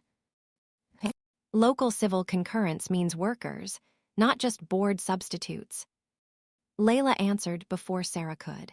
Write local civil and basin concurrence where source burden changes. Soria looked up. Layla did not miss what that concession cost her. Neither did Sarah. Darren typed the revision in. Tenzin added one final section at the bottom, in the same narrow, exact hand they used for wake order. Archive record to be mirrored locally under separate science and protocol custody. Meaning remains contestable after provenance. Emergency use expires at action close and does not create standing commercial rights. Idris read the full page in silence. When Idris answered, he had stopped trying to win the room and started trying to outlast it. "You have written a coalition document," he said, "not a governing instrument." Ilya said, "Good." Idris turned to him. "It will hold until the first actor ignores one office and deals with the next." "That is what your version would call efficiency," Ilya said. "That is what Scale calls coherence." "No," Ilya said. "Scale calls it whoever can still afford the delay." Idris had been waiting for a logistics answer like that all morning. The two men looked at one another across the operations table like they were already negotiating a future freight law neither trusted the other to write clean. Idris said, "You know this medium becomes root power the minute a second system depends on it." "Yes." "And you know fragmented authority will invite every freight house to shop for the fastest signature." "Yes." "And you still prefer this." Ilya's looked at the med timer, the water board, the Meridian shuttle, the damp shell under Sarah's hand. "I prefer 4 difficult signatures to 1 permanent owner." Something in the room shifted when he said it. Sarah looked at him, then at the signatures already drying under the lamp. Tenzin heard it too, so did Nura. Idris did as well, and that was why his next sentence came softer. "You are choosing politics over throughput." Ilya said, "I'm choosing not to watch throughput become a flag." There, Sarah thought, he had finally said it plainly. Layla looked at the page once more and asked the question that mattered. Who signs it? Everything on the page now depended on whether anyone would sign it. Kyan answered first, of course. "If this goes out without board majority, Meridian calls it local obstruction under unstable custody." Sorya said, "If it goes out with board majority only, the corridor hears ownership with better paper." Nura said, "If it goes out unsigned, nobody follows it once the next emergency hits." Raymai said, "If it goes out without operations, don't bother clipping it to my wall." Samira's band opened again. "If it goes out without medical, I don't care what header you give it." Tenzin said nothing. They only looked at the page with the specific unhappiness of someone watching method become politics exactly as feared. She looked at the blank signature field. One office on the page would read like capture. No signatures would leave it dead on the table. She signed first. 07-Sarah, Science Provenance. Then pushed the shell to Ilya's. He read the title again, looked briefly toward Idris's dark, precise face on the wall, and signed beneath hers. 12-Ilya's, Operations Action Review. Tenzin signed after him. 03-Tenzin, Protocol Custody. Sorya took it next and held it longer than the others had, reading each line a second time like someone checking ground before crossing it. Then she signed. 11-Sorya, Local Civil and Basin Concurrence. Samira did not come in person. She did worse than that. She made them wait while Kyan patched the page down medband and held the room in silence long enough to make everyone feel the body at the far end of the argument. When the page came back, her signature sat under Sorya's in hard, dark strokes. 18-Samira, Operator Medical Veto. Layla looked at the page and did not touch it. Kyan did, for record. Layla kept looking at the signatures. "Not yet," she said. No one moved. The split had finally reached Layla. Outer Loom could sign and lose sole claim in the same motion, or refuse and tell the moon exactly what kind of protection it had always intended. Sarah remembered the old promise anyway. Rights later, profit later. It had never been clean. Layla took the pen, not as chair, not as owner, not even as scientist. She wrote one line above the signature field at the bottom. Filed without exclusive charter claim. Then she signed under it. 22-Layla, board filing witness. Kyan looked physically pained. That phrase will not survive review. Layla handed him the page. It doesn't need to survive review first. It needs to survive the next hour. Nura nodded once. That was the right order. Idris read the final shell on the screen and went still in the face. This will not be recognized, he said. Sarah answered him. Recognition is not local to give, Sarah said. What is local is consent. The moment a second world depends on it, recognized governance will set the terms. Tenzin spoke before the room could tilt toward him again. Then, let the record show what was refused first. Idris looked at them. Records that move law require recognized custody. Then the archive stays here until the next ship can read the same page, Tenzin said. No one in the room answered him at once. For one beat, Idris said nothing. Then he inclined his head the smallest amount, which was the most dangerous courtesy he possessed. Very well, he said. You have chosen your doctrine. He looked at Layla. I will recommend standing review and protected status audit immediately. Then at Ilya's, Bluewake will be told your action threshold is no longer clean. Then at Nura, and the shuttle remains on advisory hold pending standing review, audit scheduling, and any change in local risk. Nura said, then keep waiting. The screen went dark. The room sat with the page a moment longer, while the boards waited to tell them what the system thought of it. Then the boards changed, not metaphorically, not in anyone's head, actually changed. On the birth board, 3 outbound research lines went from review blue to governance red. On the dock approach line, Meridian shuttle status shifted from advisory hold to protected audit priority.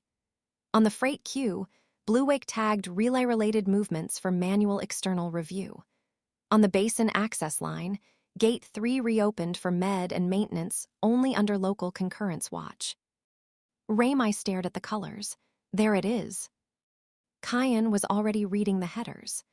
Rahil Exchange has placed outer loom research cargo under temporary governance watch pending recognized relay conditions, he said.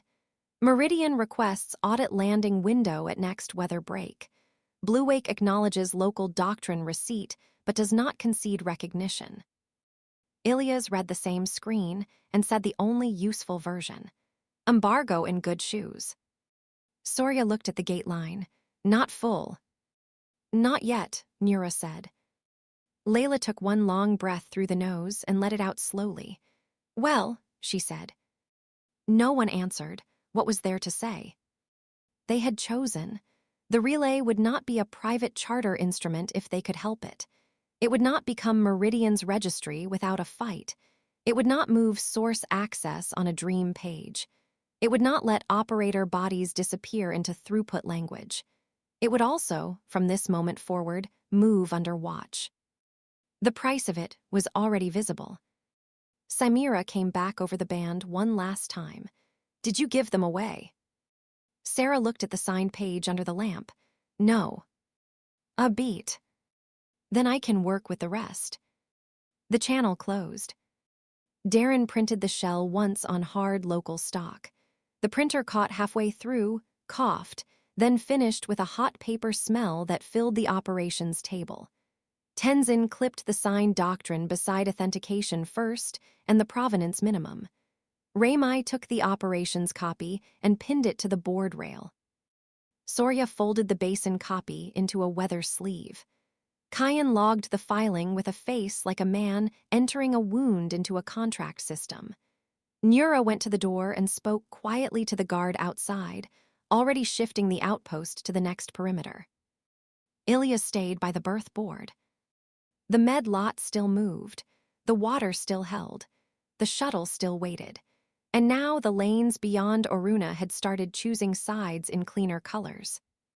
Outside the glass strip, Rahil 4 filled the sky behind storm bands, gold and iron and too large to care which document had just been signed beneath it. Inside, the room no longer belonged to the board alone.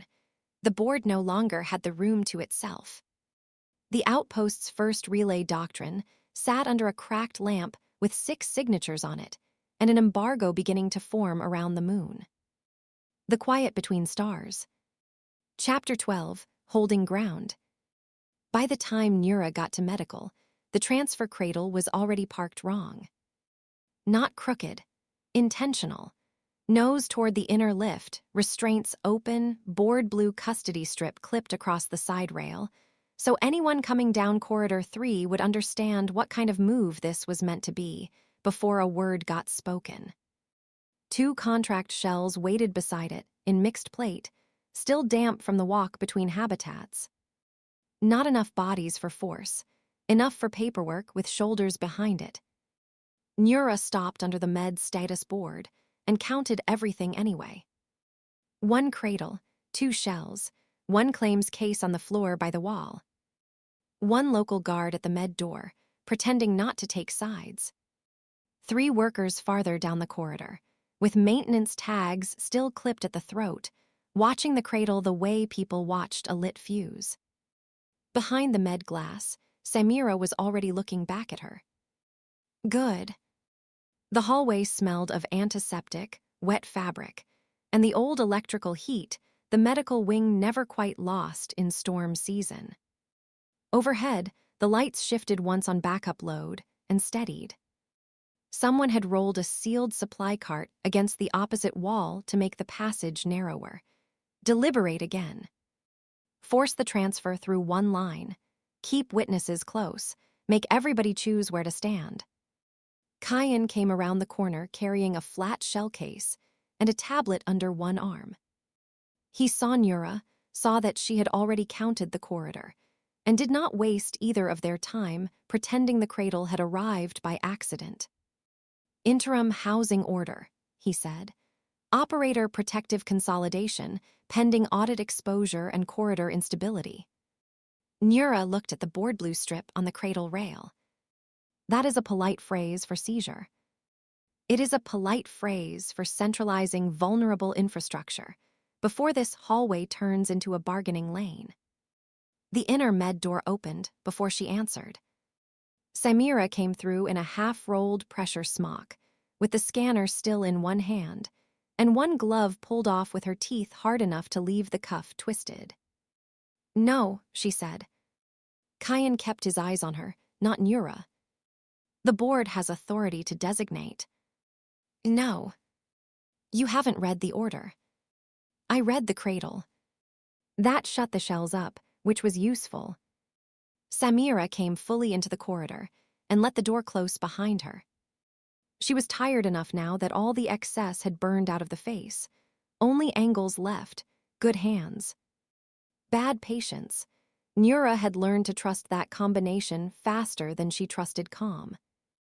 Emil is still symptomatic, Samira said. Leo is still symptomatic. Both are under medical hold. Neither gets moved into board housing, dock housing, secure housing, or whatever new label claims has found for asset panic. Kyan shifted the shell case under his arm. The shuttle is on protected audit priority. If the weather breaks enough for approach, the board wants 1 controlled location for the operators, the archive copies, and the session logs. Then the board wants a fantasy, Samira said, because the operators stay here. Nura watched the workers down the corridor, not watching them. Wrong, they were listening to every word and pretending to watch the cradle instead. That mattered more. What changed? She asked Kyan. Board vote changed. Layla. Still holding the chair. Then whose votes? Kyan did not answer immediately, also useful. From the far end of the corridor, boots hit composite at a harder pace than the medical wing usually tolerated.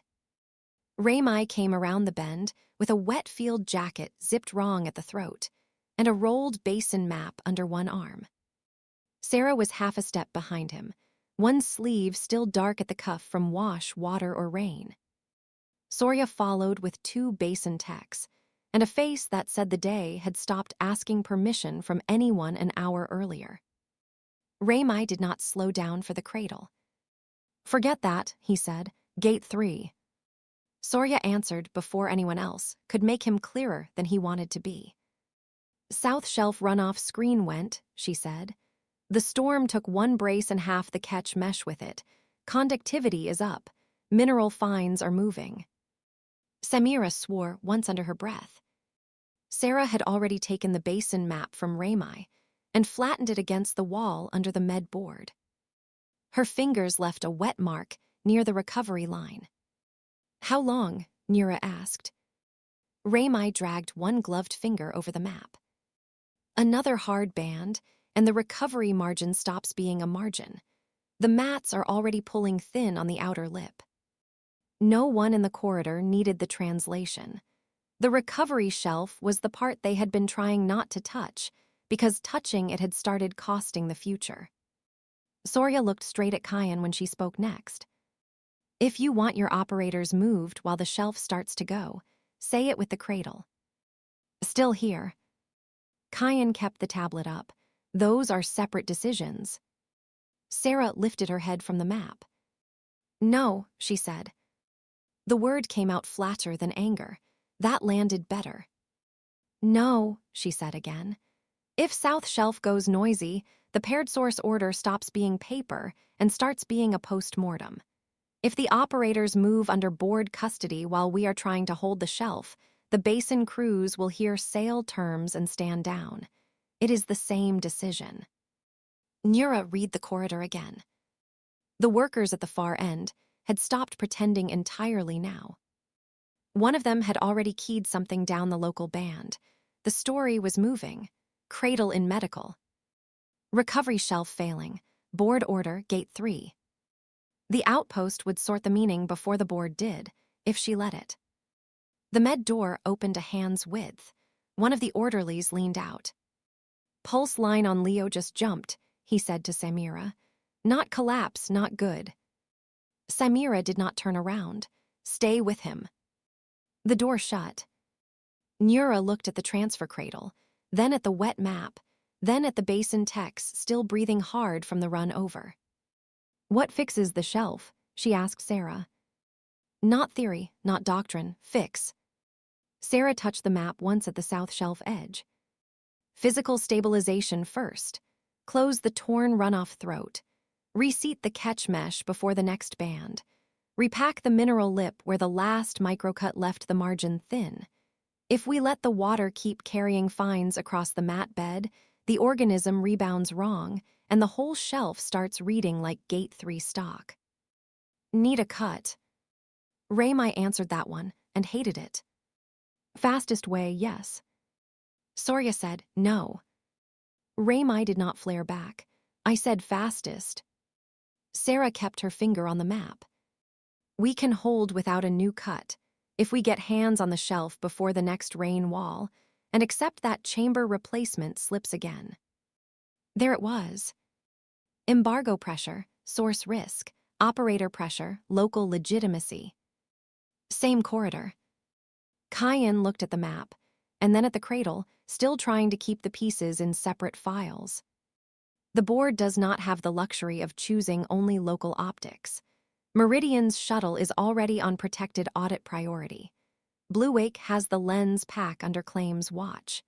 If we refuse operator consolidation and external assistance while the shelf degrades in open weather, we make ourselves indefensible to every institution in system. Nura looked at him. Say who becomes defensible instead. Kyan's jaw shifted once. He knew the answer and disliked hearing it in his own mouth. Before he could find a cleaner sentence, the wall speaker over the med door clicked live. Ilya's came over the local band with dock noise behind him, and the clipped patience of a man watching a clock lose blood in 3 colors at once. The shuttle has filed a weather break approach request, he said. Not clearance yet. Request. Meridian attached environmental stabilization language to the packet, which means they are now offering to help save your shelf if we give them a berth. Surya let out one short breath. There it is. Ilya's kept going. Blue Wake also attached a hold note to the lens pack. It clears faster if recognized audit begins while the cargo is still in system. Slower if it doesn't. Samira looked up at the speaker, as if she could cut the sentence down where it stood. Of course it does. Do you want the timing? Ilias said. We have the timing, Nura answered. What's the weather window? 48 minutes before approach shifts from foolish to impossible.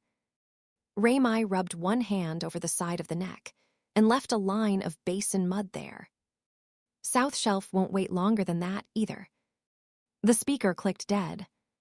For one beat, the corridor held with only the air system and Leo's monitor bleeding faintly through the med door.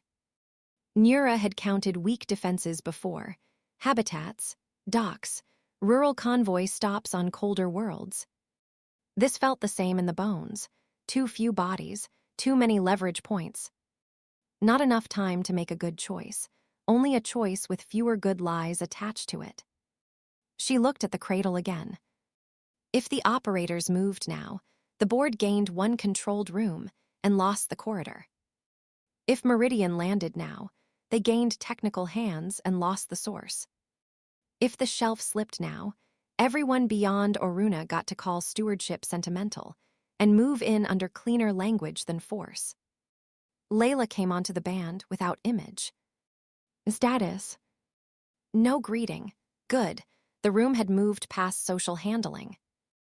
Nura answered before Kyan could frame it.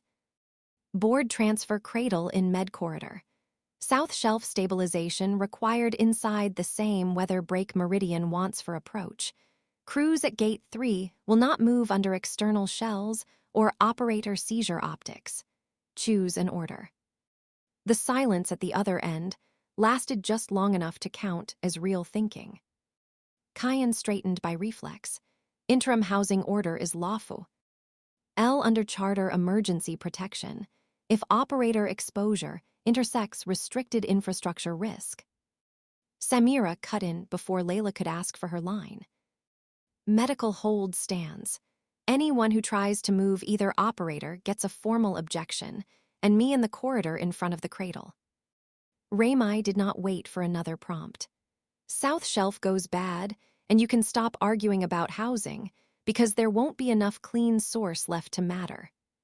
Soria said, no external landing, no operator move. If either happens, basin crews stop at the wet lock, and you can watch the shelf wash out from a clean office. Layla let those sit in the corridor, where the workers could hear them if they were trying. They were trying. Nura said, my count says you can protect one fiction or hold one ground line, not both. That got a sharper breath through the speaker. Good, make her choose on the same surface as everybody else. When Layla answered, the voice had lost the last boardroom softness in it. No operator transfer, cradle out of the corridor, no external landing rights during active local ecological stabilization. Kyan, log it. Nura, hold the dock and the med line with what you have. Sarah, Raymai, Soria, take the shelf. The workers at the far end moved before anyone in the corridor did. Not much. A change in weight. Enough. Kyan's face flattened. That exposes us on paper. Layla's answer came back cold enough to survive filing. Then file that local control held through the storm window. You can explain the paper exposure after. The band died. Nura stepped toward the cradle and touched the blue custody strip with 2 fingers. Move it. The shells looked at Kyan. Kyan held one beat too long, then nodded once. The cradle rolled backward, with a light metallic rattle that sounded too small for the amount of pressure it had been carrying. Soria watched it leave and did not thank anyone. Better that way. She turned to the basin techs. Gate 3, she said. Get the south shelf kit, storm anchors, hand mesh, lip clamps, and the old intake boards. Not the powered spool. It'll drown. They moved at once. Raymai was already opening the service inventory on his wristband. Need 2 pump keys, 1 patch torch, 6 line stakes, and a full wash kit, he said. If the runoff throat is carrying grit, The torch clogs inside 5 minutes. Sarah looked at Samira. If I need to call from the shelf. Samira cut her off. Then call once, use numbers, I have a patient and one reserve bed left. Nura saw the other part in Samira's face and answered it before she had to ask. No one gets past this door with a board strip on a cradle, she said. That got the first almost human expression Nura had seen from Samira all morning. Good. The med door opened again, and Samira went through it without another word. Kyan was already typing. What are you logging? Nura asked. Temporary ecological stabilization hold. Local medical hold. External approach denied pending civil concurrence. Good. He glanced up. You say that as if you trust what I type. I trust that you know the wrong sentence would get someone pulled out of this corridor by the throat. That bought her a look and nothing else. They moved fast after that, because speed had finally stopped pretending to be a debate. Nura took the 2 contract shells and the local guard and split them in the only pattern the outpost could afford. One at med, one at dock approach relay, one with her to gate 3. Weak perimeter, delay not defense. Fine, delay was what they had. By the time they reached gate 3, the corridor had gone from waiting line to work line. Storm shells hung open on hooks. Maintenance kits were stacked by the wetlock rail. A length of old intake board leaned against the wall, beside 3 rolls of hand mesh, and a sealed crate of lip clamps with Rahil salvage marks still ghosting under outer loom paint. Workers filled the space between them, not idle and not calm. Basin hands, maintenance. One cargo loader Nura recognized from Dock 3. Nobody armed, everybody planted. Sorya stepping into that line changed it more than any shouted order would have. This is a shelf hold, she said. Not a cut run, south shelf only, no extraction, no witness chain, no outside shells. Questions hit her at once. Meridian landing, operator move, gate stays hours, what about med? Sorya did not answer all of them. She answered the ones that mattered. No landing, no move. Med line stays open. Nura watched the corridor take that in. Tension did not leave. It rearranged into motion. Good enough. A maintenance lead shoved a hard coil of line into Raymai's hands. Someone else passed Sarah the wash kit. One of the basin techs clipped a local paper tag over the old intake boards in thick block print. South shelf, repair only. That mattered more than the plastic itself. Words for witnesses, limits in hand. Nura keyed dock control, while the W. Etlock cycled. Ilya's answered over static and fan noise. I've got the shuttle asking whether denial still stands under ecological emergency. It stands. Idris says refusal of technical aid will be read as obstruction if shelf loss affects medical continuity. Nura looked at the repair tag in the basin tech's hand, then at Sarah tightening the wash kit across the chest. Tell Idris the shelf stays local. Advisory hold does not change basin jurisdiction. Ilya's made a sound that might have been approval, and might have been fatigue. Copy. The wetlock inner door opened. Cold air and basin smell hit the corridor together. Wet mineral, bruised vegetation, runoff metal. Storm weather carrying a whole shelf of bad decisions in solution. They went out in single file because the lock forced it. Sorya first, then Sarah, Raymai with the intake boards on one shoulder, 2 basin techs under the hand mesh roll. Nura last, with 1 local shell, and the lock camera staring between her shoulders. Outside, the walkway had stopped looking like infrastructure and gone back to being a compromise. Rain drove almost sideways under the outer lights. The jungle below the service span had flattened into dark motion, with silver on top of it. Beyond the weather skin, Rahil 4 sat behind cloud in pieces, huge enough to make every local fight look improvised. Years earlier, before the first crossing, before the board learned to hear the relay as root power, this margin had looked temporary in a quieter way. 2 basin sheds, one service mast that lost half its panels every storm season, survey ropes drying under the eaves, mud on every threshold, because nobody had yet found the money or the vanity to pretend Oruna was finished. Nura remembered coming off the early cargo cradle and seeing field hands carry assay trays with bare wrists, because there had been no reason for visors or custody strips yet. The dock had been a forklift, a weather board, and a cookpot wedged out of the wind behind a crate of filter cloths. People argued about fungus bloom, pump seals, and whether the east walkway would hold another season. No one argued about operator housing, certified readers, or who got to land with protection language in the registry header. The place had not been safer then, just smaller in its appetites. The ground had still been the problem, and that had been cleaner than this. The run to South Shelf was not long in dry weather. Nothing on Oruna kept its dry weather measurements during a storm. They went down one service stair, across a graded maintenance bridge, through a half-covered pump throat, and out onto the South Margin Walk, where the handrail had been patched in 3 different metals over 6 years of near failure. Water was already moving over the outer lip of the path in thin sheets, looking shallow and feeling otherwise underfoot. At the first turn above the shelf, Sarah stopped hard enough that the mesh roll behind her bumped the rail. Nura saw the problem a second later. The runoff screen had not only torn.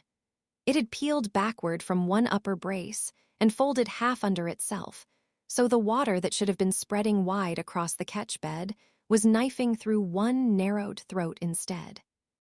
The stream hit the recovery margin at an angle, taking mineral fines with it, and carving a dull gray wash across the biobed below. Even in storm light, the mats looked wrong. Too much bare dark between the living lines, too much sheen where there should have been grip. One section near the last micro-cut healing strip had already started to pull inward from the lip, as if the bed had decided to let go there first. Ramai swore once. See the outer seam. Sarah had already dropped to one knee at the rail and was looking through rain at the cut margin. I see it. Surya said, can we hold it without taking more? Sarah did not answer quickly. Good. The shelf deserved a real look before hope dressed itself up as judgment. One of the basin techs had the conductivity wand out, and down the access ladder, before Nura finished checking the rear line. Numbers came back ugly over local band. Outer wash high, middle bed climbing, lip response unstable. Ramai looked at Sarah. Fastest way is still a balancing nick from the cleaner side. Surya turned on him through the rain. No. It would steady the current. It would teach every person watching this line that emergency means we cut when the first fix gets dirty. Ramai set the intake boards down against the rail harder than he meant to. And if we don't steady it, you lose the shelf anyway. Nura saw Sarah take that one in where it hurt. Good, let the real choice stay ugly. Sarah climbed down 2 rungs of the access ladder, leaned farther over the lip than Nura liked, and looked along the bed instead of at the wash itself. The organism is still catching on the inner side, she said at last. The margin hasn't gone slick yet. Ramai crouched beside her. Meaning we do not cut. He looked once at the moving water, once at the torn screen above it, and gave one short nod. Not agreement by instinct, agreement by exhausted arithmetic. All right. That changed the work. No rescue cut, no quick relay future bought out of the same wound, just bodies, tools, rain, and time. Surya started assigning hands before the sentence had finished settling. Mesh to the upper brace, boards to the throat, clamps on my count. Keep the wash kit sealed until Sarah calls it. Nobody steps into the bed. Nura took the outer rail, because that was where the walkway narrowed over open drop. And because one of the workers had already slipped half a boot length, they're hauling the mesh roll up. She locked a line through the patched stanchion with her own hands, checked the knot, then checked it again, because the rail flexed under storm weight and old repairs lied on bad days. The local shell with her went white around the mouth, but kept working. Good enough. They got the first intake bored into the runoff throat sideways, and almost lost it when the water hit harder than expected. Raymai took the shoulder load. Sorya drove the lower end home with a heel strike that jarred the whole frame, and one basin tech slammed the top edge into the torn screen hard enough to give Sarah the half-second she needed to get the first clamp set above the fold. The patch torch failed exactly once before it caught. The hand mesh came open in a wet metallic spill and tried to become wind. The second board went in cleaner. The third took 2 tries because the throat had started eating its own edge under the first diversion. By then, Nura's wristband was vibrating against wet fabric every 90 seconds, with messages she could not answer while hanging on a storm rail. She answered the fourth because it came priority marked from Doc. Ilya's again, voice harder now. The shuttle is requesting emergency, assist berth under environmental hazard language. Nura wedged her shoulder against the stanchion and looked down at Sarah half inside the range sheet with the wash wand in one hand. Denied. Bluewake tied the lens pack review to the same packet. Denied. A pause, then quieter. I thought so. The band died. Nura looked across the shelf. Below the patched rail, Sarah was down on one knee in the runoff glare with the wash wand in one hand, while Raymai held the clamp line, and Sorya kept 2 basin hands on the mesh seam. The shelf still moved under the rain, but it was moving slower. She trusted it more than the shuttle. The conductivity wand came back down a shade after the first full diversion set. Not good, less catastrophic. Sarah took the wash kit then, slid it open with a glove knife, and started packing mineral fines back against the lip where the last micro-cut had left the edge hungry. No torch here, she said. By hand. If you glaze it, the mat won't take. Raymai made a face like the instruction had personally offended mechanical reality, and dropped to both knees in the runoff anyway. They worked the lip with gloved hands and flat mesh paddles, pressing the washed fines back under the living threads without tearing the threads farther loose. The job had no dignity to it, mud to the wrist, water up the sleeve, knees on wet grate. Every minute bought by pressure and placement, rather than certainty. Good. That fit the place. Halfway through the second pack line, Nura's band opened itself on priority local because Layla had forced it. Status. Nura kept one hand on the outer line while she answered. Diversion in, lip pack underway, shelf still ours. Layla's breath came audible first. The board has a new motion. If the shelf fails under refused external assistance, Meridian gets standing environmental review by default. Sorya heard enough through the open band to answer before Nura did. Then the shelf cannot fail. Layla did not waste time on the obvious. Cayenne is holding the motion. I can't hold it longer than the weather window unless you give me a real line. Sarah took the band without standing up. Write this, she said. Active local stabilization in progress. No new extraction. No external witness required to prove runoff and lip failure. Shelf response improving under civil and scientific control. Rain hit the band, shell hard enough to rattle the casing. Layla was quiet just long enough to tell them she was writing it exactly. Then, anything else. Sarah looked at the bed, the hand mesh, the conductivity strip taped to Raymai's wrist, the recovery line still shivering but no longer tearing itself open. Yes, she said. Right, that stabilization held without a new cut. The band went dead. Raymai heard it and gave one short laugh without humor. That sentence is going to cost somebody. It already did, Sarah said. They finished the lip pack on the third pass and laid the last mesh over the upper brace, with Soria flat on the grade and half of basin tech. H's weight on her boots to keep her from going with it. Nura had one hand on Soria's ankle and the other on the outer line when the next rain band hit. Hard. Not the long slant sheets from earlier, a wall. The new diversion took it badly for 3 seconds and then held. Water spread wide where it had been knifing narrow. The repaired throat shuddered. The mesh bowed. One clamp popped, spun once into the dark and was gone. The shelf did not tear open. That was the only count that mattered. The conductivity wand dropped a second shade. Not stable, recoverable.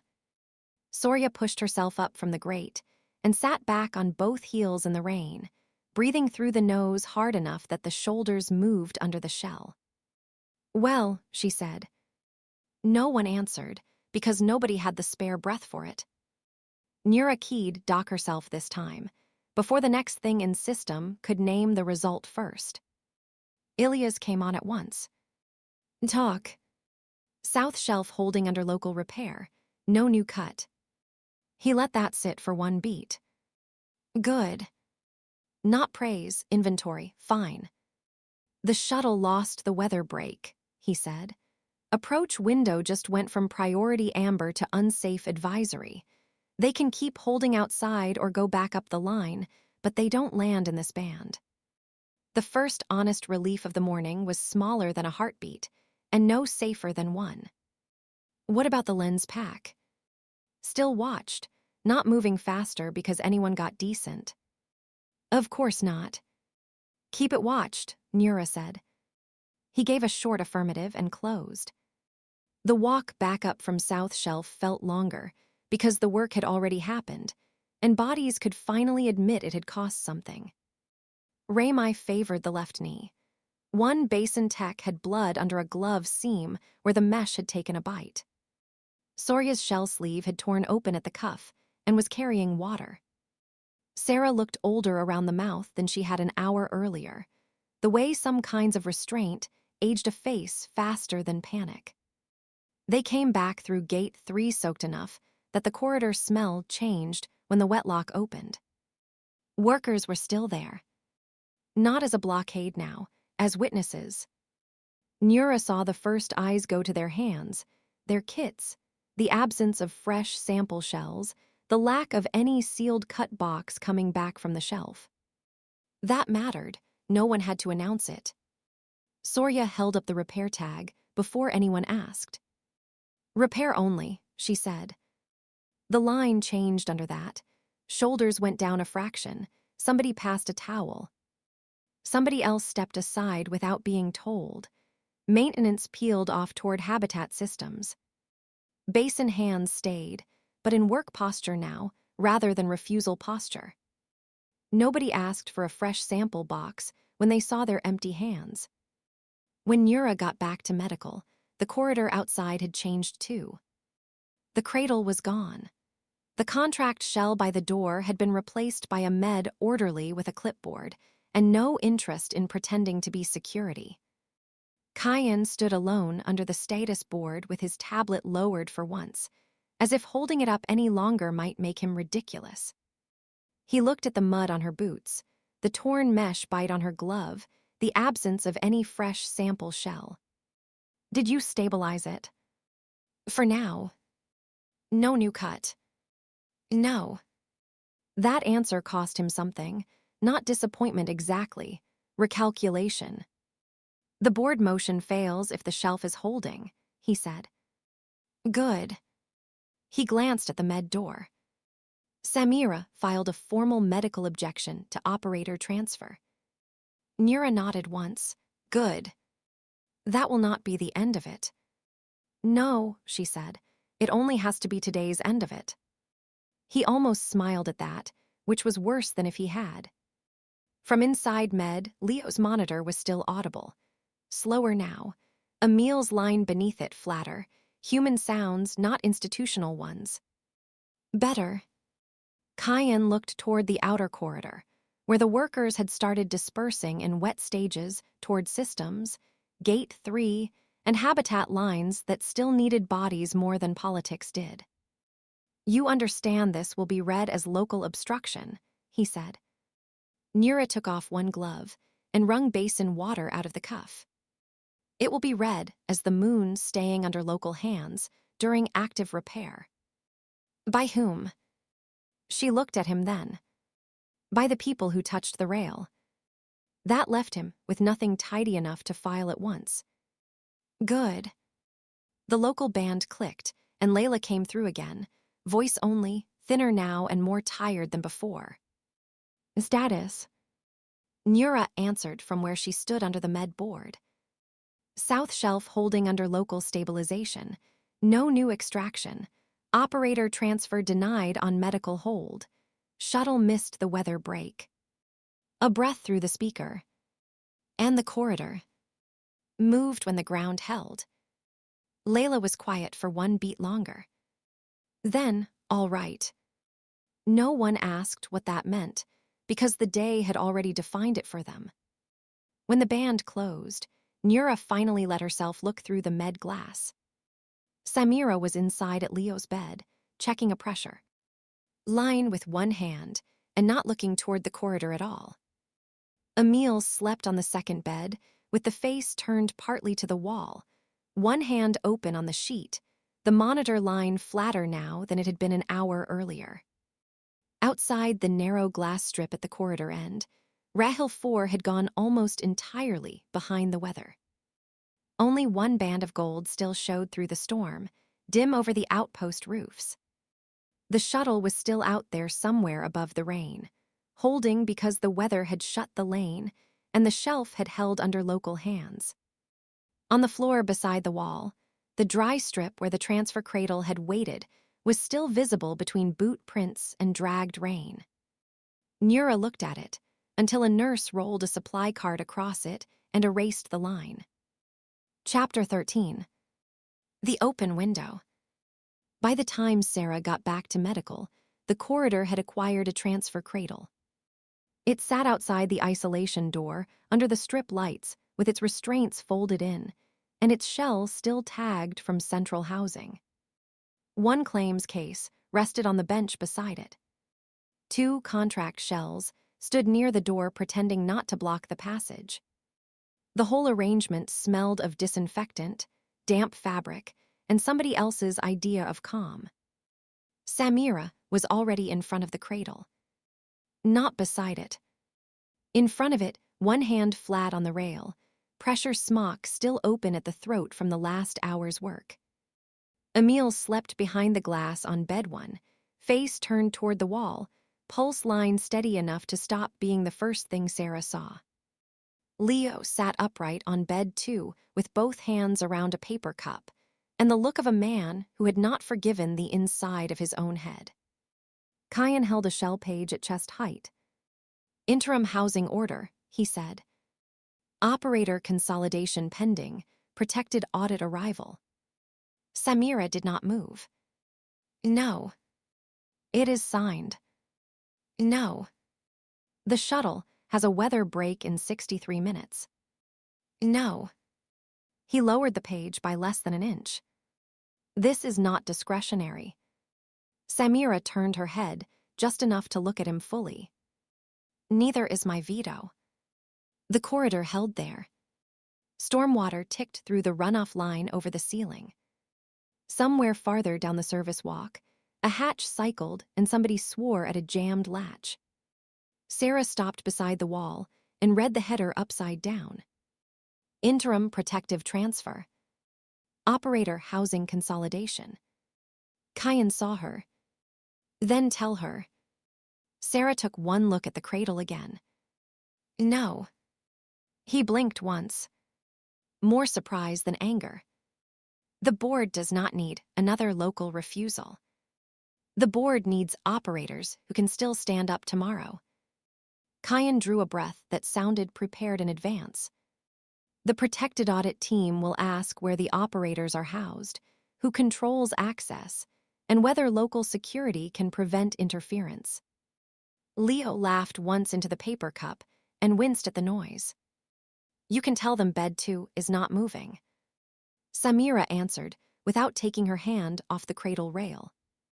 You can also tell them bed 2 remains under medical hold.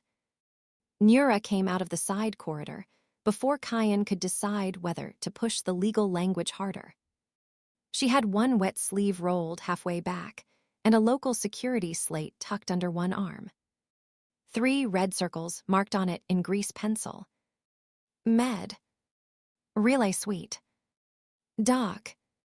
The same leverage map from earlier, revised with fresh times. What moved? Sarah asked. Nura handed her the slate. Dock approach had shifted from advisory amber to conditional priority. Audit landing window, 0059. Gate 3 corridor count, 31. Science line shells available. 4 if no berth incident, 2 if Meridian forced a second access point. Not enough, Sarah said. No, Nura said. That is why they sent paper before they sent bodies. Kyan turned toward her. The audit team has not landed. The cradle arrived anyway. That shut him up for a beat. Layla came up on the corridor wall band a second later, image compressed narrow by bad local signal. Dark jacket again. Hair pinned wrong at one side. She looked as if she had run out of rooms to pace in and was borrowing corridors instead. Stand the transfer order down, she said. Kyan's head came up. Chair. Stand it down. That exposes us. Layla's face did not change.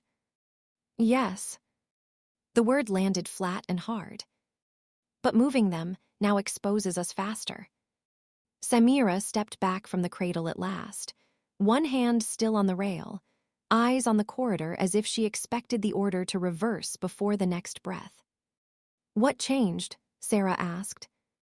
Layla glanced off screen, probably at a second board.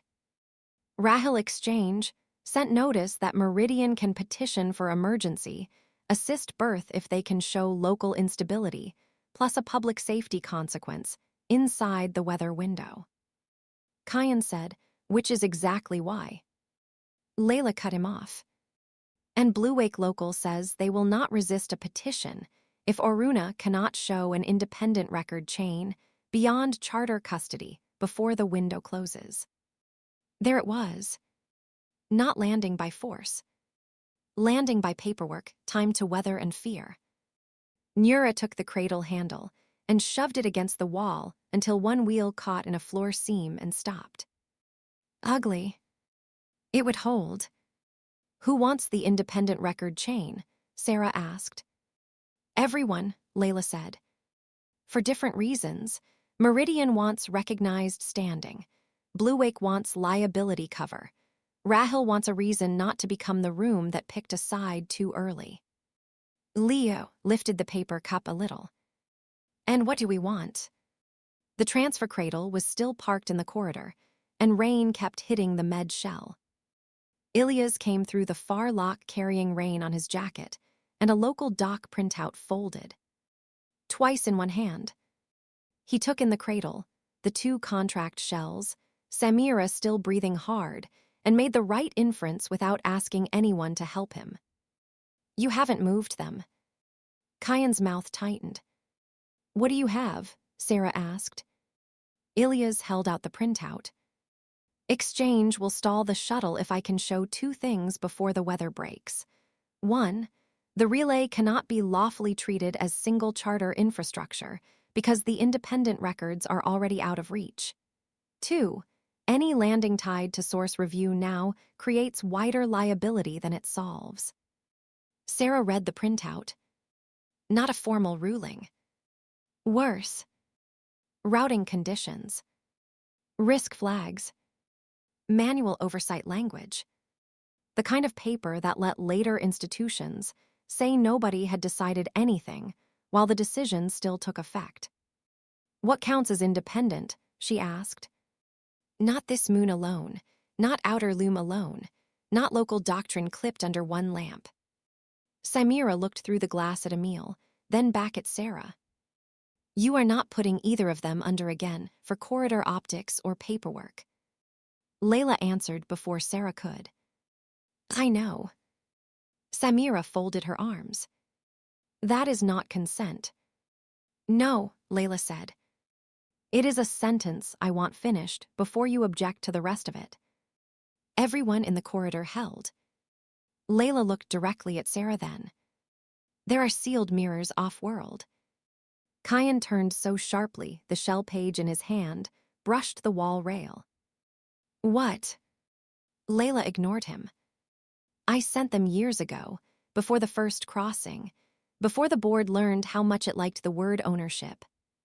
Ilyas took the printout back and looked at her the way he looked at crates that had just announced they were carrying more than the manifest admitted. "How many?" "2 full mirrors and 1 narrow contingency set." "To where?" "The Origin complex that shared our first off-world windows, quiet index central custody, and a technical notice set under convoy legal escrow." Kyan stared at the screen. "That material was not authorized for off-world duplication." "No," Layla said. "It was protected against burial." Sarah thought of the locked board shelves Layla never let claims inventory. Ilyas got there a second later. "You can't ordinary message those packets open in time." "No." "The relay can." "Yes." Kyan found his voice again and hated what it was attached to. "If those mirrors exist, activating them destroys any remaining exclusive claim." Layla looked at him. "Yes." "And exposes the chair to board review, fraud inquiry, and contract breach." "Yes." Samira said nothing. She only looked at Layla over the band. No one laughed. Sarah took 1 step toward the band. "What exactly is in them?" Layla answered like someone finally giving up a locked drawer. "In the Origin mirror, first discovery logs, paired source coupling notes, failure reports from overcut material, and the early processing ledger before legal scrub." Nira's eyes sharpened. "You couriered the overcut records off-world." "I couriered enough that nobody on this moon could disappear them later." Then Layla kept going. "In the quiet index mirror, provenance minimum, impossible page analysis, emergency use verification, and any doctrine signed without exclusive charter claim." Tenzin would like that one, Sarah thought, and hate the room that required it. "And convoy escrow?" Ilyas asked. "Narrow set only, source dependency summary, operator cost line, and a release instruction tied to medical and habitat emergency priority. No process details." That was careful enough to sound like Layla again. Ilyas looked down at the routing printout. "If I get confirmation that 2 of those mirrors are open and witnessed before the shuttles, whether break, exchange can hold the landing under contested authority and wider exposure." "Can," Kyan said. Ilyas did not bother looking at him. "Yes," he said. "Can, that is the best word left." Sarah thought of the relay room. The brace chamber.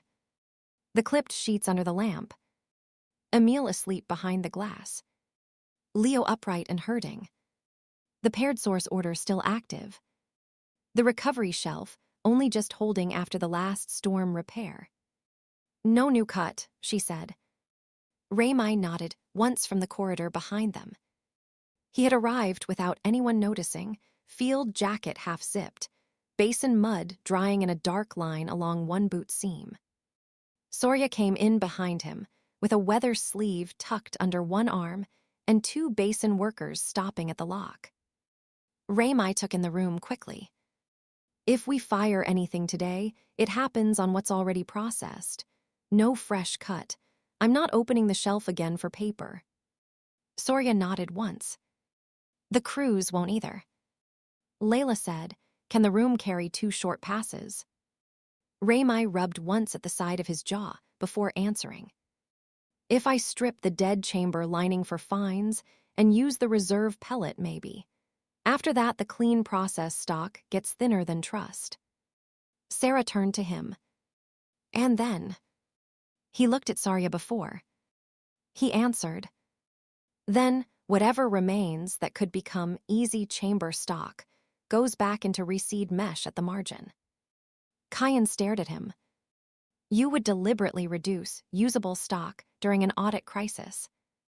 Raymai's face stayed flat.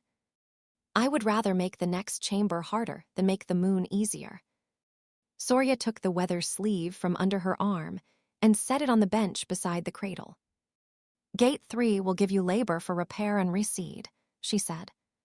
"Not for a new cut, not for a transfer team, not for meridian shells." Nura looked at the corridor count on her slate. "That keeps the corridor hours." Samira touched the glass once near Emil's bed and then faced the room. "You get 1 pass from Emil. 1. After that, I end the session whether the window succeeds or not." Tenzin spoke from the doorway. "Then I take the 2nd. Everyone turned. They had come in carrying the hard archive case and nothing else, like someone walking into a room that had already made its worst decision and intended to correct the sequence before it settled. Their jacket was still open at the throat. Bad sign. Tenzin only forgot clothing when the structure problem was bigger than the body problem. "No," Samira said immediately. Tenzin set the case on the bench beside the transfer cradle and opened it. Inside sat 3 old packet decks, 2 shell pages clipped together with faded cord, and 1 small wax-sealed envelope with outer loom marks half scratched away. "The remote mirrors only know Revision 1 families," Tenzin said. "Emil can carry the origin packet. I built the index deck 10 years ago. If anyone in this corridor can carry that room without contaminating it with the wrong chart, it is me." Samira looked at Sarah for support. Sarah did not give it. Sarah looked at Tenzin's hand on the archive case and said nothing. "What does the convoy escrow set require?" Ilyas asked. Layla answered, "Not a second operator. Once the quiet index mirror opens, the escrow trigger can ride on the same witness family." That narrowed the room down to 2 passes. Still too many. Still the only shape that held. Samira let out 1 short breath through her nose.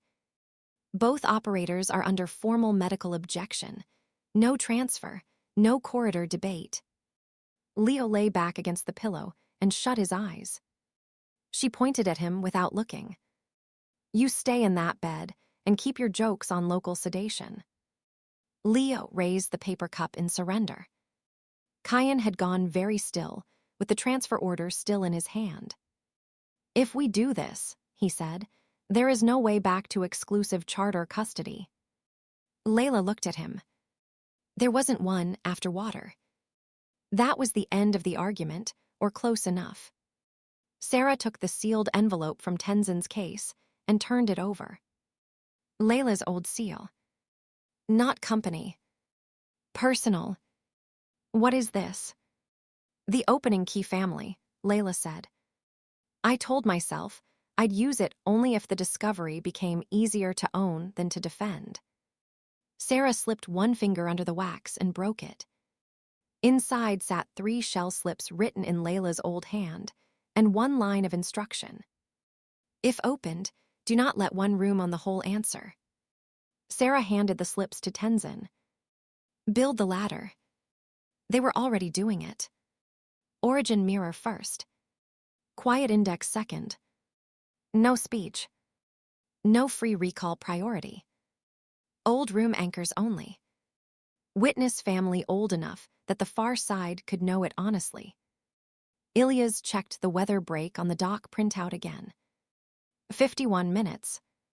Nura touched the side of her collar and started issuing local instructions. "Keep dock approach under labor review. No hard berth prep without my mark. Med corridor stays closed to transfer. Gate 3 gets repair clearance only. No outside shell past the wet lock. Sorya added her own before the channel closed. And tell the crews this is reseat after. No stock leaves the margin. The basin workers behind her nodded once each and were gone. The corridor outside quieted to boot noise and runoff hiss. The relay sweet smelled of damp ceramic and old sleeplessness by the time Sarah got there. Nothing in the room had improved since the last hard use. The brace still held the chamber seam in a narrow compression collar. The comparison lamp sat on the side rail with its cracked housing and taped cord. The provenance minimum and authentication first remained clipped under the local board. One empty shell hung beside them now, waiting. Emil was awake when Samira brought them in. Not well. Awake. The skin around the eyes had gone darker. The left hand still shook now and then in small annoyed corrections, like a body refusing to admit what it had already spent. They looked at the packet slips and then at Sarah. Tell me this is smaller than water. It's smaller than law, Sarah said. That's not comforting. No. Emil nodded once. Tenzin stood at the side bench, copying the old witness family by hand instead of using the terminal. Better that way. Less visible room contamination. Less chance F a glowing board, teaching the wrong answer to the wrong sleeper again. Raymai checked the housing seam and did not bother with optimism. One decent pass, one bad one, that's what the room owes. Samira answered from the monitor rail. Then the room can pay me back an operator pulse. Nura took the door. Ilyas took the local comm station beside the freight board, brought down from operations. Sorya stood on the other side of the room with the weather sleeve folded once and the look of someone already listening to runoff in her head. Layla stayed on the wall band. The transfer cradle was still parked in the corridor beyond the open lock. Tenzin laid the first packet slip on the side tray. Origin mirror. Open family. Witness return. Paired source record confirm. Overcut failure record confirm. That was all.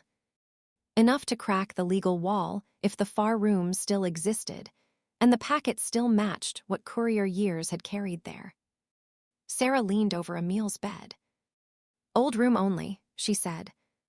Table, stair, rail, hanging shape. Bring back open mark and witness family. Nothing else. Emil looked at the slip once, then at her. If they say more. Let the page carry what fits. And if I hear more. You hear more all the time.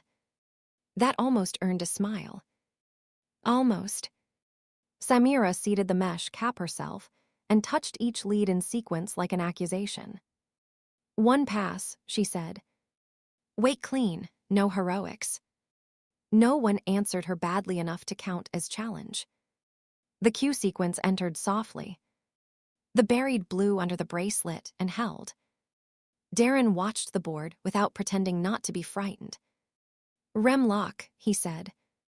Sarah folded her hands behind her back so they would not reach for the rail. The room got smaller around the things that still changed the outcome. Pulse line. Seam draw. Witness slip. Weather clock. Window holding, Darren said. Emil's fingers moved once against the sheet and went still. Raymai did not take his hand off the brace. At 38 seconds, the housing made a small internal tick. At 44, the pulse line climbed hard enough for Samira to swear once under her breath. At 52, Darren said, decay beginning. Sarah gave it before Samira had to fight for it. Wake. The cue shifted. Emil came up with a sharp inhale, reached for the slate, and wrote in the order the room had earned. Table. Open family mark. Witness return. 2 shortcuts beneath it, then a third lower. Tenzin had the overlay in place before the stylus left the page. Origin mirror opened, they said. 3-witness family. Emil blinked hard and pressed one palm over the left eye. And the record. Emil dragged the stylus once more and wrote the coupled mark they had built years ago for biology and cut together. Then the old failure notch they had stopped, using once the chambers got cleaner. Overcut. Instability. Bad carry. Sarah felt the room loosen by half a degree. Not relief. A foothold. Record, she said. Darren stamped it. Ilya's was already dictating into the local system. Exchange manual note. Origin mirror opened under 3-witness family. Paired source dependency confirmed. Overcut instability record confirmed. Hold all claims language treating process stock as separable infrastructure pending second witness. The freight station answered with static and annoyance. That's not recognized authority. No, Ilya said. It's wider exposure. Put it in the note. Tenzin had not lifted the overlay yet. Entry stable, they said. Witness family clean. Samira was already stripping the cap. Emil let them, then caught Sarah by the wrist before the chair moved back. Dry floor, they said. Metal shelf. Somebody there kept their hands still to help me. Sarah nodded once. That was all the thanks the room would get today. The first honest relief did not last long enough to count as safety. The weather alarm shifted on the side wall. Dock approach window, 0034. Meridian shuttle request status, renewed. Gate 3 corridor count, 44. Nura checked her slate. They're building a second petition off urgency language. Of course they were. Tenzin had already pulled the second packet slip free. Quiet index mirror. Open family. Local doctrine witness. Providence chain witness. Non-exclusive filing confirm. No source map. No process route. No operator registry. Exactly as narrow as it had to be. Samira read it once and then looked at Tenzin. No. Tenzin looked back. Yes. You are not conditioned for load like Emil. No, I am conditioned for this deck. You are also tired enough to sound polite. That is not the measure. Samira looked at Sarah. You say no. Sarah read the packet slip again. Tenzin saw her finishing the thought and spared her the rhetorical version. If that archive opens, they said, the room stops belonging to the people nearest the door. That was the right reason. Still not a kind one. Samira's jaw tightened. What do I get back when this hurts you? Tenzin considered the question exactly as asked. A filed witness outside Meridian and outer loom. Samira closed her eyes once and opened them again. Fine, one pass. If your pressure spikes, I wake you on the first marker and end it there. Tenzin put a hand on the bench to steady themselves and almost smiled. End it if you need to. Leo laughed from the chair by the wall and regretted it immediately. Still local sedation, Samira said. He raised a hand without speaking. While Samira seated the mesh cap on Tenzin, Raimai crossed to Soria and took the weather sleeve from her hand. Inside sat 2 narrow bags of processed fines and 3 strips of living mesh already cut for the recovery margin. Sarah looked at them. You're going now. Soria nodded toward the weather clock. If the mirrors open, we put the easy stock back into the shelf before the shuttle finds a better reason to land. Raimai folded the sleeve shut. No sense winning the paper and leaving them the ground. Nura checked the dock window again. You'll have 20 minutes before the hard band. Then stop anyone from getting clever with a berth request, Soria said.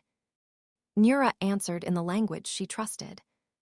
I can hold the door, I can't hold the weather. That's my half, Raimai said. The two of them left by the service lock, with the weather sleeve between them and two basin workers picking up the rear.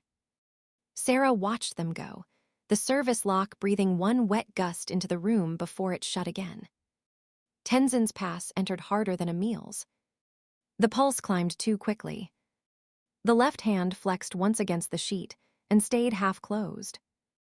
Samira swore softly and stepped closer to the rail. 42, Darren said. The housing seam gave a drier sound than before. Not a crack. A warning. Raymai was not there now to answer it. Only the brace and the room. Sarah kept her eyes on Tenzin's face. Stay with the room. Pressure rising, Samira said. How high? She gave the number. Bad. Not yet ending. 50. The weather alarm ticked down in the corner of the board. Dock window, 0027. Nura's collar clicked. Approach lane, asking whether audit shuttle can stage crew at the outer cradle. Answer no, Sarah said. Nura did, without taking her eyes off the door. At 56 seconds, Tenzin's breathing flattened hard enough that Samira hit the rail.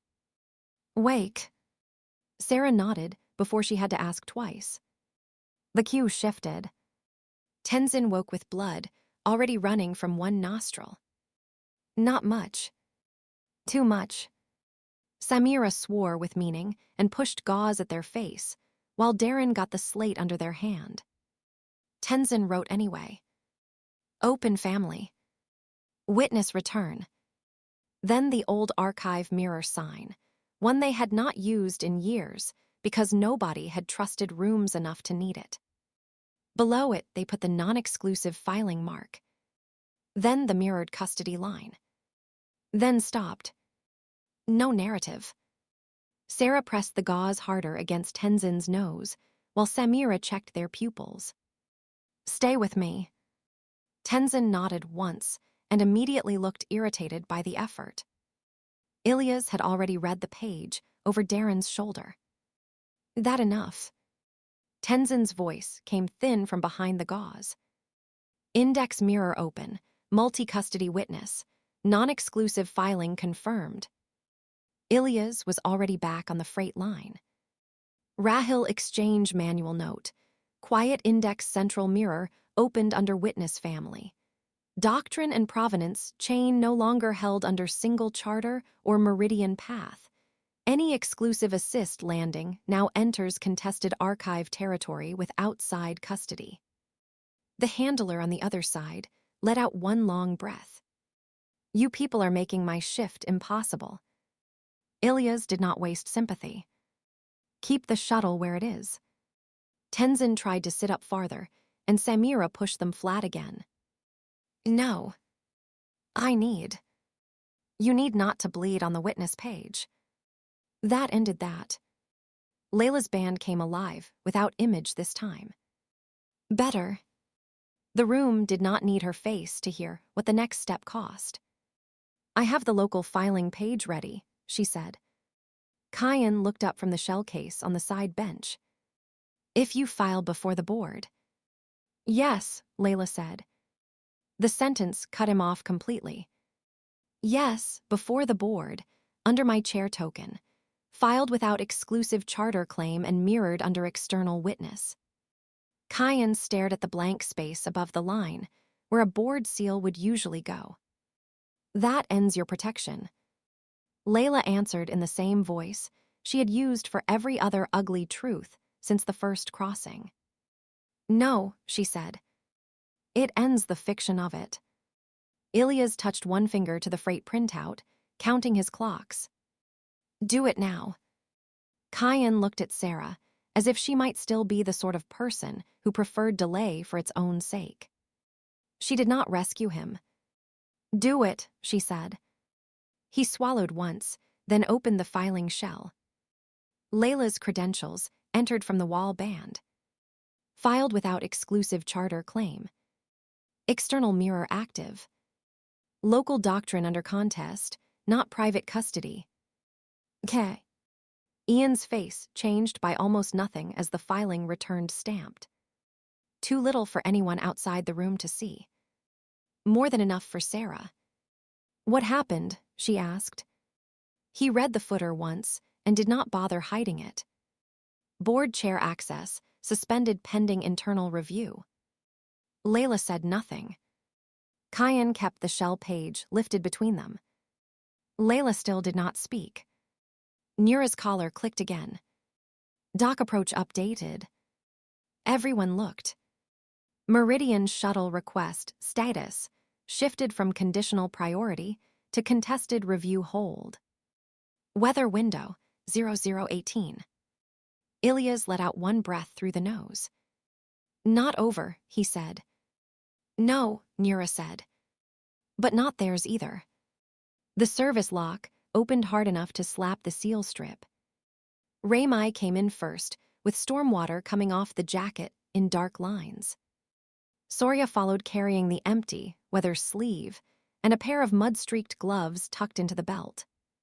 One basin worker came behind them with a tray of wet mesh and no processed fines left in it. Raymai set the sleeve on the bench. Easy stocks back in the margin. Soria added the part that mattered. Reseed mesh down, fines packed under live mat.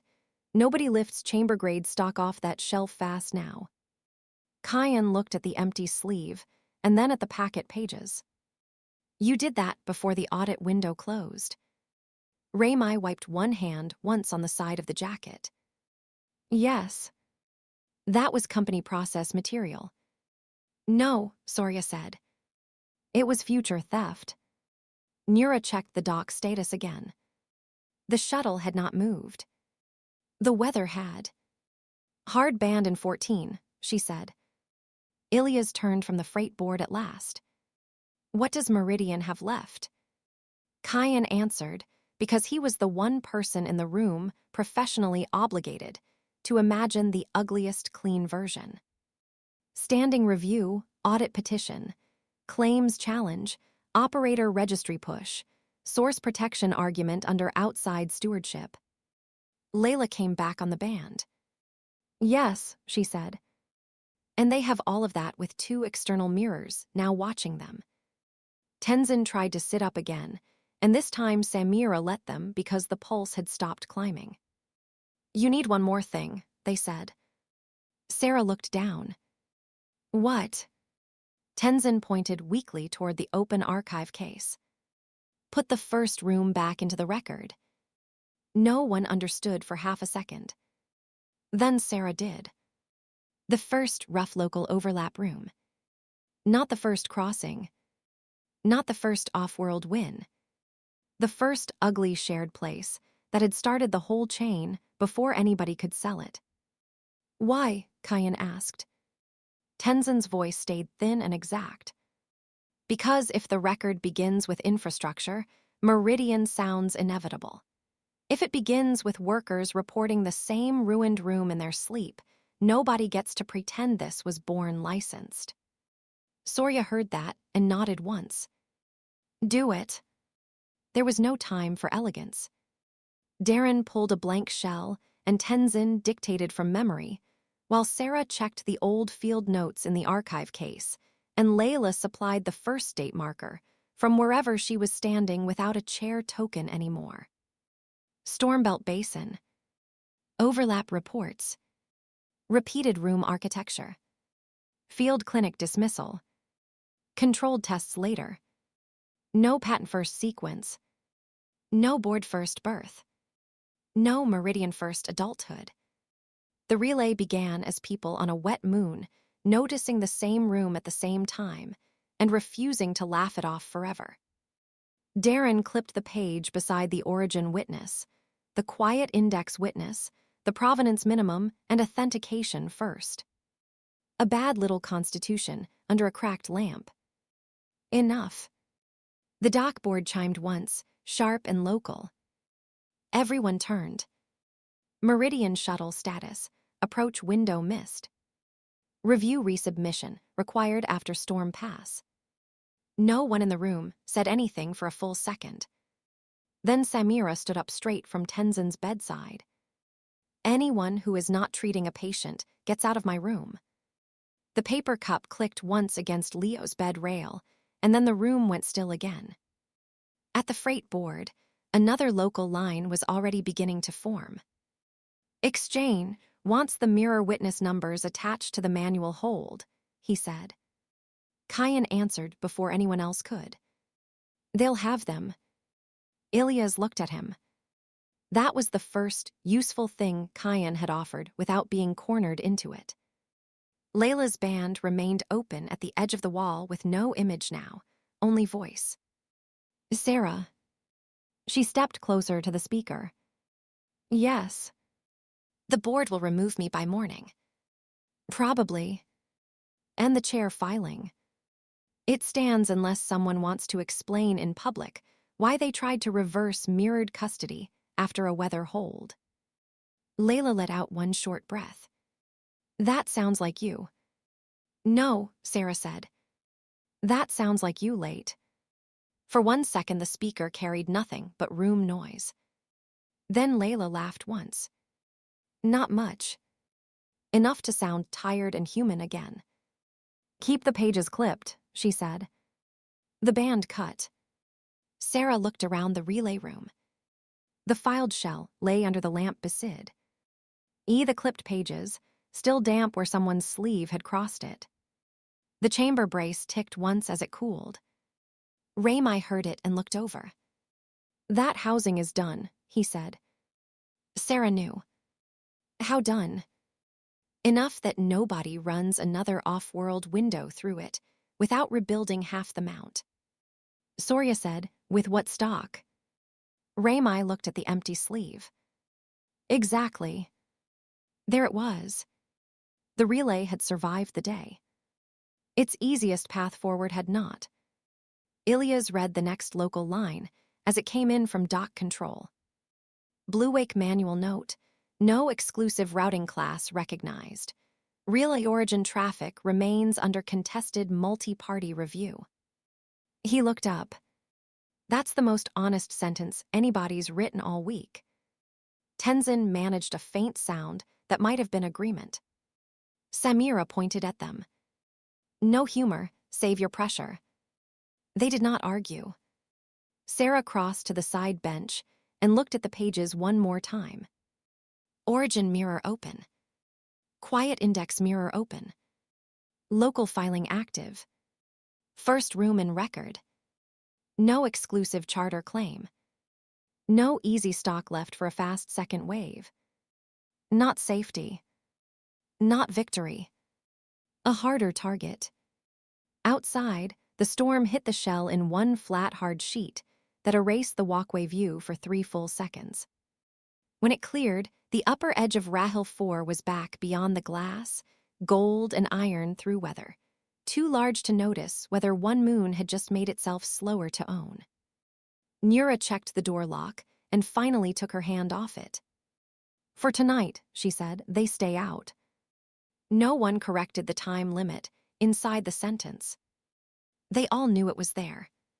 Sarah took the empty shell that had hung under the provenance page, waiting for a future nobody trusted, and wrote the only line that felt honest enough to leave in the room after this one. Open under witness. Hold under cost. She clipped it beneath the rest.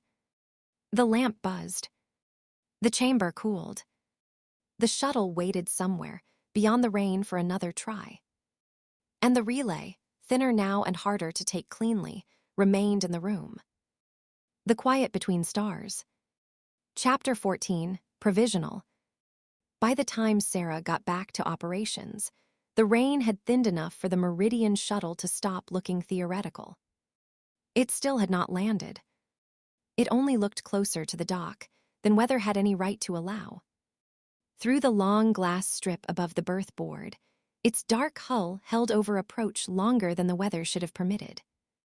Below it, lane lights ran clean amber down the dock throat. On the board inside, the same color marked 3 separate things at once.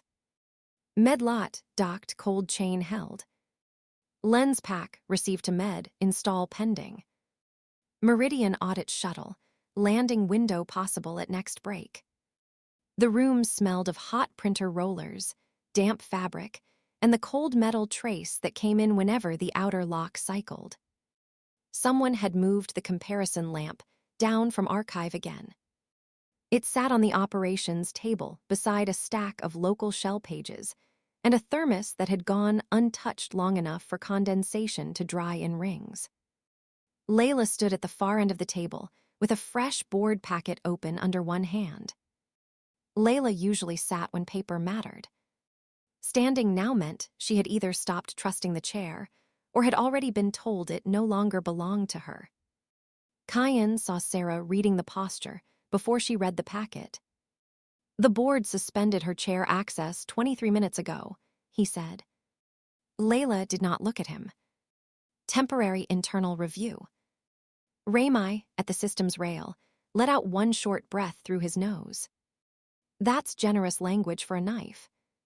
The habitat board beside him had stopped bleeding, but had not recovered into anything a sane person would call safe. Potable reserve held flat under manual repair. Food loop contamination sat under watch. Reclaim starter line showed stable on the first pass and provisional on the second. Every number in the room had given up the decency of panic and settled into maintenance. Sarah set one hand on the table and looked at the shell packet closest to Layla. The header line had been stamped in Rahil Exchange ink, not outer loom blue. Provisional system, carriage review. Relay origin traffic. Ilias came off the berth board and slid the shell toward her before she asked. "Read it," he said. "Then tell me if it sounds as bad upside down as it did right side up." She read enough of it in one pass to understand why the lamp, the packets, and the suspension notice had found the same table. Rahil Exchange would recognize one local relay instrument for emergency carriage, archive handling, and manual freight review if the filing met four conditions. No exclusive charter custody. A named authentication minimum. Operator medical veto. No source access rights created by real origin traffic. It looked almost reasonable. That was the trouble. "What do they want in return?" Sarah asked. Kyan answered, because of course he did. A limited audit landing under local conditions. 2 named readers only, no source zone entry, no operator contact without medical clearance, and review of the filed instrument at dock level before carriage recognition. Nura stood by the wall map with one hand on the folded local access sheet and the other on the grease pencil. She had already marked the dock, med, relay suite, and gate 3 again, but the circles were smaller now. Not because the risks had shrunk, because the room had learned the shape of them. "And Meridian?" Sarah asked. The secure side wall answered before Kyan could. Idris appeared seated again, coat precise, face calm, the local system's impatience making no visible mark on him. "Meridian continues to object," he said. "You may consider that objection filed before the rest of the room wastes time pretending otherwise." Soria, by the door, shifted her weight hard enough to make the weather sleeve at her wrist crackle once. "Then why are you here?" "To keep your temporary local answer from becoming a permanent mistake." Nura said, "Meaning you want the landing." "I want the review attached to a recognizable instrument rather than a corridor rumor, a freight exception, and a moon deciding law by weather." Ilias leaned one hip against the board rail. "That's one way to describe last night." "It is the accurate way," Idris said. No one liked that because it was close enough to True to slow the easier insults. Sarah read the exchange shell again. The carriage language gave Oruna something it had not had yesterday. A way for relay origin traffic to move under named limits without first being sold, hidden, or licensed into somebody else's throat. It also gave the shuttle a reason to set skids on the dock, without anyone being able to pretend the landing meant nothing. "What changes if we refuse?" she asked. Ilya's touched the berth board. Lines expanded. Relay-related cargo, under manual external review. Scientific outbound, under governance watch. Medical lines exempt only while direct preservation link holds. If we are. FUs, he said. Rahil Exchange keeps every relay-touched queue dirty until someone with recognized standing cleans it. Blue Wake will still move life-saving material when it can prove ordinary cause. Everything else slows, then clots. And if we accept. Kyan touched the shell page with one finger. We get provisional carriage, one filed local instrument, one named authentication path, manual recognition for emergency traffic under local conditions. Meridian gets 2 readers on the dock and a legal foothold. Nura corrected him without heat. Meridian already has the foothold. This gives it stairs. Layla had not spoken since Sarah entered. Now she looked up from the suspension notice and the exchange shell and said, "The board will sign exclusivity again if I leave the room with nothing." That landed harder than the shuttle. Sorya crossed her arms tighter. "You don't have the chair." "No," Layla said. "I still have enough access to file before they close the remaining locks." And then, Layla looked at the board packet under her hand. "Then Kyan gets to explain to them why I used it badly." Kyan did not deny that. Sarah took the shell from Ilya's and read the condition line a second time. No exclusive charter custody. The exchange wanted Outer Loom to relinquish sole claim in the same motion that gave the relay its first recognized handling rule. It was cleaner on paper and worse in every other way. The old Outer Loom order looked exposed on the page. Raymai keyed the system's board larger, as if the water line might rescue them from the legal one. It did not. "Say the actual question," he said. Ilya's did. "Do we give Rahil a provisional instrument now, under our terms, and let 2 Meridian readers onto the dock under those terms? Or do we keep the doctrine local and watch the queues harden around it until somebody else writes first recognition for us?" Samira came over medband before anyone could answer in abstractions. "Before this room decides anything about operators," she said, "the lens pack is in. Leo is getting the scan he should have had days ago. Emil is awake. Both heard the shuttle lane shift. Both know you're all deciding whether their names turn into procedure." No one answered immediately. The local band stayed open long enough for med noise to come through. A drawer shut, somebody moving a trolley, the clipped hush Samira used only when patients were close enough to hear every word, and she wanted everyone else to remember it. "Come ask them in person if you need the sentence attached to bodies," she said, and cut the line. That was the only useful next move left. Sarah looked at Nura. Nura looked at the circles on her map, then at the corridor glass, then back to Sarah. "Go," she said. "I'll keep the dock from becoming a meeting while you're gone." Sarah left with the exchange shell under one arm and the operation room's heat still on her skin. The corridor to med held more people than it should have and less noise than that number normally made. 2 maintenance techs sat on a crate outside corridor 3 with their tools laid neatly between their boots. A cook from Habitat stood with a sealed container under one arm and would not meet Sarah's eyes when she passed. A younger systems apprentice flattened herself against the wall to clear the way, then said thank you at the floor instead of at Sarah. Nobody blocked the corridor. Nobody treated it like an ordinary hallway either. Samira met her at the med threshold with one glove half on and the other hanging from 2 fingers. "Make it fast." Inside, the lens rig had finally been mounted over bed 2. Leo sat upright beneath it with one eye shaded and a strip of sensor tape still drying at the temple. The left arm moved more carefully than the right when they shifted on the bed, but it moved. Emil was awake in the chair by the wall, pressure cuff off, sleeves rolled, Looking better than last night and worse than anyone should after saving water, food, and medicine for a moon that had already started learning how to speak about them in utility language. Emil looked first at the shell under Sarah's arm and then at her face. That bad? Yes. Then it costs what it costs, Emil said. Samira gave them a look sharp enough to count as a treatment. Try not to sound pleased. I'm not pleased, I'm tired. Leo laughed once and stopped, because the lens rig punished unnecessary movement immediately. Sarah held the shell where both could see it.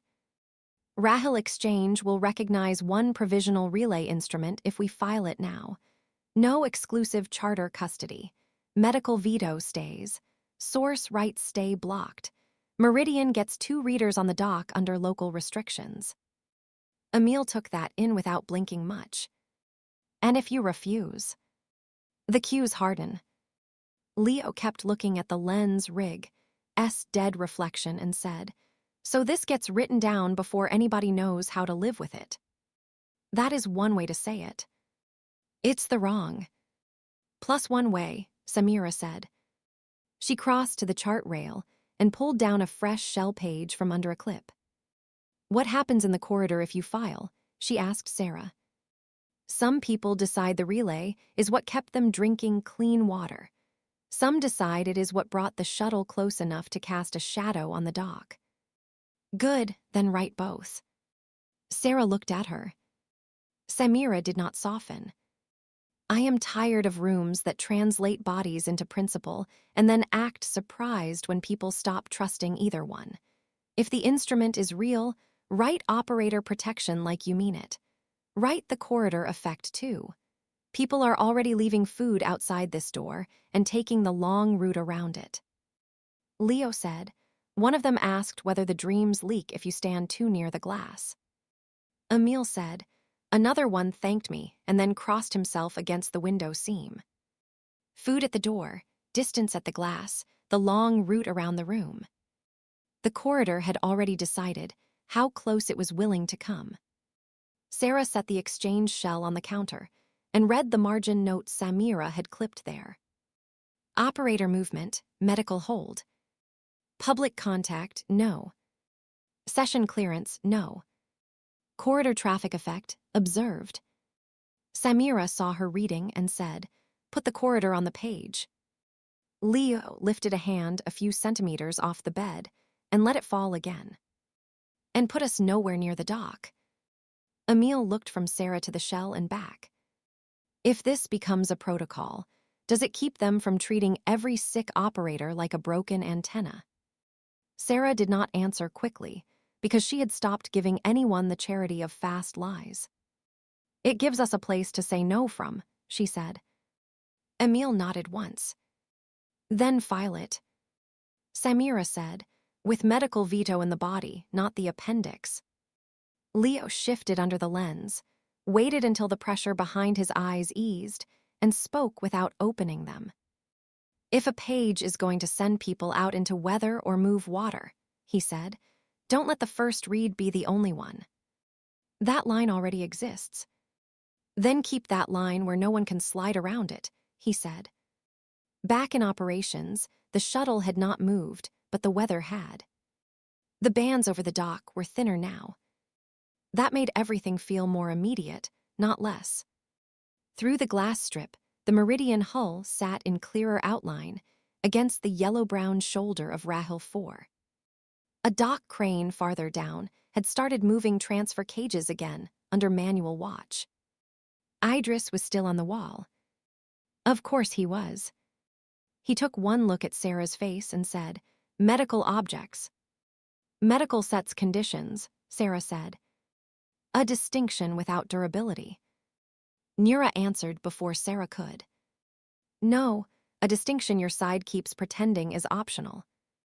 Cayenne had spread the local doctrine pages out under the comparison lamp while Sarah was gone. Authentication first. Provenance minimum. Oruna relay conditions. Emergency use verified. Local only. 4 separate pages. 4 moments of pressure. 4 ways the outpost had learned the same lesson late. Layla looked at Sarah. Can it be written into one instrument? Yes, Tenzin said. They had already started before anyone asked. Blank shells centered, notations stacked, grease pencil laid exactly parallel to the paper edge. Not cleanly, they added. But clean is not available. Ilya's came off the board and stopped opposite them. Write the smallest instrument freight can obey without pretending it solved ownership. Sorya said, and without turning basin concurrence into a courtesy line. Raymai said, and without letting habitat preservation become a standing excuse for cuts. Samira's voice came back over med-band. And without writing operator clearance like a management preference. Tenzin looked up once. No one here is short of demands. No, Nura said. That's why the page might survive. Idris folded his hands under his chin. Or collapse under the weight of its own local sentiment. Ilya's did not even turn toward the wall. Sentiment didn't keep your shuttle from landing. Weather and leverage did. Keep the words accurate. That bought them enough silence to work. Tenzin wrote the header first, in small exact letters. Rahil Provisional Relay Protocol. Local origin. Contest open. Kyan read it and looked unhappy in a way Sarah had started to trust. Not because he was wrong. Because his unhappiness usually meant the sentence had survived first contact with appetite. Contest open is a confession of instability, he said. It is a statement of fact, Tenzin said. Sarah stepped beside the table. First line, she said. No single institution may hold question authority, authentication, interpretation, action clearance, source access, and archive custody within the same relay system. Tenzin wrote. Layla said, add no exclusive charter custody recognized under this protocol. Kyan actually flinched before he got the face back under control. The cost was written now. So, Uter Loom had discovered the relay and would now be the first institution formally prevented from claiming it whole. Ilya said, move that line higher. Tenzin did. Nura took the grease pencil and wrote the next condition on a margin shell before Tenzin copied it over. No external security, governance, or review team receives berth, archive, operator, or source zone access outside filed local conditions. Sorya said, add basin words. Say them.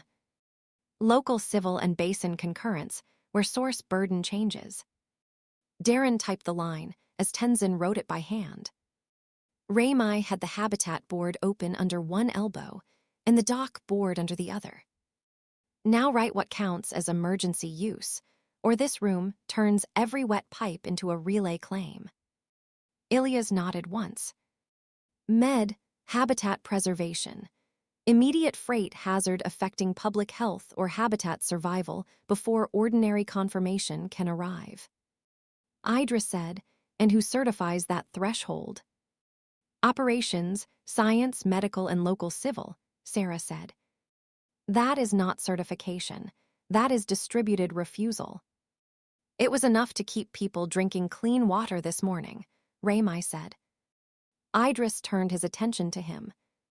It was enough once. You are trying to build a system out of a successful exception. No, Sarah said. We are trying to stop the next exception from becoming someone else's permanent gate. Tenzin kept writing while the room argued. The remaining clauses came together faster from the doctrine already under the lamp. Split reading authority, no relay page alone authorizing source extraction or movement, emergency use ending at action close, archive mirrored locally under separate science and protocol custody, operator harm logged as governance cost. Samira cut in exactly where the instrument needed her. Add operator visibility, she said, continuing without waiting. If operators become public symbols the minute a relay page saves water, then the protocol says what happens at the door. No public contact. No corridor interview. No external medical review without local clearance. No transfer for optics. Kyan said, "That is not standard carriage language." "Neither is sleep turning into infrastructure," Samira said. Tenzin wrote it anyway. Operator public access remains prohibited absent local medical clearance.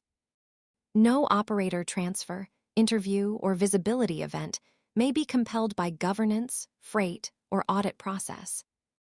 Layla read that and looked older for the first time that day. Sarah knew why.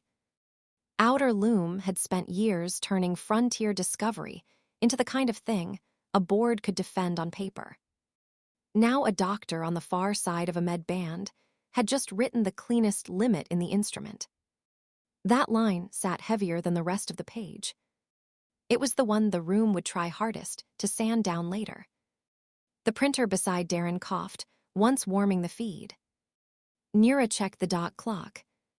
"We have 19 minutes before the next break goes from possible to actual." Soria still had not touched the chair. She stood by the door reading the source lines the way some people read weather maps before deciding whether to go outside. "If the shuttle lands under these conditions," she said, "who meets it?" Nira answered at once. "Not the board." Kyan looked up sharply. "That is not your call." "No," Nira said. "It is my review. If you want the dock to stay local, the dock sees local faces first." Ilias said, "Dock, not med. Audit readers stay on the hard lane, no lift access." Raymai said, "And no source review language on my dock wall." Idris received all of it without moving much at all. The shuttle hold time kept advancing on the wall band beside his shoulder. "You are writing a barricade and calling it a protocol." Tenzin looked up from the page. "No," they said. "We are writing the smallest instrument that allows contact without surrender being smuggled inside it." That held the room long enough for the printer to warm fully, and for the lane lights outside to shift from amber to white-hedged caution. "Weather break." Darren saw it first on the dock monitor. "It's open." Long enough to matter. No one in the room moved badly. That was the only mercy left. Layla took the pen. No chair now. No founder's shelter either. She was only the person still close enough to the filing system to hurt herself with it. "Before I sign," she said, "you should know the board sent a second instruction while Sarah was in med." Kyan looked down. He had known. Of course he had known. Layla kept her eyes on the page. "If exclusive custody is withdrawn under exchange filing, my suspension becomes formal removal pending shareholder review." Raymai let out a breath. "There it is." Soria said nothing. Ilias did. "Do you still have the access to file before they shut the rest?" "Yes." "Then file." Layla looked at Sarah then, not because Sarah had authority over the choice, but because the relay had begun in Sarah's room, with Sarah's caution and... This was the part where caution either became something wider or stayed private enough to rot. Sarah said, "If the relay lives at all, it does not live as a sole charter asset." Layla nodded once. That was all. She signed the protocol under a line Tenzin had already left for her. 22 Layla. Filing witness. Exclusive charter custody, withdrawn for protocol recognition. Kyan shut his eyes once. Then he signed too. He did not sign because he approved. He signed because the instrument needed a named legal custody hand to reach the exchange rail before the board locked him out of usefulness. 31 Kyan. Local filing and custody record. Sarah signed. Ilias signed. Tenzin signed. Soria signed. Samira sent her signature back over medband in the same hard dark strokes she used on refusals. Nira wrote reviewed and dock conditions attached. Ramai signed operations and habitat systems preservation. 8 names. Too many for any clean chain of authority. Enough for the page to mean the room instead of one office. The printer took the first sheet and caught halfway through, then dragged it out with a hot paper smell that made the whole operations table feel briefly older and more honest. Darren tore the page free and handed it to Kyan. Kyan did not look at anyone as he keyed the filing through the Rahil rail. He only said, "Sent." Idris had been silent through the signatures. That was how Sarah knew he understood the danger of the page better than half the room did. When he finally spoke, his voice had gone quieter. "You realize this will be read as a challenge." Ilyas said, "Everything after the first crossing was. Some worlds will accept it because they want movement more than clarity. Some will refuse it because they understand what unlicensed movement becomes." Tenzin said, "Then the record begins honestly." Idris looked at the header again. "Contest open." That seemed to interest him more than the signatures. "The moment a second system depends on this instrument, you will need a registry." Nura answered him. "The moment a second system depends on it, you'll try to make the registry yours." "I will try to keep it governable." Surya said, "You mean ownable?" "No," Idris said. "I mean survivable." That was the reason he remained dangerous. He could say the wrong thing in the vocabulary of the right fear. The dock board chimed. Everyone turned. Rahil exchange, protocol received. Manual review, complete. Provisional carriage recognition, granted under filed conditions. Meridian descent, attached. Quiet index mirror custody, acknowledged. Blue Wake emergency freight note, accepted under local limits. The recognition was narrow and full of conditions, but it pushed the relay out of the room and into filed reality. Local origin, contest open, manual review attached, no exclusive charter custody. Layla sat down then, because the filing had finally taken the rest of her standing with it. No one helped. She did not need help sitting. She needed the room, not to pretend the cost had been theoretical. The second chime came from the berth lane. Meridian audit shuttle, landing request, resubmitted under filed conditions. Nura took the doc copy of the protocol and folded it once. 2 readers, she said. Hard lane only. Unarmed, no lift, no med, no relay suite. Kyan read the landing note and gave the smallest possible nod. They accepted the dock conditions. Of course they did, Ilyas said. It gets them a floor. It also gets them a wall, Nura said. Surya pushed off the door. I'm going to gate 3 before the lane lights finish changing. Sarah looked at her. Why? Because the corridor sees the shuttle before it sees the filing. Because if I want basin crews to keep reading this page as local conditions instead of surrender, they hear it from me before they hear skids on metal. That was reason enough. Ramai said, take 2 maintenance with you.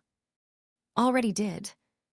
She took the basin copy out of the weather sleeve, checked the signatures once more, and left with it under her arm. The corridor sound shifted a minute later. People moved the line forward before somebody else could write it for them.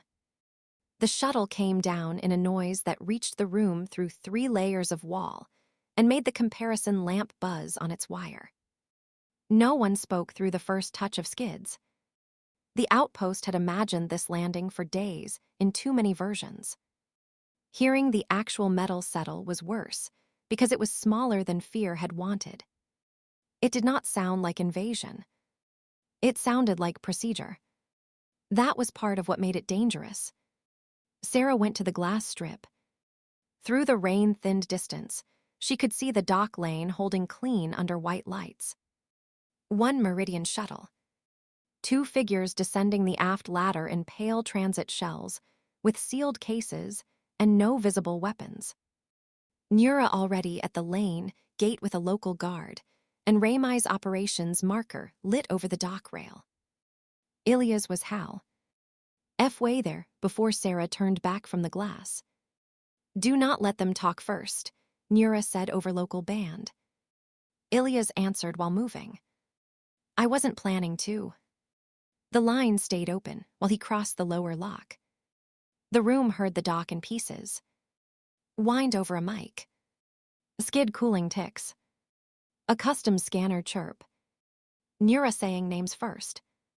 One of the Meridian readers, objecting to the dock lane restraint.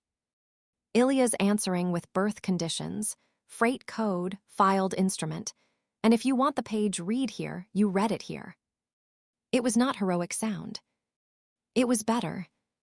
It was adults making bad space hold long enough to remain theirs. Samira came back over band, while the doc read the first lines aloud. "The lens rig says Leo's pressure damage is older than last night and cleaner than we feared." That mattered more than the doc argument. Sarah turned toward the med icon on the split board. And Emil. Asleep. A pause. Someone left food outside the door again, also a note I am not giving them. What did it say? Samira said nothing for one beat. Then, "Thank you for the water. Please do not dream me by accident." The band closed. The note made the filed protocol feel smaller. The next argument was already standing outside the med door. Tenzin heard it too. They looked down at the filed protocol and then clipped one more page beneath it. Packet training. Local first. Operator limits attached. Kyan saw the header and said, "We do not have enough healthy operators for that page to be anything but aspiration." Tenzin answered without lifting their head. "Good, then the page is honest." Layla, still seated now, had finally taken her hand off the suspension notice. She looked smaller without the chair and more dangerous without needing to protect it. "What happens when the board tries to reverse the filing?" she asked. Kyan said, "They will." "When?" He checked the internal line and gave her the only useful version. "As soon as they can do it, without looking like they cut off their own water line." Raymai laughed once at the accuracy of it, and not out of amusement.